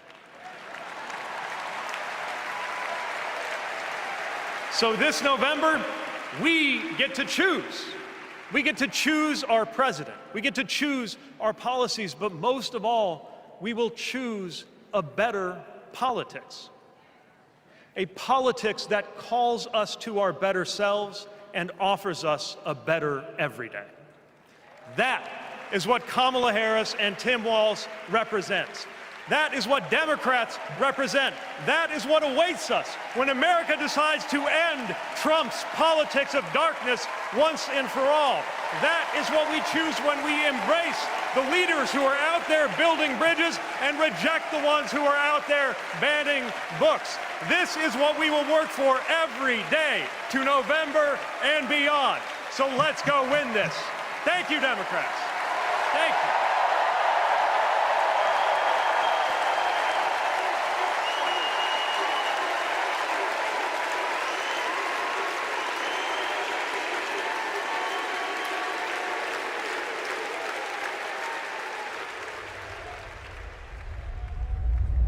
Seeing Governor Walz going to Congress and then becoming governor, I see the guy that was a first sergeant.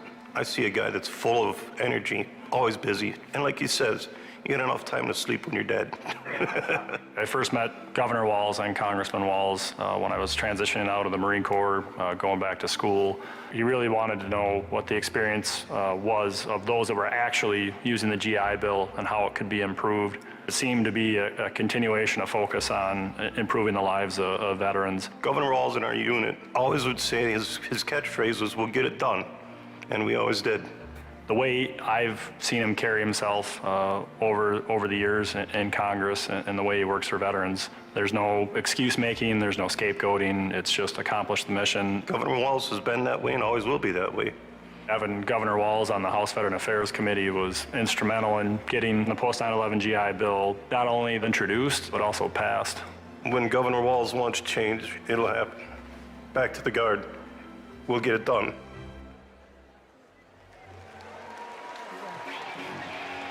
Please welcome EGOT-winning multi-platinum artist and activist John Legend and Queen of Percussion Sheila E.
Let's go! Come on, baby!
incredible. I just want to say I feel so motivated after tonight. It's like never been more clear that if Kamala Harris and Tim Walz are elected this November, they're going to protect our freedoms. The freedom to read whatever books you want. The freedom to work one job and afford your rent. And Kamala Harris and Tim Walz will protect your freedom to start a family on your own terms.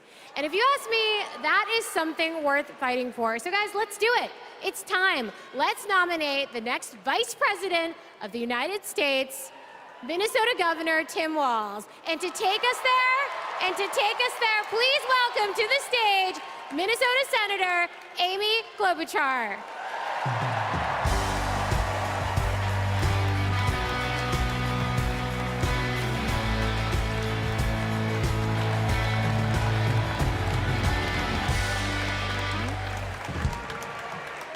Okay,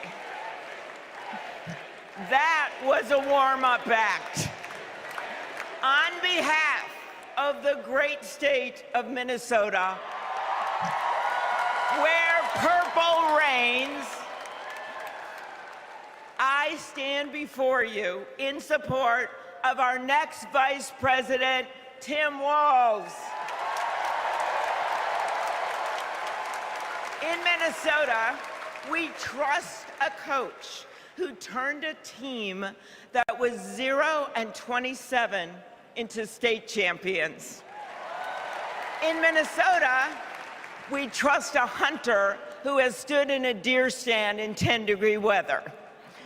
In Minnesota, we trust a candidate who has made a viral video on how to change a burnt-out headlight. And I know we aren't alone, but in Minnesota, we love a dad in plaid.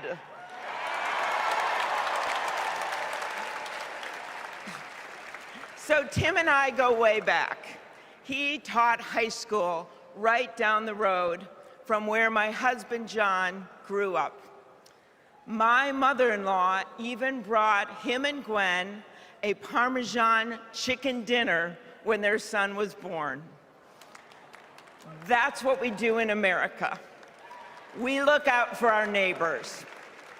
Tim has been doing that his whole life, on the farm and in the factory, with his students and his fellow service members.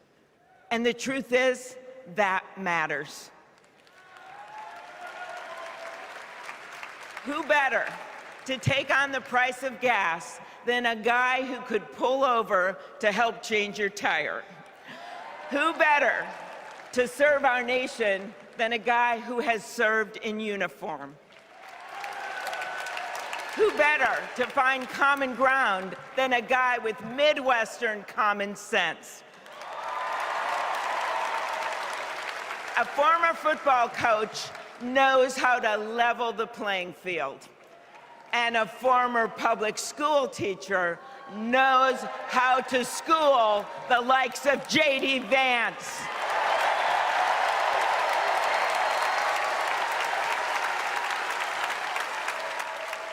What you've done with your life matters, and what you do with power matters too. Tim has delivered paid leave, school lunches, and the biggest tax cut in Minnesota history. A Democrat from a red district in a purple state, Tim has brought Minnesota together. And together with Vice President Kamala Harris, I know he will do the same for our nation. America, there is so much that we share, so much that connects us. Way up north in Minnesota, out of Lake Itasca, flows the Mississippi River. It starts small and it grows wider. It flows down to Wisconsin and to Iowa.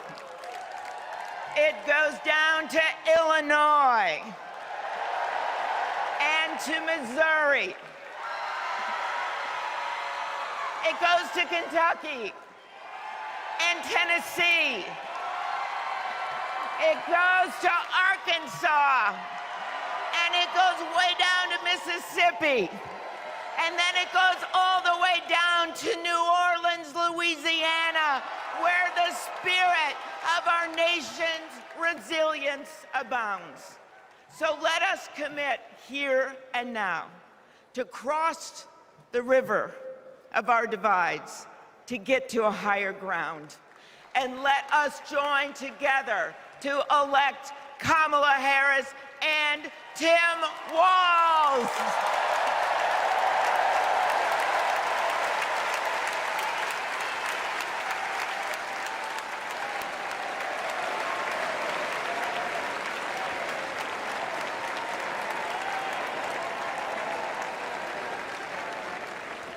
Please welcome Ben Ingman from Minnesota.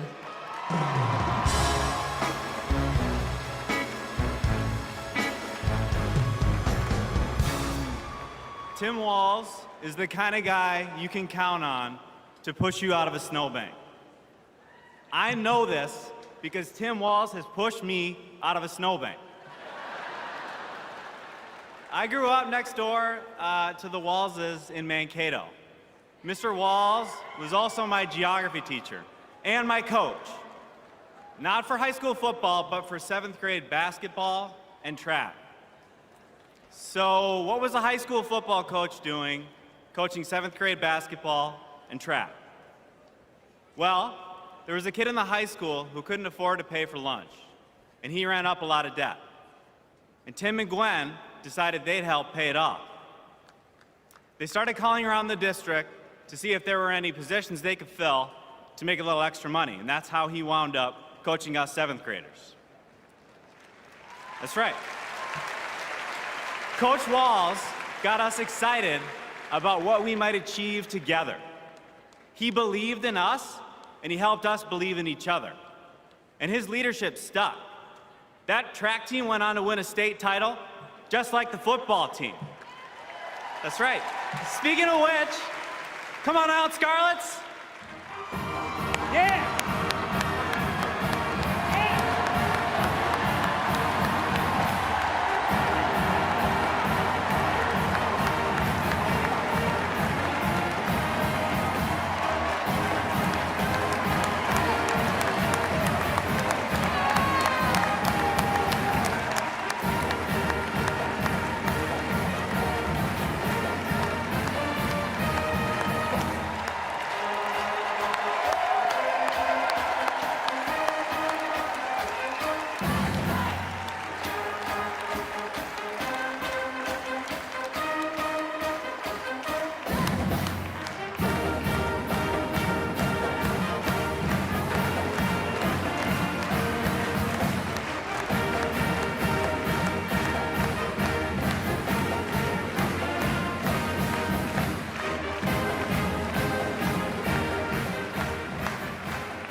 You know, all this got me thinking about the kinds of leaders we need.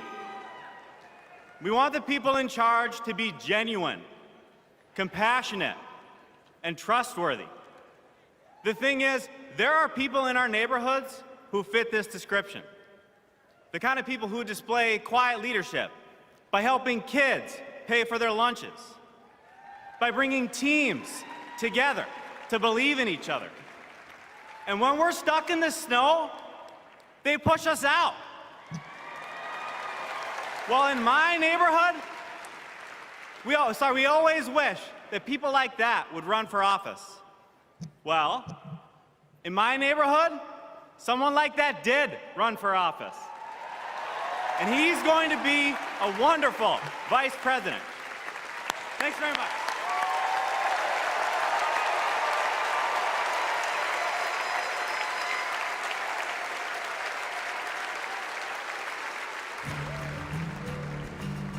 Out here in the wide open spaces, we are reminded of the values we share: a commitment to community, country, and standing up for what's right. Tim Walz grew up in a small town in Nebraska where he spent summers working the family farm. There were just 24 students in his graduating class. His dad served during the Korean War, and that meant a lot to Tim. So he enlisted right after his 17th birthday and served 24 years in the National Guard, rising to Command Sergeant Major. Tim went to college on the GI Bill and became a social studies teacher. That's where Tim and I met. We shared a classroom with a divider right down the middle. His classroom was a lot louder than mine, but I could hear how engaged his students were. Tim taught for over 15 years, and he coached football, helping lead the team to a state championship after 0 wins just a few years before. Tim taught them how to believe in themselves and that we're all in this together. When one of our students started the school's Gay-Straight Alliance, Tim agreed to serve as faculty advisor because he knew how impactful it would be to have a football coach involved. He inspired his students, and he changed lives. He is just so joyful in everything that he does, but I think also standing up for, what he believes to be right, stands up to bullies. Then, Tim's students inspired him to run for Congress in southern Minnesota. Tim spent a lot of time working with Republicans, fighting to help farmers and expanding veterans' benefits. Whether it was in Congress or as governor, his focus has always been helping working people like those he grew up with. That's why he fought for the largest tax cut in Minnesota state history. But Tim Walz was there for small businesses like ours. With the urging of Governor Walz, we were able to pass the Alex Smith Insulin Affordability Act, and it has saved lives in Minnesota. With Tim as governor, Minnesota is one of the best places to raise a family and one of the best states for business. Tim's a lifelong hunter and gun owner.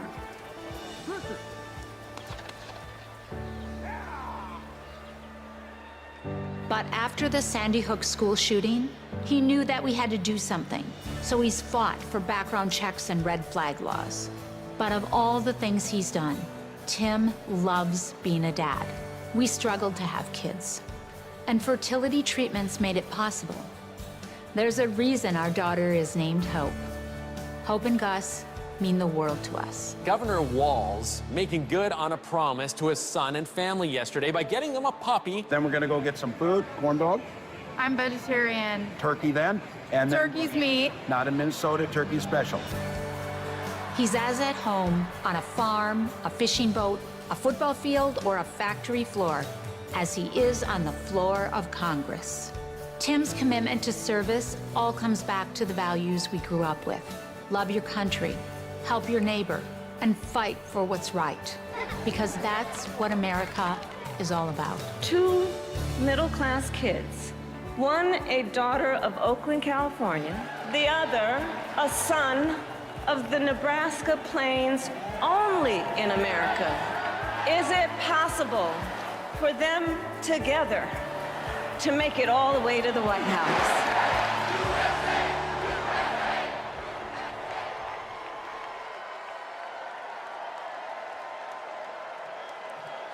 Please welcome the Democratic nominee for Vice President, Governor Tim Walz.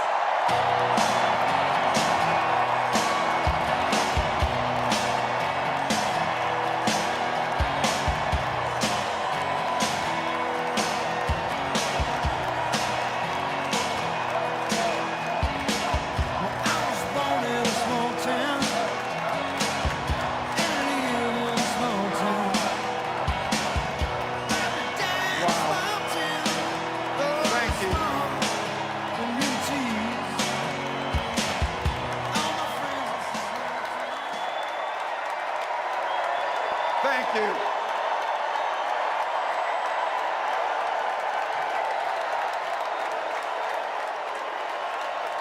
Thank you.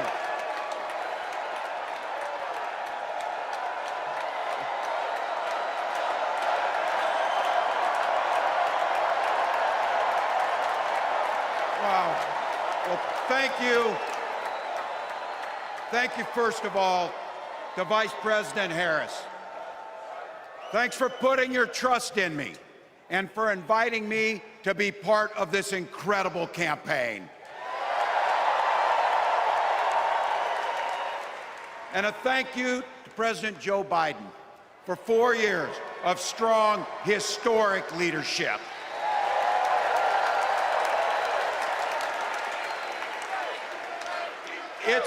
It's the honor of my life to accept your nomination for Vice President of the United States.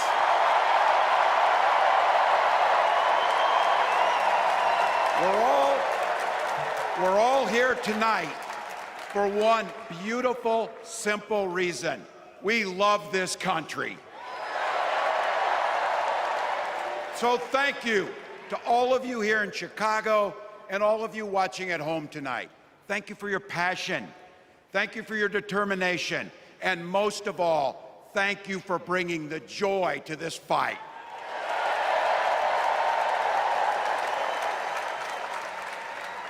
Now, I grew up in Butte, Nebraska, a town of 400 people.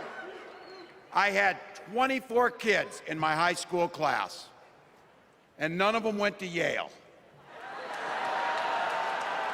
But I'll tell you what, growing up in a small town like that, you learn how to take care of each other.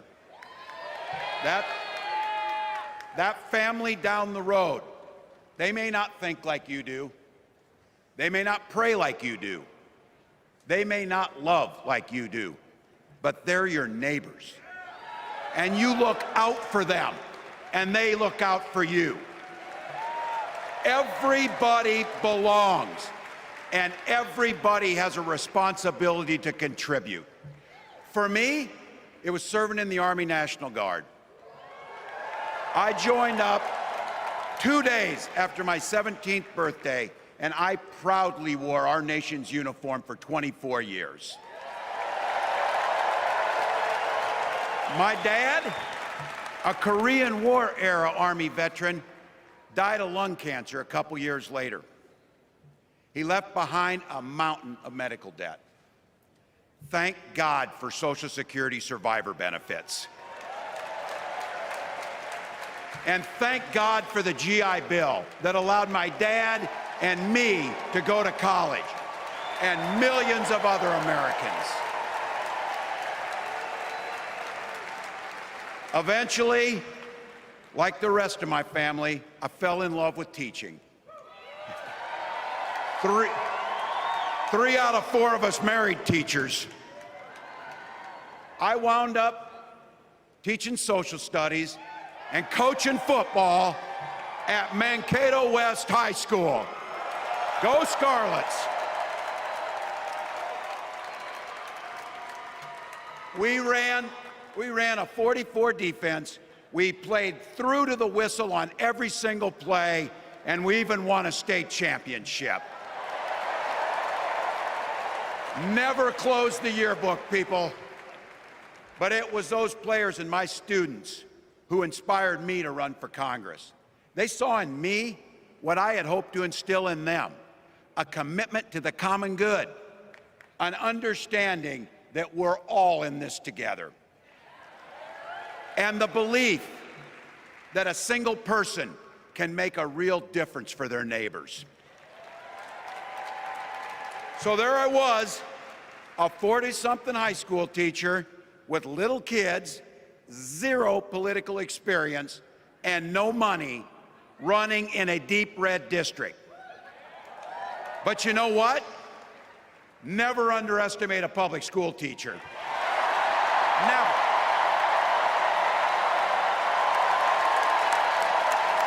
I represented my neighbors in Congress for 12 years, and I learned an awful lot. I learned how to work across the aisle on issues like growing the rural economies and taking care of veterans. And I learned how to compromise without compromising my values. Then I came back to serve as governor, and we got right to work, making a difference in our neighbors' lives. We cut taxes for the middle class. We passed paid family and medical leave. We invested in fighting crime and affordable housing. We cut the cost of prescription drugs and helped people escape the kind of medical debt that nearly sank my family. And we made sure that every kid in our state gets breakfast and lunch every day. So while other states were banning books from their schools, we were banishing hunger from ours.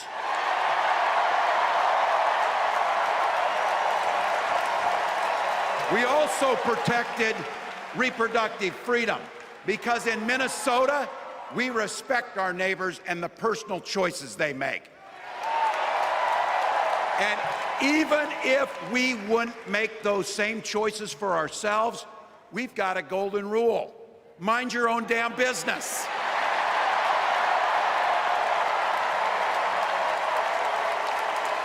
And that includes IVF and fertility treatments.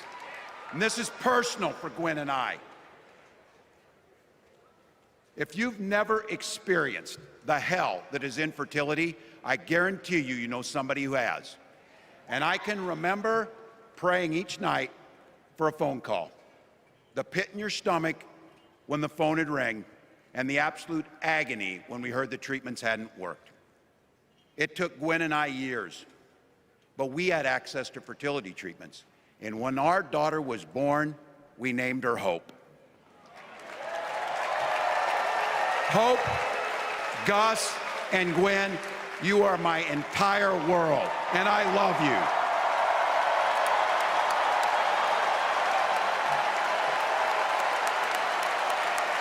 I'm letting you in on how we started a family because this is a big part about what this election is about.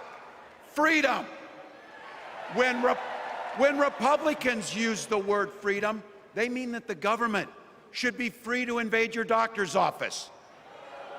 Corporations free to pollute your air and water. And banks free to take advantage of customers. But when we Democrats talk about freedom, we mean the freedom to make a better life for yourself and the people that you love. Freedom to make your own health care decisions. And yeah, your kids' freedom to go to school without worrying about being shot dead in the hall. Look, I know guns. I'm a veteran. I'm a hunter. And I was a better shot than most Republicans in Congress, and I got the trophies to prove it. But I'm also a dad. I believe in the Second Amendment, but I also believe our first responsibility is to keep our kids safe.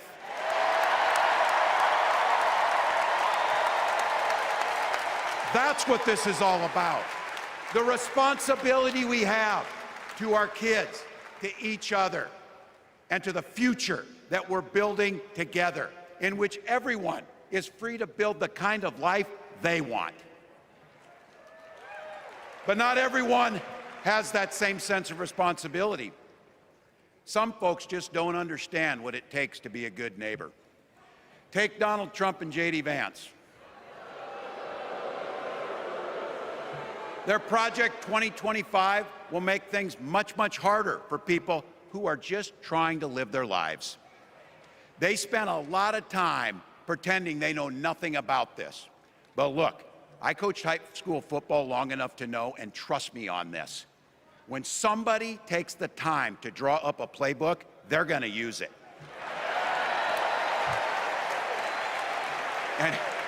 And we know if these guys get back in the White House, they'll start jacking up the costs on the middle class, they'll repeal the Affordable Care Act, they'll gut Social Security and Medicare, and they will ban abortion across this country with or without Congress. Here's the thing, it's an agenda nobody asked for. It's an agenda that serves nobody except the richest and the most extreme amongst us. And it's an agenda that does nothing for our neighbors in need. Is it weird? Absolutely. Absolutely. But it's also wrong. And it's dangerous. It's not just me saying so. It's Trump's own people. They were with him for 4 years. They're warning us that the next 4 years will be much, much worse. You know, when I was teaching every year, we'd elect a student body president. And you know what? Those teenagers could teach Donald Trump a hell of a lot about what a leader is. Leaders don't spend all day insulting people and blaming others. Leaders do the work. So I don't know about you, I'm ready to turn the page on these guys. So go ahead, say it with me. We're not going back.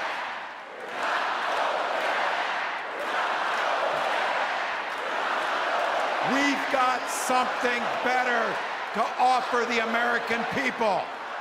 It starts with our candidate, Kamala Harris. From her first day as a prosecutor, as a district attorney, as an attorney general, as a United States senator, and then our vice president, she's fought on the side of the American people.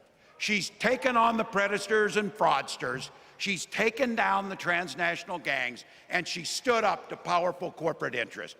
She has never hesitated to reach across that aisle if it meant improving your lives. And she's always done it with energy, with passion, and with joy.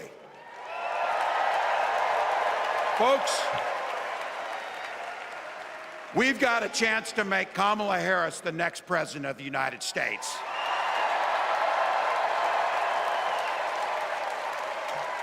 But I think we owe it to the American people to tell them exactly what she'd do as president before we ask them for their votes. So here, this is the part, clip and save it and send it to your undecided relatives so they know.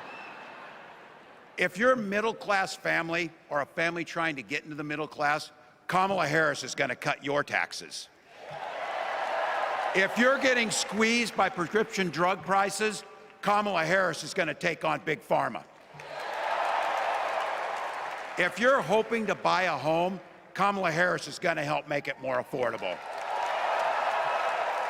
And no matter who you are, Kamala Harris is going to stand up and fight for your freedom to live the life that you want to lead. Because that's what we want for ourselves, and it's what we want for our neighbors. You know, you might not know it, but I haven't given a lot of big speeches like this. But I have given a lot of pep talks. So let me finish with this, team. It's the fourth quarter. We're down a field goal, but we're on offense and we've got the ball. We're driving down the field. And boy, do we have the right team. Kamala Harris is tough. Kamala Harris is experienced, and Kamala Harris is ready. Our job for everyone watching is to get in the trenches and do the blocking and tackling. 1 inch at a time, 1 yard at a time, 1 phone call at a time, 1 door knock at a time, 1 $5 donation at a time.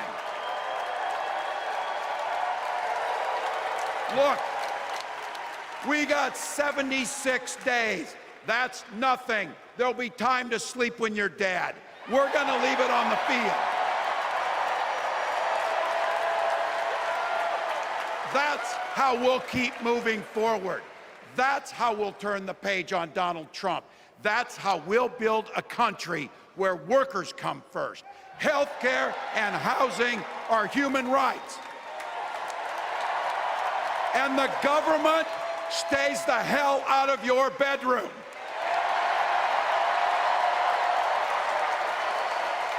That's how we make America a place where no child is left hungry, where no community is left behind, where nobody gets told they don't belong. That's how we're gonna fight. And as the next president of the United States always says, when we fight, we win. When we fight, thank you. God bless.